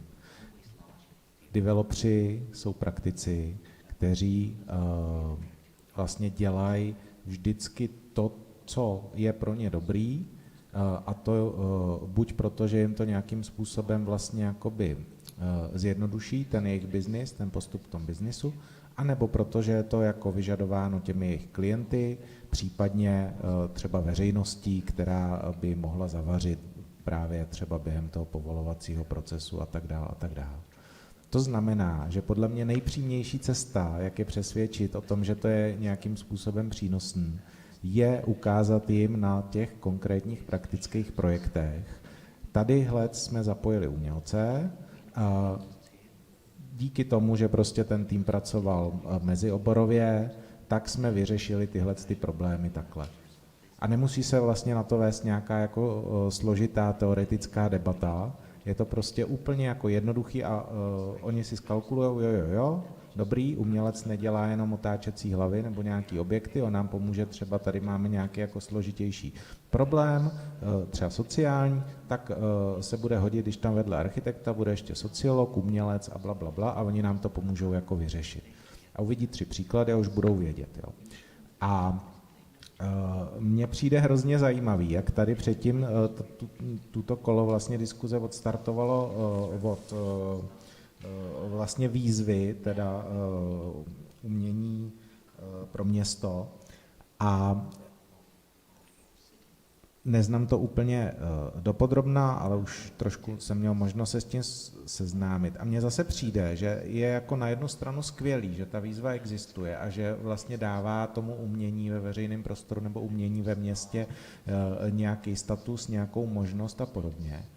Ale jestli to chápu dobře, tak ona je svým způsobem zase to umění vyčleňuje jako něco zvlášť, aspoň do jisté míry.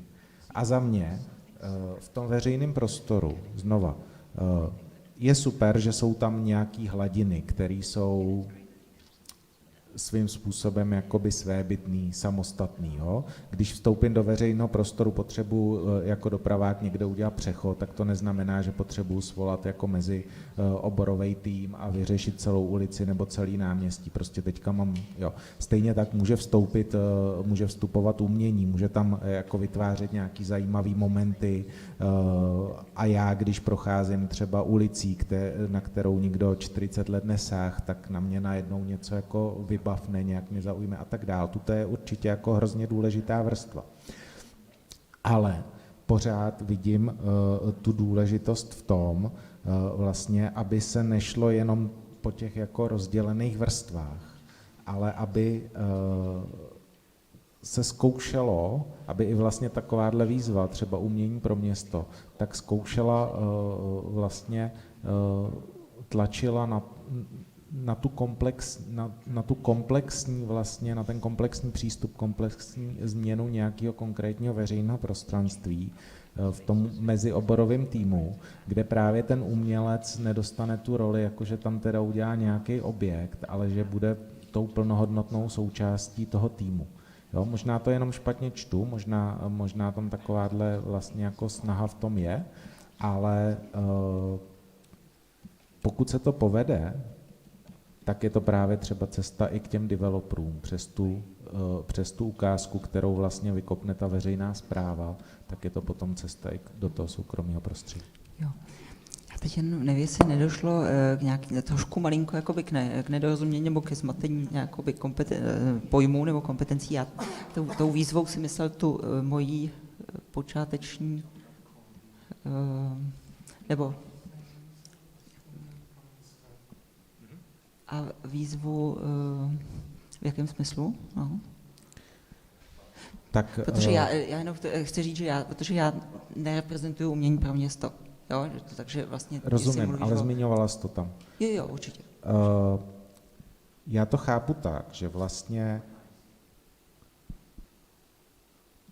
teďka je vlastně jakoby podpora přesto dostat umění jakoby do veřejného prostoru. Aha, základní výzvu pro vlastně jako iniciativu nebo přicházení s nějakými podněty pro vlastně přihlašování se o podporu konkrétních projektů do veřejného prostoru.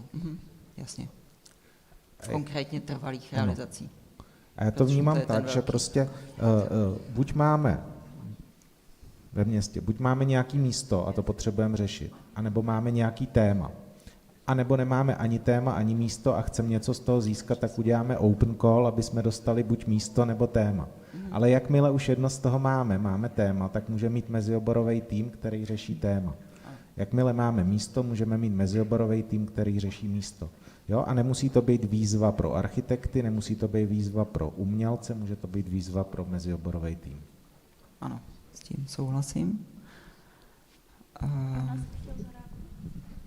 Yeah, I like the idea of also having, because it's also about connecting or collecting people that are interested in working in a different way. So if the municipality or some institution or something, if one make an open call, and the open call is also for developers or for artists and you know, and architects, and then one start to introduce an idea of a way of working. So the open call in itself can be part of an educational kind of proposition on a new method of working. I think it's quite interesting. And then you, from an open call like that, you can also kind of create some kind of archive or of a group of people that seems to be interested in working like that. So you don't just collect the kind of the winners or you collect a group of people, and that can be used for. So it seems like an interesting way of starting a dialogue with people that are interested instead of convincing people that are not interested in a way. And it's to suggest it to whatever kind of institution or municipality or state is also a moment of a kind of educational moment of actually telling that this system can work. You know, and then it's the problem. I kind of agree with what you say regarding it's of course better to show examples, but the problem is that it's not that many examples around on working in this way, because it's not so often that one do. So we need to plant imaginaries in a way and use other kind of, but we maybe need to be smarter in using the language that they are, so we don't sit in a symposium and talk with people that are practical people. We need to find other language then and be practical in a way if we don't have the great examples. Even I'm sure one can squeeze out a few good examples, but it's maybe not so many that has been working in these ways. Mm-hmm. So if I understood well, so we are talking about open calls for the multidisciplinary team. That's it's a very good idea. So, but then we have to define what does it mean, the interdisciplinary team. Yeah, but which is interesting discussion. Yeah, I wonder. I when I think about it just as an idea to start to think around how, you know, what kind of open call could that be? Either you have what you said, you have a very specific site, you have a situation, you have a building, you have something that then it can be easier to kind of define, but it can also be an open call. Let's say if you have a developer in there, that means that the developer is maybe more used to kind of finding the opportunity themselves also. So that means that it could be an open call for finding an opportunity, which means that you can have groups of people that are meeting and discussing and brainstorming ideas, and then finding the actual place and situation too. So that's another kind of open call which can also be interesting, or when I think about it, it sounds kind of exciting to sit and talk together in a group like that and formulate ideas about future imaginaries and then try to make it happen. Já bych, to je jako výborný podnět, já bych se vrátila k tomu, vlastně k tomu uvažování o tom, o potřebách nebo nějakých jakoby o struktuře města, o tom, jaký vlastně konkrétně, že jo, my se chceme bavit o Praze. Samozřejmě v momentě, kdy budeme toho schopni, tak budeme rádi ty naše kompetence sdílet s dalšími, jo, jako nechceme být jako pragocentričtí, jo, to není, ale nicméně někde se začít musí, takže to, co nás tady v tuhle chvíli pálí, je situace v Praze, a když vlastně bychom přišli na nějaký klíč, jakým způsobem uvažovat nebo se postavili platformu, která by byla ochotná uvažovat o situaci v Praze, o těch problematických, nebo o nějaké problémové mapě, nebo nevím, myšlenkové mapě Prahy, tak vlastně mně připadá, v tu chvíli si dovedu představit, že se budou objevovat témata, nejenom místa, ale právě témata, která v té oblasti jako máme a která by bylo možné řešit. A to je velmi jako náročná asi disciplína, ale a zase je to asi něco, co by mělo být úkolem nějakého mezioborového týmu, ale dovedu si představit, že to je jeden zase z dalších teda jakoby možných úkolů, řekněme.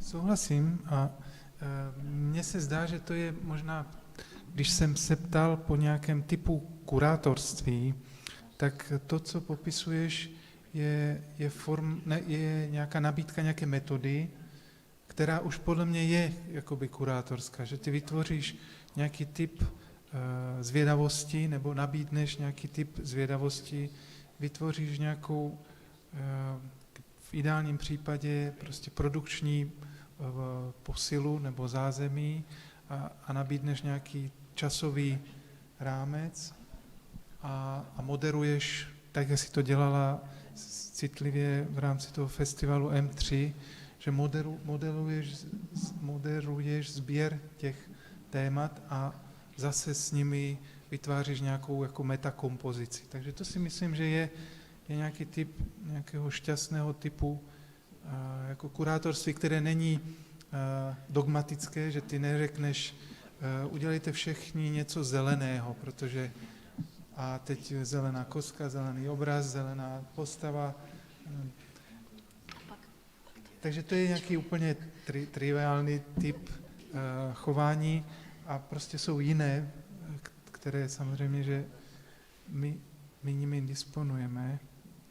A pak ale podle mě tam ještě jakoby ztroskotáváme na tom, což taky se objevovalo na nějakém typu také jako průběžné mikroprofesionality, což je můj případ jakoby organizačně, ale taky se to objevovalo dneska, jakoby všichni za stolem musí být zaplaceni stejným honorářem. Úplně banalita, ale vlastně se neděje v mnoha fázích našeho jako reálného života. A musíme si přiznat, že kdyby jsme chtěli vytvořit jakoby interdisciplinární těleso tady nějaké, tak bych to nemohl být já, který jsem zároveň sekretářka školy, zároveň vedu doktoranty, zároveň vedu ateliér a tím pádem vlastně to dělám v nějakém typu nepatřičného stresu a v nějakém typu neprofesionality. Takže nutně vlastně musí vzniknout nějaká shoda na tom, že to chce profesionalizovat člověkem nebo týmem lidí, kteří musí být jako honorováni. A teď je otázka, jestli by to mělo být nějaká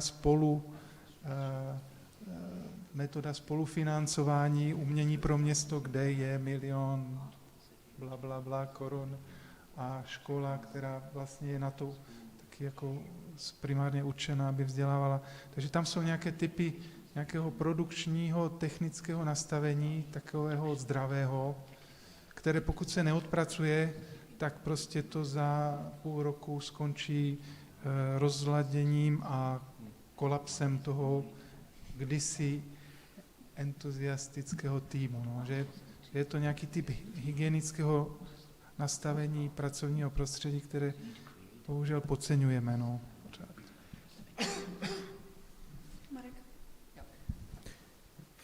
Já jsem možná, nebo v tom takový hodně jako přízemní a praktický, nebo Vlastně mi přijde dobrý být v tom někdy přízemní a prakticky, ale mě by vlastně, než bych dával dohromady zase nějaký jako instituce, boardy a podobně, tak já bych opravdu třeba zkusil, ať už z pozice Galerie hlavního města Prahy a projektu Umění pro město nebo to, tak bych zkusil jako třeba 2 věci. Jedno je kouknout se, kde se prostě bude rekonstruovat nějaký místo, třeba nějaký náměstí, já nevím, park nebo cokoliv.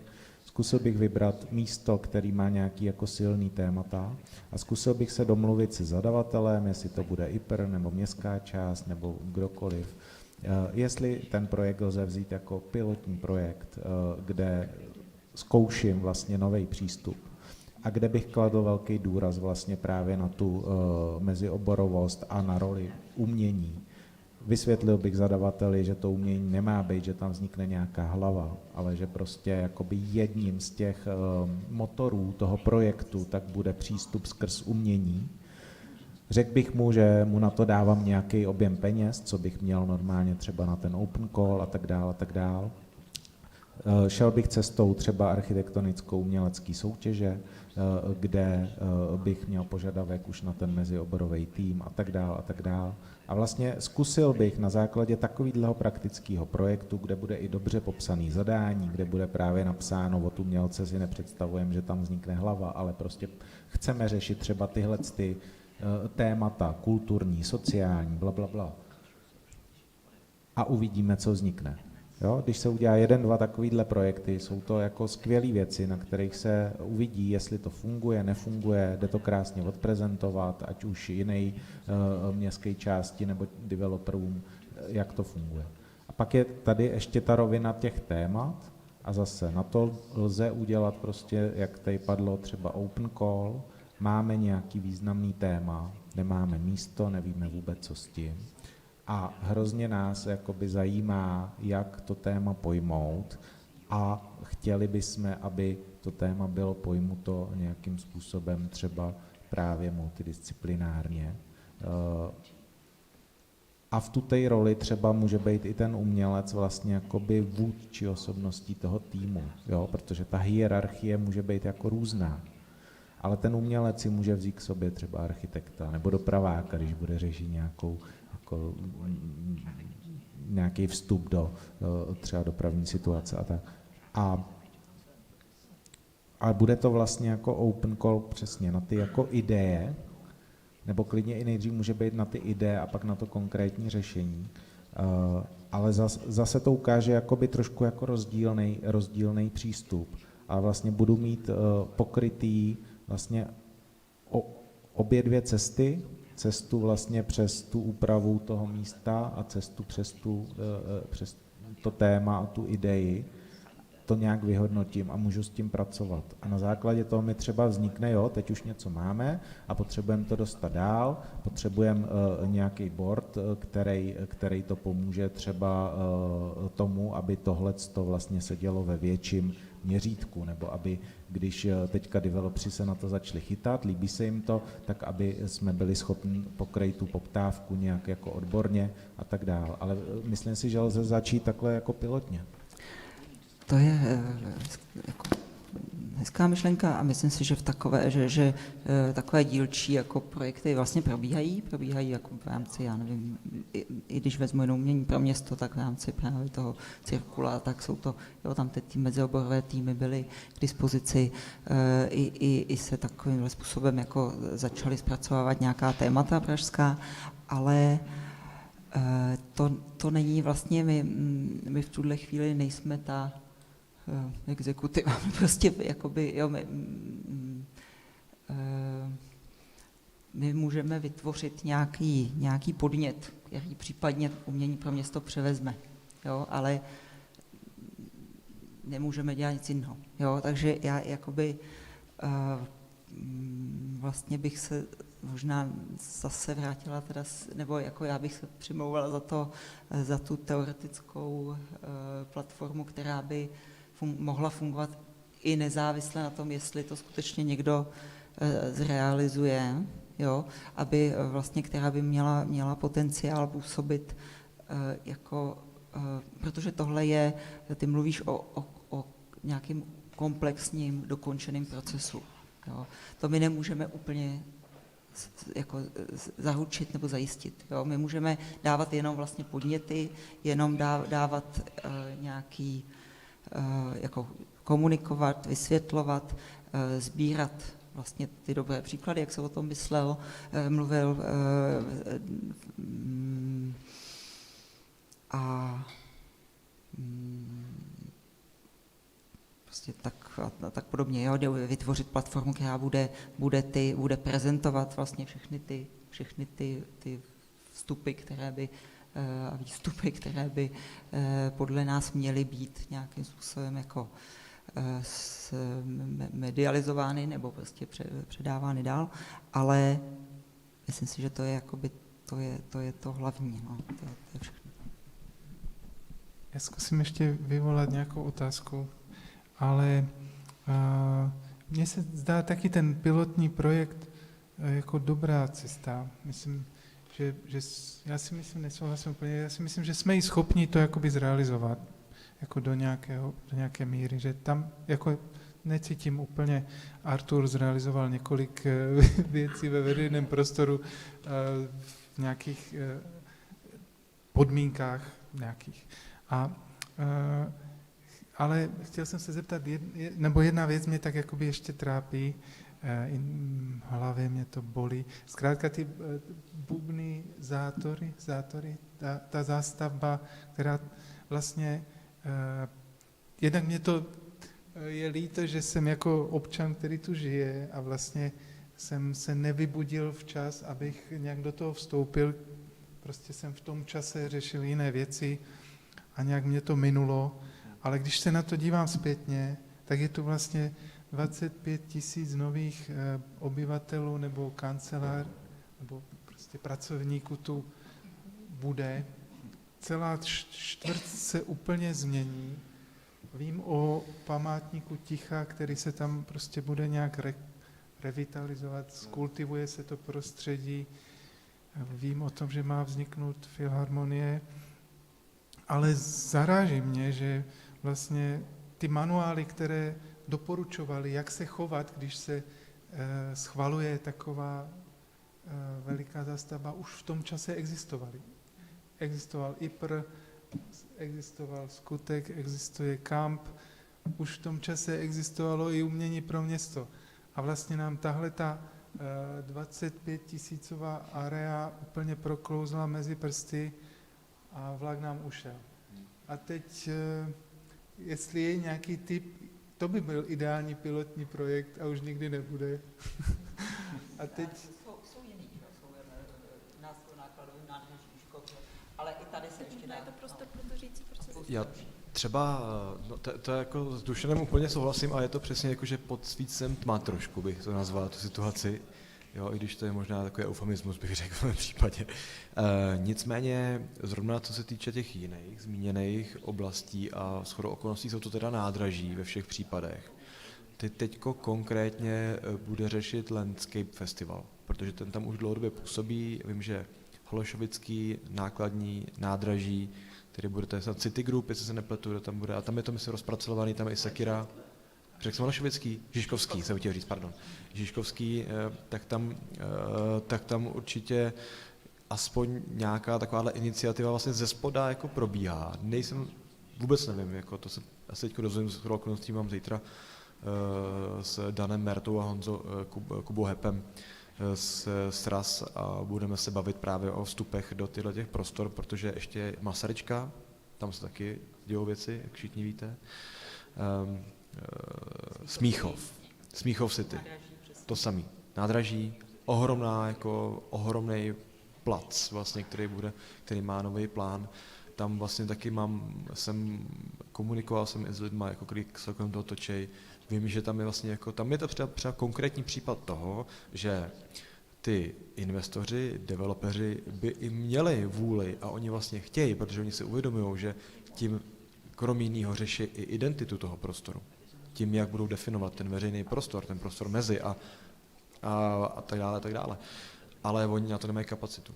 a není tam vlastně nikdo, kdo by jim to dokázal zprostředkovat. Chybí tam vlastně a oni sami vlastně jako, oni tak trošku vlastně jako vědí, že to mají řešit, ale zase to tak moc nepálí, že jo. Ne za tolik, aby byli proaktivní, ale pokud není nikdo jiný proaktivní, tak se nic neděje. Takže zrovna konkrétně je tady, když jsme teda u těch jako míst, a ty jsi zmínila, jsou tady jiný místa, které se dějou, jsou tady jiný místa, které se dějou, ale je potřeba tam teda fungovat. A proto zmiňuji třeba konkrétně třeba ten Landscape Festival. Já nevím, jestli znáte Dana Mertu, známe, jasně. Jak jste s ním komunikovali, má svůj vlastní způsob, jako je to jezdec a je skvělý, že to zmiňuješ. Ale vlastně jako taky má nějaké svoje omezené kapacity, který má, ale myslím si, že vlastně jako ten prostor tady je a ten prostor je o tom ho vlastně iniciativně začít řešit. Přesně, takže možná to další výzva, možná by to mělo být jako jeden z výstupů jako této konference, sympózia. Pojďme teda udělat jako vlastně nějakou analýzu, pojďme dát dohromady vlastně ty prostředí a vytvoříme vlastně tu platformu sami a začneme s těma subjektama prostě komunikovat, nabídneme jim vlastně to svoje přispění. Jo. To je to minimum, co můžeme udělat. Jako. Pak už je to o tom jako běžet ten long distance run. Ano, já s tím souhlasím, to jsme jsme o tom mluvili takhle s Dušanem před, už v létě, nebo když jsme o tom začínali mluvit, už na jaře dokonce. A já jsem strašně ráda, že si připomněl ten Landscape Festival, protože to je jako taková jako jiskřička, která tady jakoby je, měli bychom pravděpodobně teda se s nimi nějakým způsobem propojit, nebo což se stane, evidentně.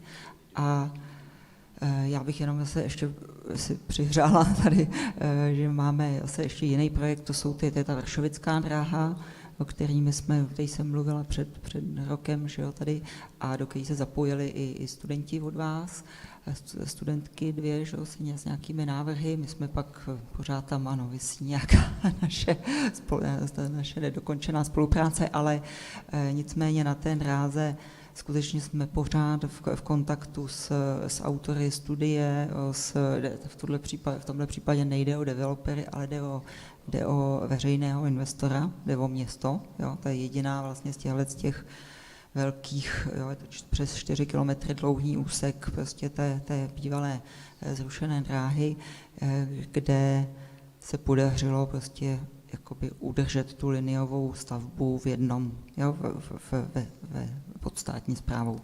Takže si ukazovala někam? Jo, děkuju. Takže tam je taky velký potenciál, je tam i jakoby ta vůle, nebo spíš jakoby nějaká otevřenost ze strany toho, jak těch prostě toho architektonického týmu, tak i krajinářského, tak i toho investora, ale zase je to prostě, pokud nebudeme aktivní, tak samozřejmě se nás nikdo nebude tlačit do nějakého řešení. Takže já s tím, tak teď bych dal poprosil. I just wanted to comment on also landscape, because I think that's a kind of a forgotten area, the in-between spaces, where it's also. So I think it's great that you mentioned that and that is really our public, or our, we are talking about developers, and developers are mainly they are never focusing on the in-between areas. And in the between areas, what's interesting with that also in landscaping is that, or at least from my experience, the landscape drawings and so on are much more abstract than the building drawings, which means that it's a bigger portion of abstraction. It's a bigger potential in actually negotiating in things, because less is seen. So one has the sort of the scale drawing. It's plans versus sections. It's very often more plans in landscape drawing world than it is in architecture world in that way. So you have different. You have a bigger maneuver space, I think, in landscape or in between, which is quite. Then you have the problem that it's less money, so they care less because it's less money involved. It's what they can't develop in a way that becomes the in between areas. So but it's a very interesting. I think it's a super interesting area to think about and in that way. And then I just thought, I don't know, I was just thinking, and I was sitting and thinking about Highline in New York, which is which is a self-initiated project that a group of people were kind of fighting for over 10 years, and with an old railway, and that it's one of the most successful and city-changing projects ever, even if it in the end became sort of also a what you say, a blood vein of money, and that because everything that goes or around there now is changing because of that. That's kind of a problem, not even problem. That's something that even the architects from that, or that were in charge of that, couldn't either foresee that kind of future. But it's interesting as a sort of a citizen project, an activist project, a landscape, an in-between area, a forgotten area, and so on. Yes, we were talking about, we have something what tends to be similar as the it's a much smaller, but do it in like New York High Line. So it's just being planned, being prepared, but hopefully. Yes, it's very, it's something very like challenged. Coffee time, maybe? Yes, yes, sorry. Thanks. Tak jo, tak.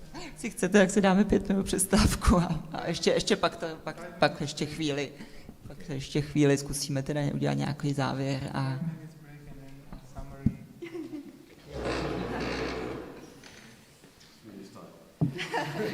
Someone needs to say. It's 3 o'clock, it's coffee time and some sweets.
please, friends and colleagues, let's start to end the session. Final part.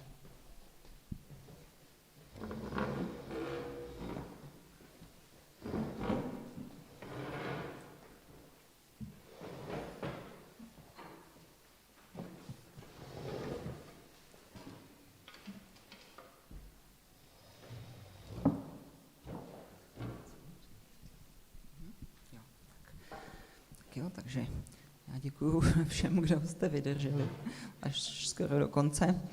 A my jsme si teda tady řekli spoustu dalších podnětů, který nějakým způsobem shrnuli ty předchozí úvahy, nebo aspoň částečně vytěžili ty debaty, které jste tady vedli včera a dneska a předevčírem vlastně už. A teďko teda já bych možná tady přečetla těch několik bodů, které mi přišly, který tady jsem mám jako vyznačený v tom svým zatím chaotickým zápise, který my bychom se chtěli potenciálně zbývat a v další fázi vlastně budeme z nich třeba jakoby tvořit nějakou strukturu nebo hierarchii, jakým způsobem se vlastně ty věci ukážou vlastně funkční v nějakým procesu pracovním. Takže mluvili jsme tady o nutnosti zdůraznění komplexity vlastně uměleckých strategií vůči veřejnému prostoru. Mluvili jsme o vlastně nějakém potřebě nějakého institucionálního backgroundu pro naší případnou aktivitu. Shodli jsme se na tom, že AVU je jako v této chvíli se zdá být takovým ideální institucí v pozadí a v ideálním případě by bylo dobré získat ještě neakademickou vlastně instituci nebo partnera, což by mohla být Galerie hlavního města Prahy, o tom můžeme do budoucna třeba jednat. Dál se vyskytla nebo prostě tady vyskytl návrh propojit se ještě případně s další akademickou institucí typu ČVUT nebo nějakou prostě partnerskou institucí, která by nám vlastně byla schopna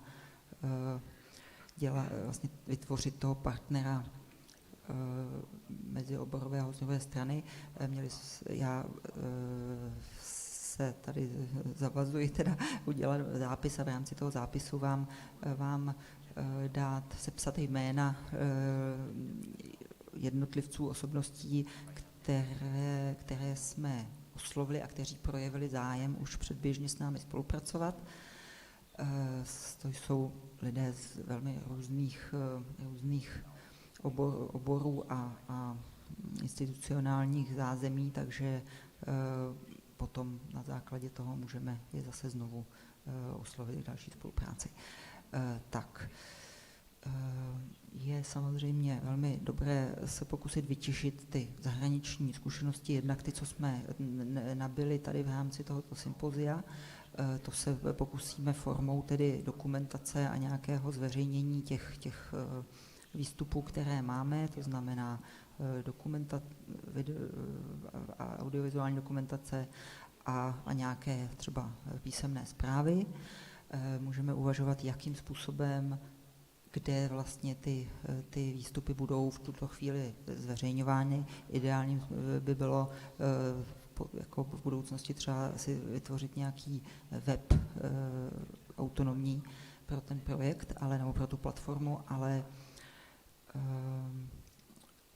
to je zase prostě otázka času, takže v tuto chvíli nejspíš bude k dispozici web AVU a Artičok a uvidíme.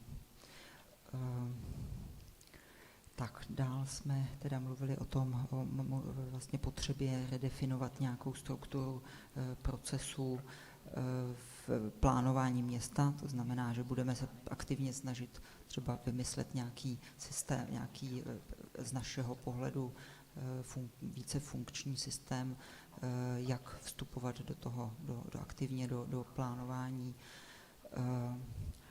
už jakoby funkcionalit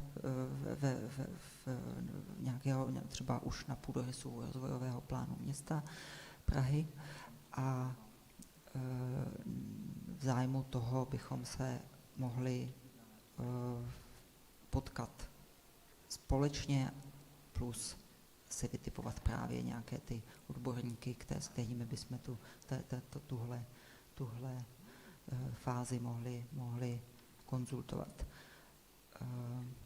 Mluvili jsme o roli, o nějaké úvahách nebo diskuzi nad rolí kurátora veřejného prostoru, což vlastně zahrnuje tedy vydefinování nějaké vlastně nebo popsání plurality strategií, které by ten kurátorský post, ať už je zastoupen kýmkoliv, nebo jakým obsazen nějakým tím nespecifikovaným způsobem, ale nicméně tedy bavili jsme se o těch kompetencích, které by mohla tato role sebou nést. Pak další. Mluvili jsme o potřebě vlastně jednak sebrání nebo nějakého jako přehledu nebo katalogu pozitivních příkladů, plus vlastně v ideálním případě stimulování nějakého dalšího projektu, který by demonstroval vlastně nějaké a prověřil také vlastně nějaké mezioborové týmové spolupráce nad nějakým konkrétním projektem. Vytipovali jsme si tady několik vlastně takových už v tuto chvíli jako problémových oblastí, o kterých víme, že tady v Praze existují a že nás zajímají. Mluvili jsme o bubných zátorech, o Žižkovském nádraží, o Smíchovském nádraží nebo oblasti prostě Smíchova, o Vršovické dráze bývalé. Tu jsme si vlastně vytipovali jako možná i v tuto chvíli ideální, nebo aspoň jsme o tom tak s Dušanem tady mluvili, možná ideální projekt, protože je velmi otevřený, je velmi vlastně v tuto chvíli ještě ve velmi jako zárodečné fázi řešení a je vlastně máme tam veřejného investora, s kterým půjde jistě dobře, nebo pravděpodobně to vypadá, že s ním půjde dobře komunikovat. To je městská radnice plus asi nějaké lokální radnice Prahy 10 nebo tak. Tak tady partnerem se tady ukazuje festival Landscape, Reside Festival, další případné aktivity, které probíhají na půdorysu spolupráce umělců, architektů a jiných vlastně spřízněných partnerů potenciálních. A mluvili jsme také o potřebě edukace, a to jak edukace směrem ke všem dalším vlastně těm potenciálním partnerům, tak já bych k tomu dodala i nějaké jako naší vlastně tím opačným směrem na naší vlastní edukace, případně nějaké vzájemné, a kterou by právě mohla částečně zaštítit nebo umožnit právě ten fakt, že se pohybujeme na akademické půdě.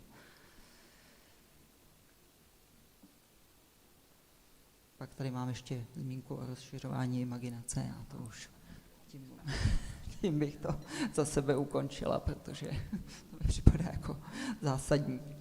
A to zase bych určitě bych se tím v tomhle směru neomezovala jenom na rozšiřování imaginace těch úředníků a dalších možných vlastně hráčů ve veřejném prostoru, ale i naší vlastní, což vlastně tady děláme celé ty 3 dny. Já ještě možná bych dodal, jo, můžu teda začít, když no, pardon. Vlastně, že tady sedí tady Matouš, který je vlastně tady v rámci svého PhD projektu, řeší vlastně kurz spolupráce, interdisciplinární kurz spolupráce sochařů a architektů. A mně vlastně přijde jakoby důležité, aby nezapadlo to, co tady prezentoval Jonas, protože vzhledem tomu, jak jako podrobně má zpracovaný v daleko širším rámci vlastně celý ten kurz, který on sám provádí nebo provozuje, mně přijde vhodný, aby bylo součástí vlastně toho výstupu i zmínka o nějakým takovým vlastně pokusným pilotním modelu, který třeba, nechci tady samozřejmě nic podsouvat Matoušovi, protože myslím, že on sám by mě uvedl asi na pravou míru, ale že by něco obdobného tahle škola taky měla vlastně jako řešit a měla by, myslím si, že by taková věc tady určitě neměla zůstat bez odezvy a že obdobný jako interdisciplinární kurz by tady byl rozhodně přínosný, si myslím, pro studenty a nejenom pro studenty. Tak já přirozeně na to trochu navážu. Díky Matěji za tohle předání slova. Určitě ano, ale myslím, že my se tady jako bavíme ještě jako na takové jako meta úrovni dneska celý den a jedna z těch přirozených rolí právě AVU je ten formát, nebo ten rozměr té edukace. A já myslím, že by to jako právě měla AVU nějaké tu problematiku uchopit systematičtěji, protože ona se tady jako děje napříč tou školou, ale není právě takhle pojmenovaná, jo? Že vlastně napříč ateliéry se dějí tyhle aktivity, ale my o sobě tady vzájemně vlastně nevíme tak trochu, že kdo kde co jako dělá, že? A to je jedna věc, jako se v tom udělat trošku jako přehled, pořádek. A druhá věc je potom to vlastně uchopit a udělat nějaký právě ten vlastně třeba seminář, jo, nebo nějaký jako modul, kde budeme získávat nový jako zájemce třeba právě z řad těch jako studentů, magistrů, nejen doktorandů a tím vlastně budeme vytvářet do budoucna jako lepší výchozí pozici v rámci naší školy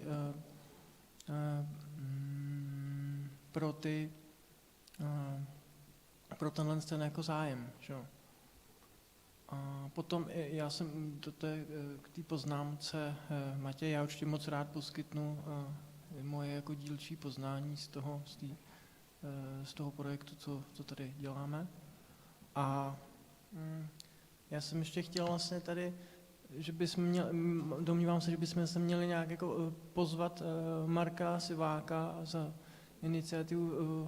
jeho iniciativu, nebo teda, platformu Pěstuj prostor, že by ho to určitě, domnívám se, že by ho to, že vlastně by mohl být naším přirozeným partnerem, že pro tuhle iniciativu. Už tady jako je.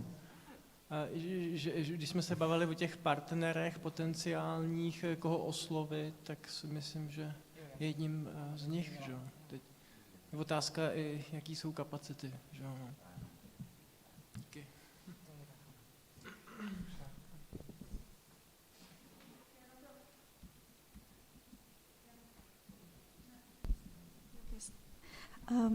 Já na to možná přirozeně navážu, protože jediné, co mě k tomu vlastně jako napadlo jako obyvatelka mimo Prahu, že vlastně samozřejmě je logické, že akademie sídlí v Praze, věnuje se tomu pražskému prostoru, je tady Galerie hlavního města Prahy, ale nejenom teda prostřednictvím Marka a projektu Pěstuj prostor, ale že vlastně se skýtá, jakoby, že není možná nutné se koncentrovat jenom na území Prahy, a vlastně i aktivity různé grassroots a iniciativy, které se dějí jakoby na území Česka, Slovenska, samozřejmě i v širším rozměru, tak v těch lokálních měřítkách pak ten zásah někdy skutečně může být jednodušší, může to být zajímavější i vlastně, nebo v něčem zajímavé i pro studenty. A myslím si, že ač je Galerie hlavního města Prahy jako statutem spjatá s tou Prahou, tak i pro Galerii hlavního města Prahy taková věc by mohla být zajímavá, vlastně ten působnost vlastně a nějaká jakoby metodická i pak další jako podpora i mimo hlavní město.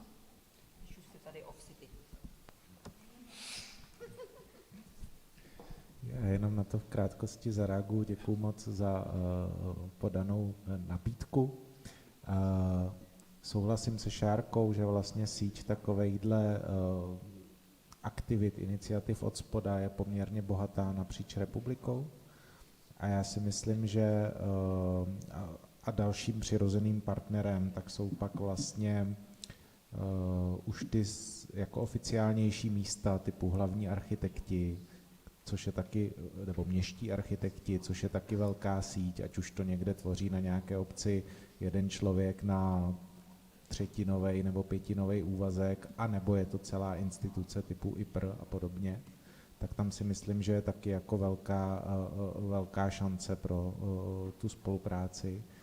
A jenom, abych se z toho úplně nevyvlík, tak za mě osobně my se teďka soustředíme hodně právě na ty praktické projekty, praktickou spolupráci s veřejnou správou a ve chvíli, kdybych někde viděl prostě možnost po otevřené dveře, prostor pro to se tam nějak vlastně takhle jako mezioborově zapojit s váma, tak určitě bych to rád využil. Děkuju.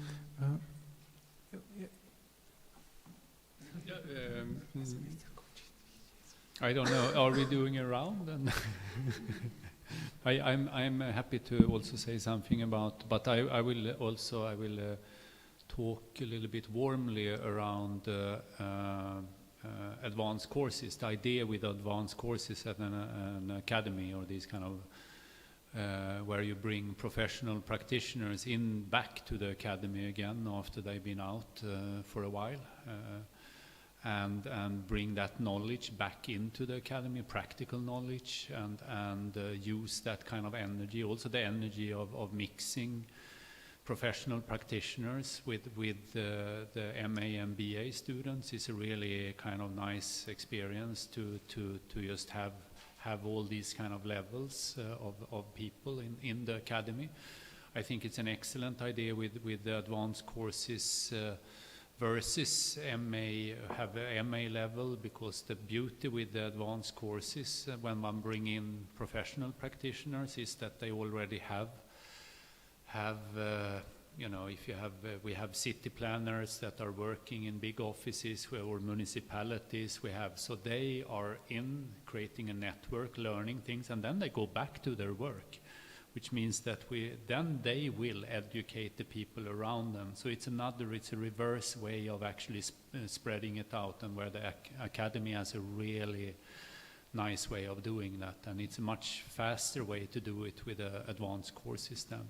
And it takes some time to maybe formulate. It's quite complex, so it takes a little bit of time and experience to maybe formulate thoughts around how to work in these complex situations. So I think it's also a little bit of experience is really good as a starting point for these kind of collaborations. It can be tricky before, of course possible, but it's quite nice that kind of, and it's also more possible to move it from theory to real. If it's advanced course, then you have practitioners which already have the build-up for being able to do that. They have the kind of setup. So if the school have an interest in doing that, I can warmly recommend it. And that system we have at the Royal Institute, where we have a few of these different kind of courses, then not so many, but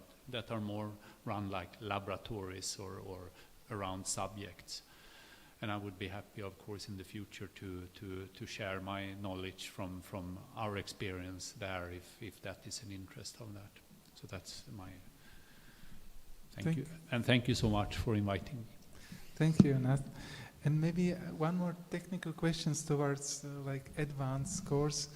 Is it like meant to be course which is above MA studies or somehow by side by MA studies? What is the, from your point of view, the definition of the word advanced? We call them postmaster courses, Postmaster. But that's not an academic term that exists. So they are kind of trying to call them something other now, the people who are more into the academic terms then. So, but we have set a level on that people should have an MA. And before it has been maybe a couple of years experience. We are changing that a little bit. So because I think it makes a lot of sense. We have a couple of people that have just finished school, and then we have people that's been out for 30 years. So we have or 25 years. So we have a wide range, and they bring different kind of energies, and I think it's really good with a big diversity with different experiences. So that we have and we have also we don't demand an MA. We can evaluate if a person have practical knowledge that is equals an MA then. So we take these into considerations if someone show work examples or so on. It's quite many. We have 2 people, curators that never finished their studies, for example, but they are high up in the municipality, for example, in Malmö, and working with one of them are working with anti-racist monument in Malmö, which is talked about a lot now in media in Sweden, and then another one. So they are high level of, but maybe were kind of a few points or months away from their MA in curatorial studies or art history then, when they rather left and did something else instead. But yeah. Thank you. I'm not finishing hopefully yet, so just I wanted to also add some, maybe I will start in English because I had remarks in English. So from the last days I really like the notion act and react, act before and not to react after.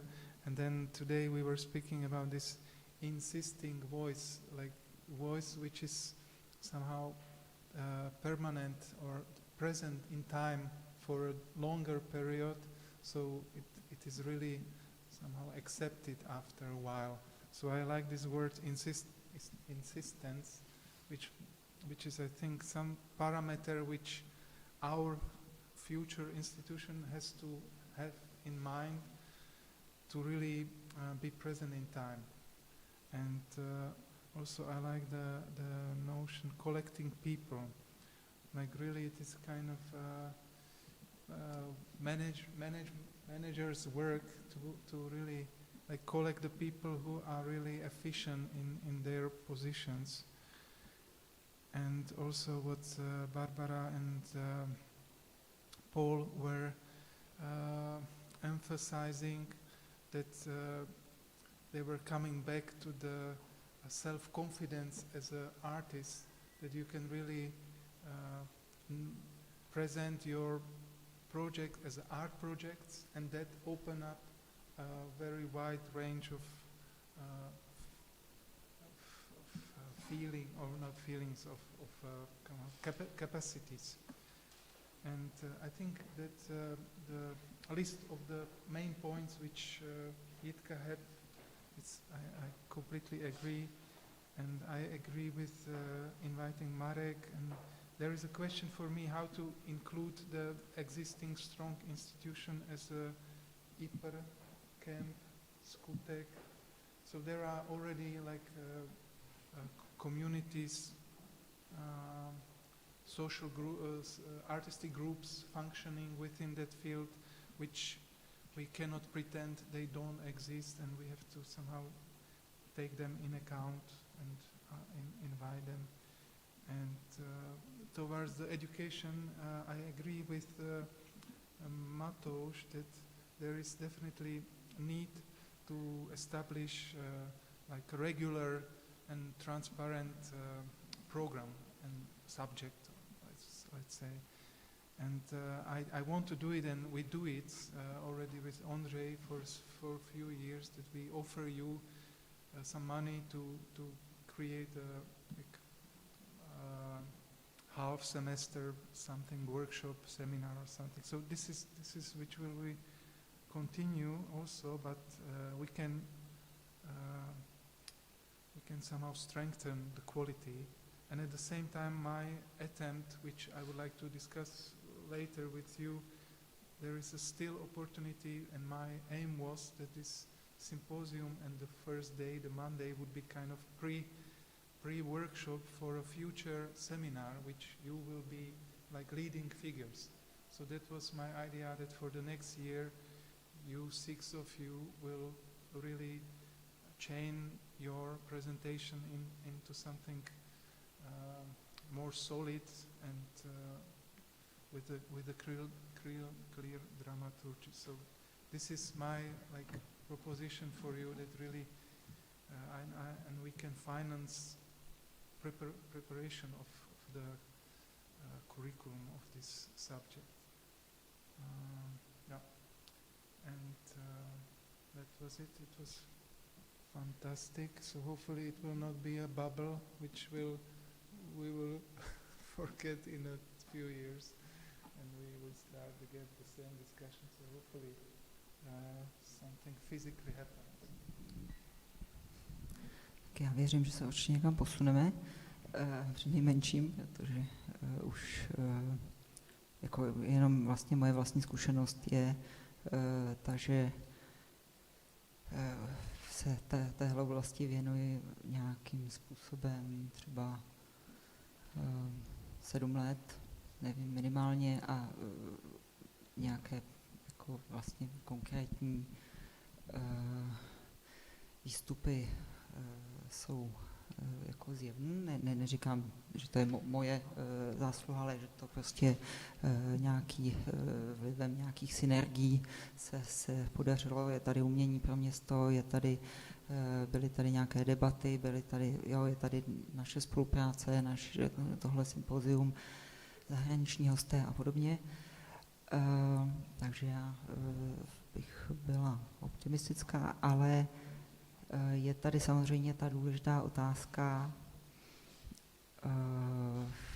vlastně té ekonomické udržitelnosti, respektive i kapacitní udržitelnosti, takže to je věc, na kterou se asi budeme muset nějak jakoby hlavně společně, ale možná ještě budeme hledat nějaké posily jinde.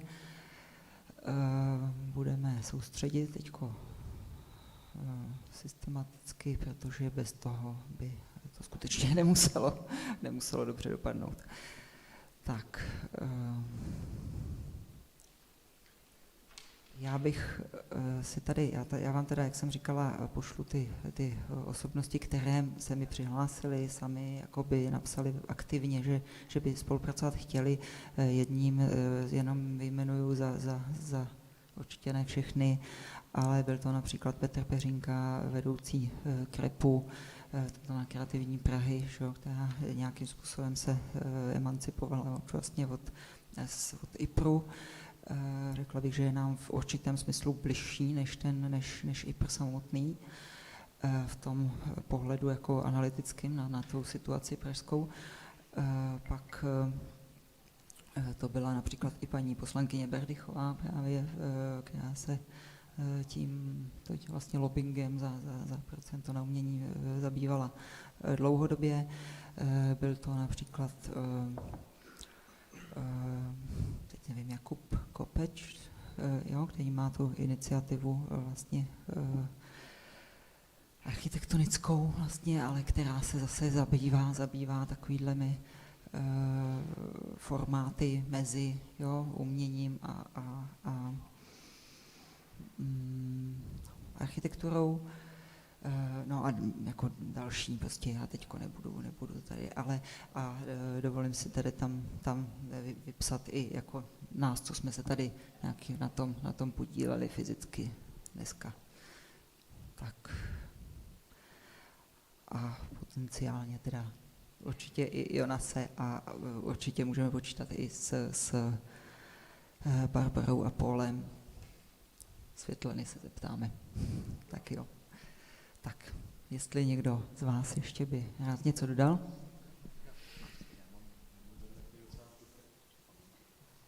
Já mám tady tak jako lehce vtipně a vzletně na závěr, aby to našel jsem zase quote nějaký zajímavý. A je to Theo van der Burg z hnutí Destil. A přijde mi to celkem přiléhavý v kontextu sympózia, který proběhlo, tak já to teď přečtu v originále. A protože to nemám v originále a překládat to asi nebudu, a však to tam případně přepošlu, aby se tam vložil, pokud vám se to bude líbit teda. Takže Theo van der Burg 1923. We must understand that the art and life are no longer separate domains. The idea that art is an illusion divorced from real life must therefore be abandoned. The word art means nothing to us. We demand that it be replaced by the construction of our environment according to creative laws, derived from well-defined principles. 1923.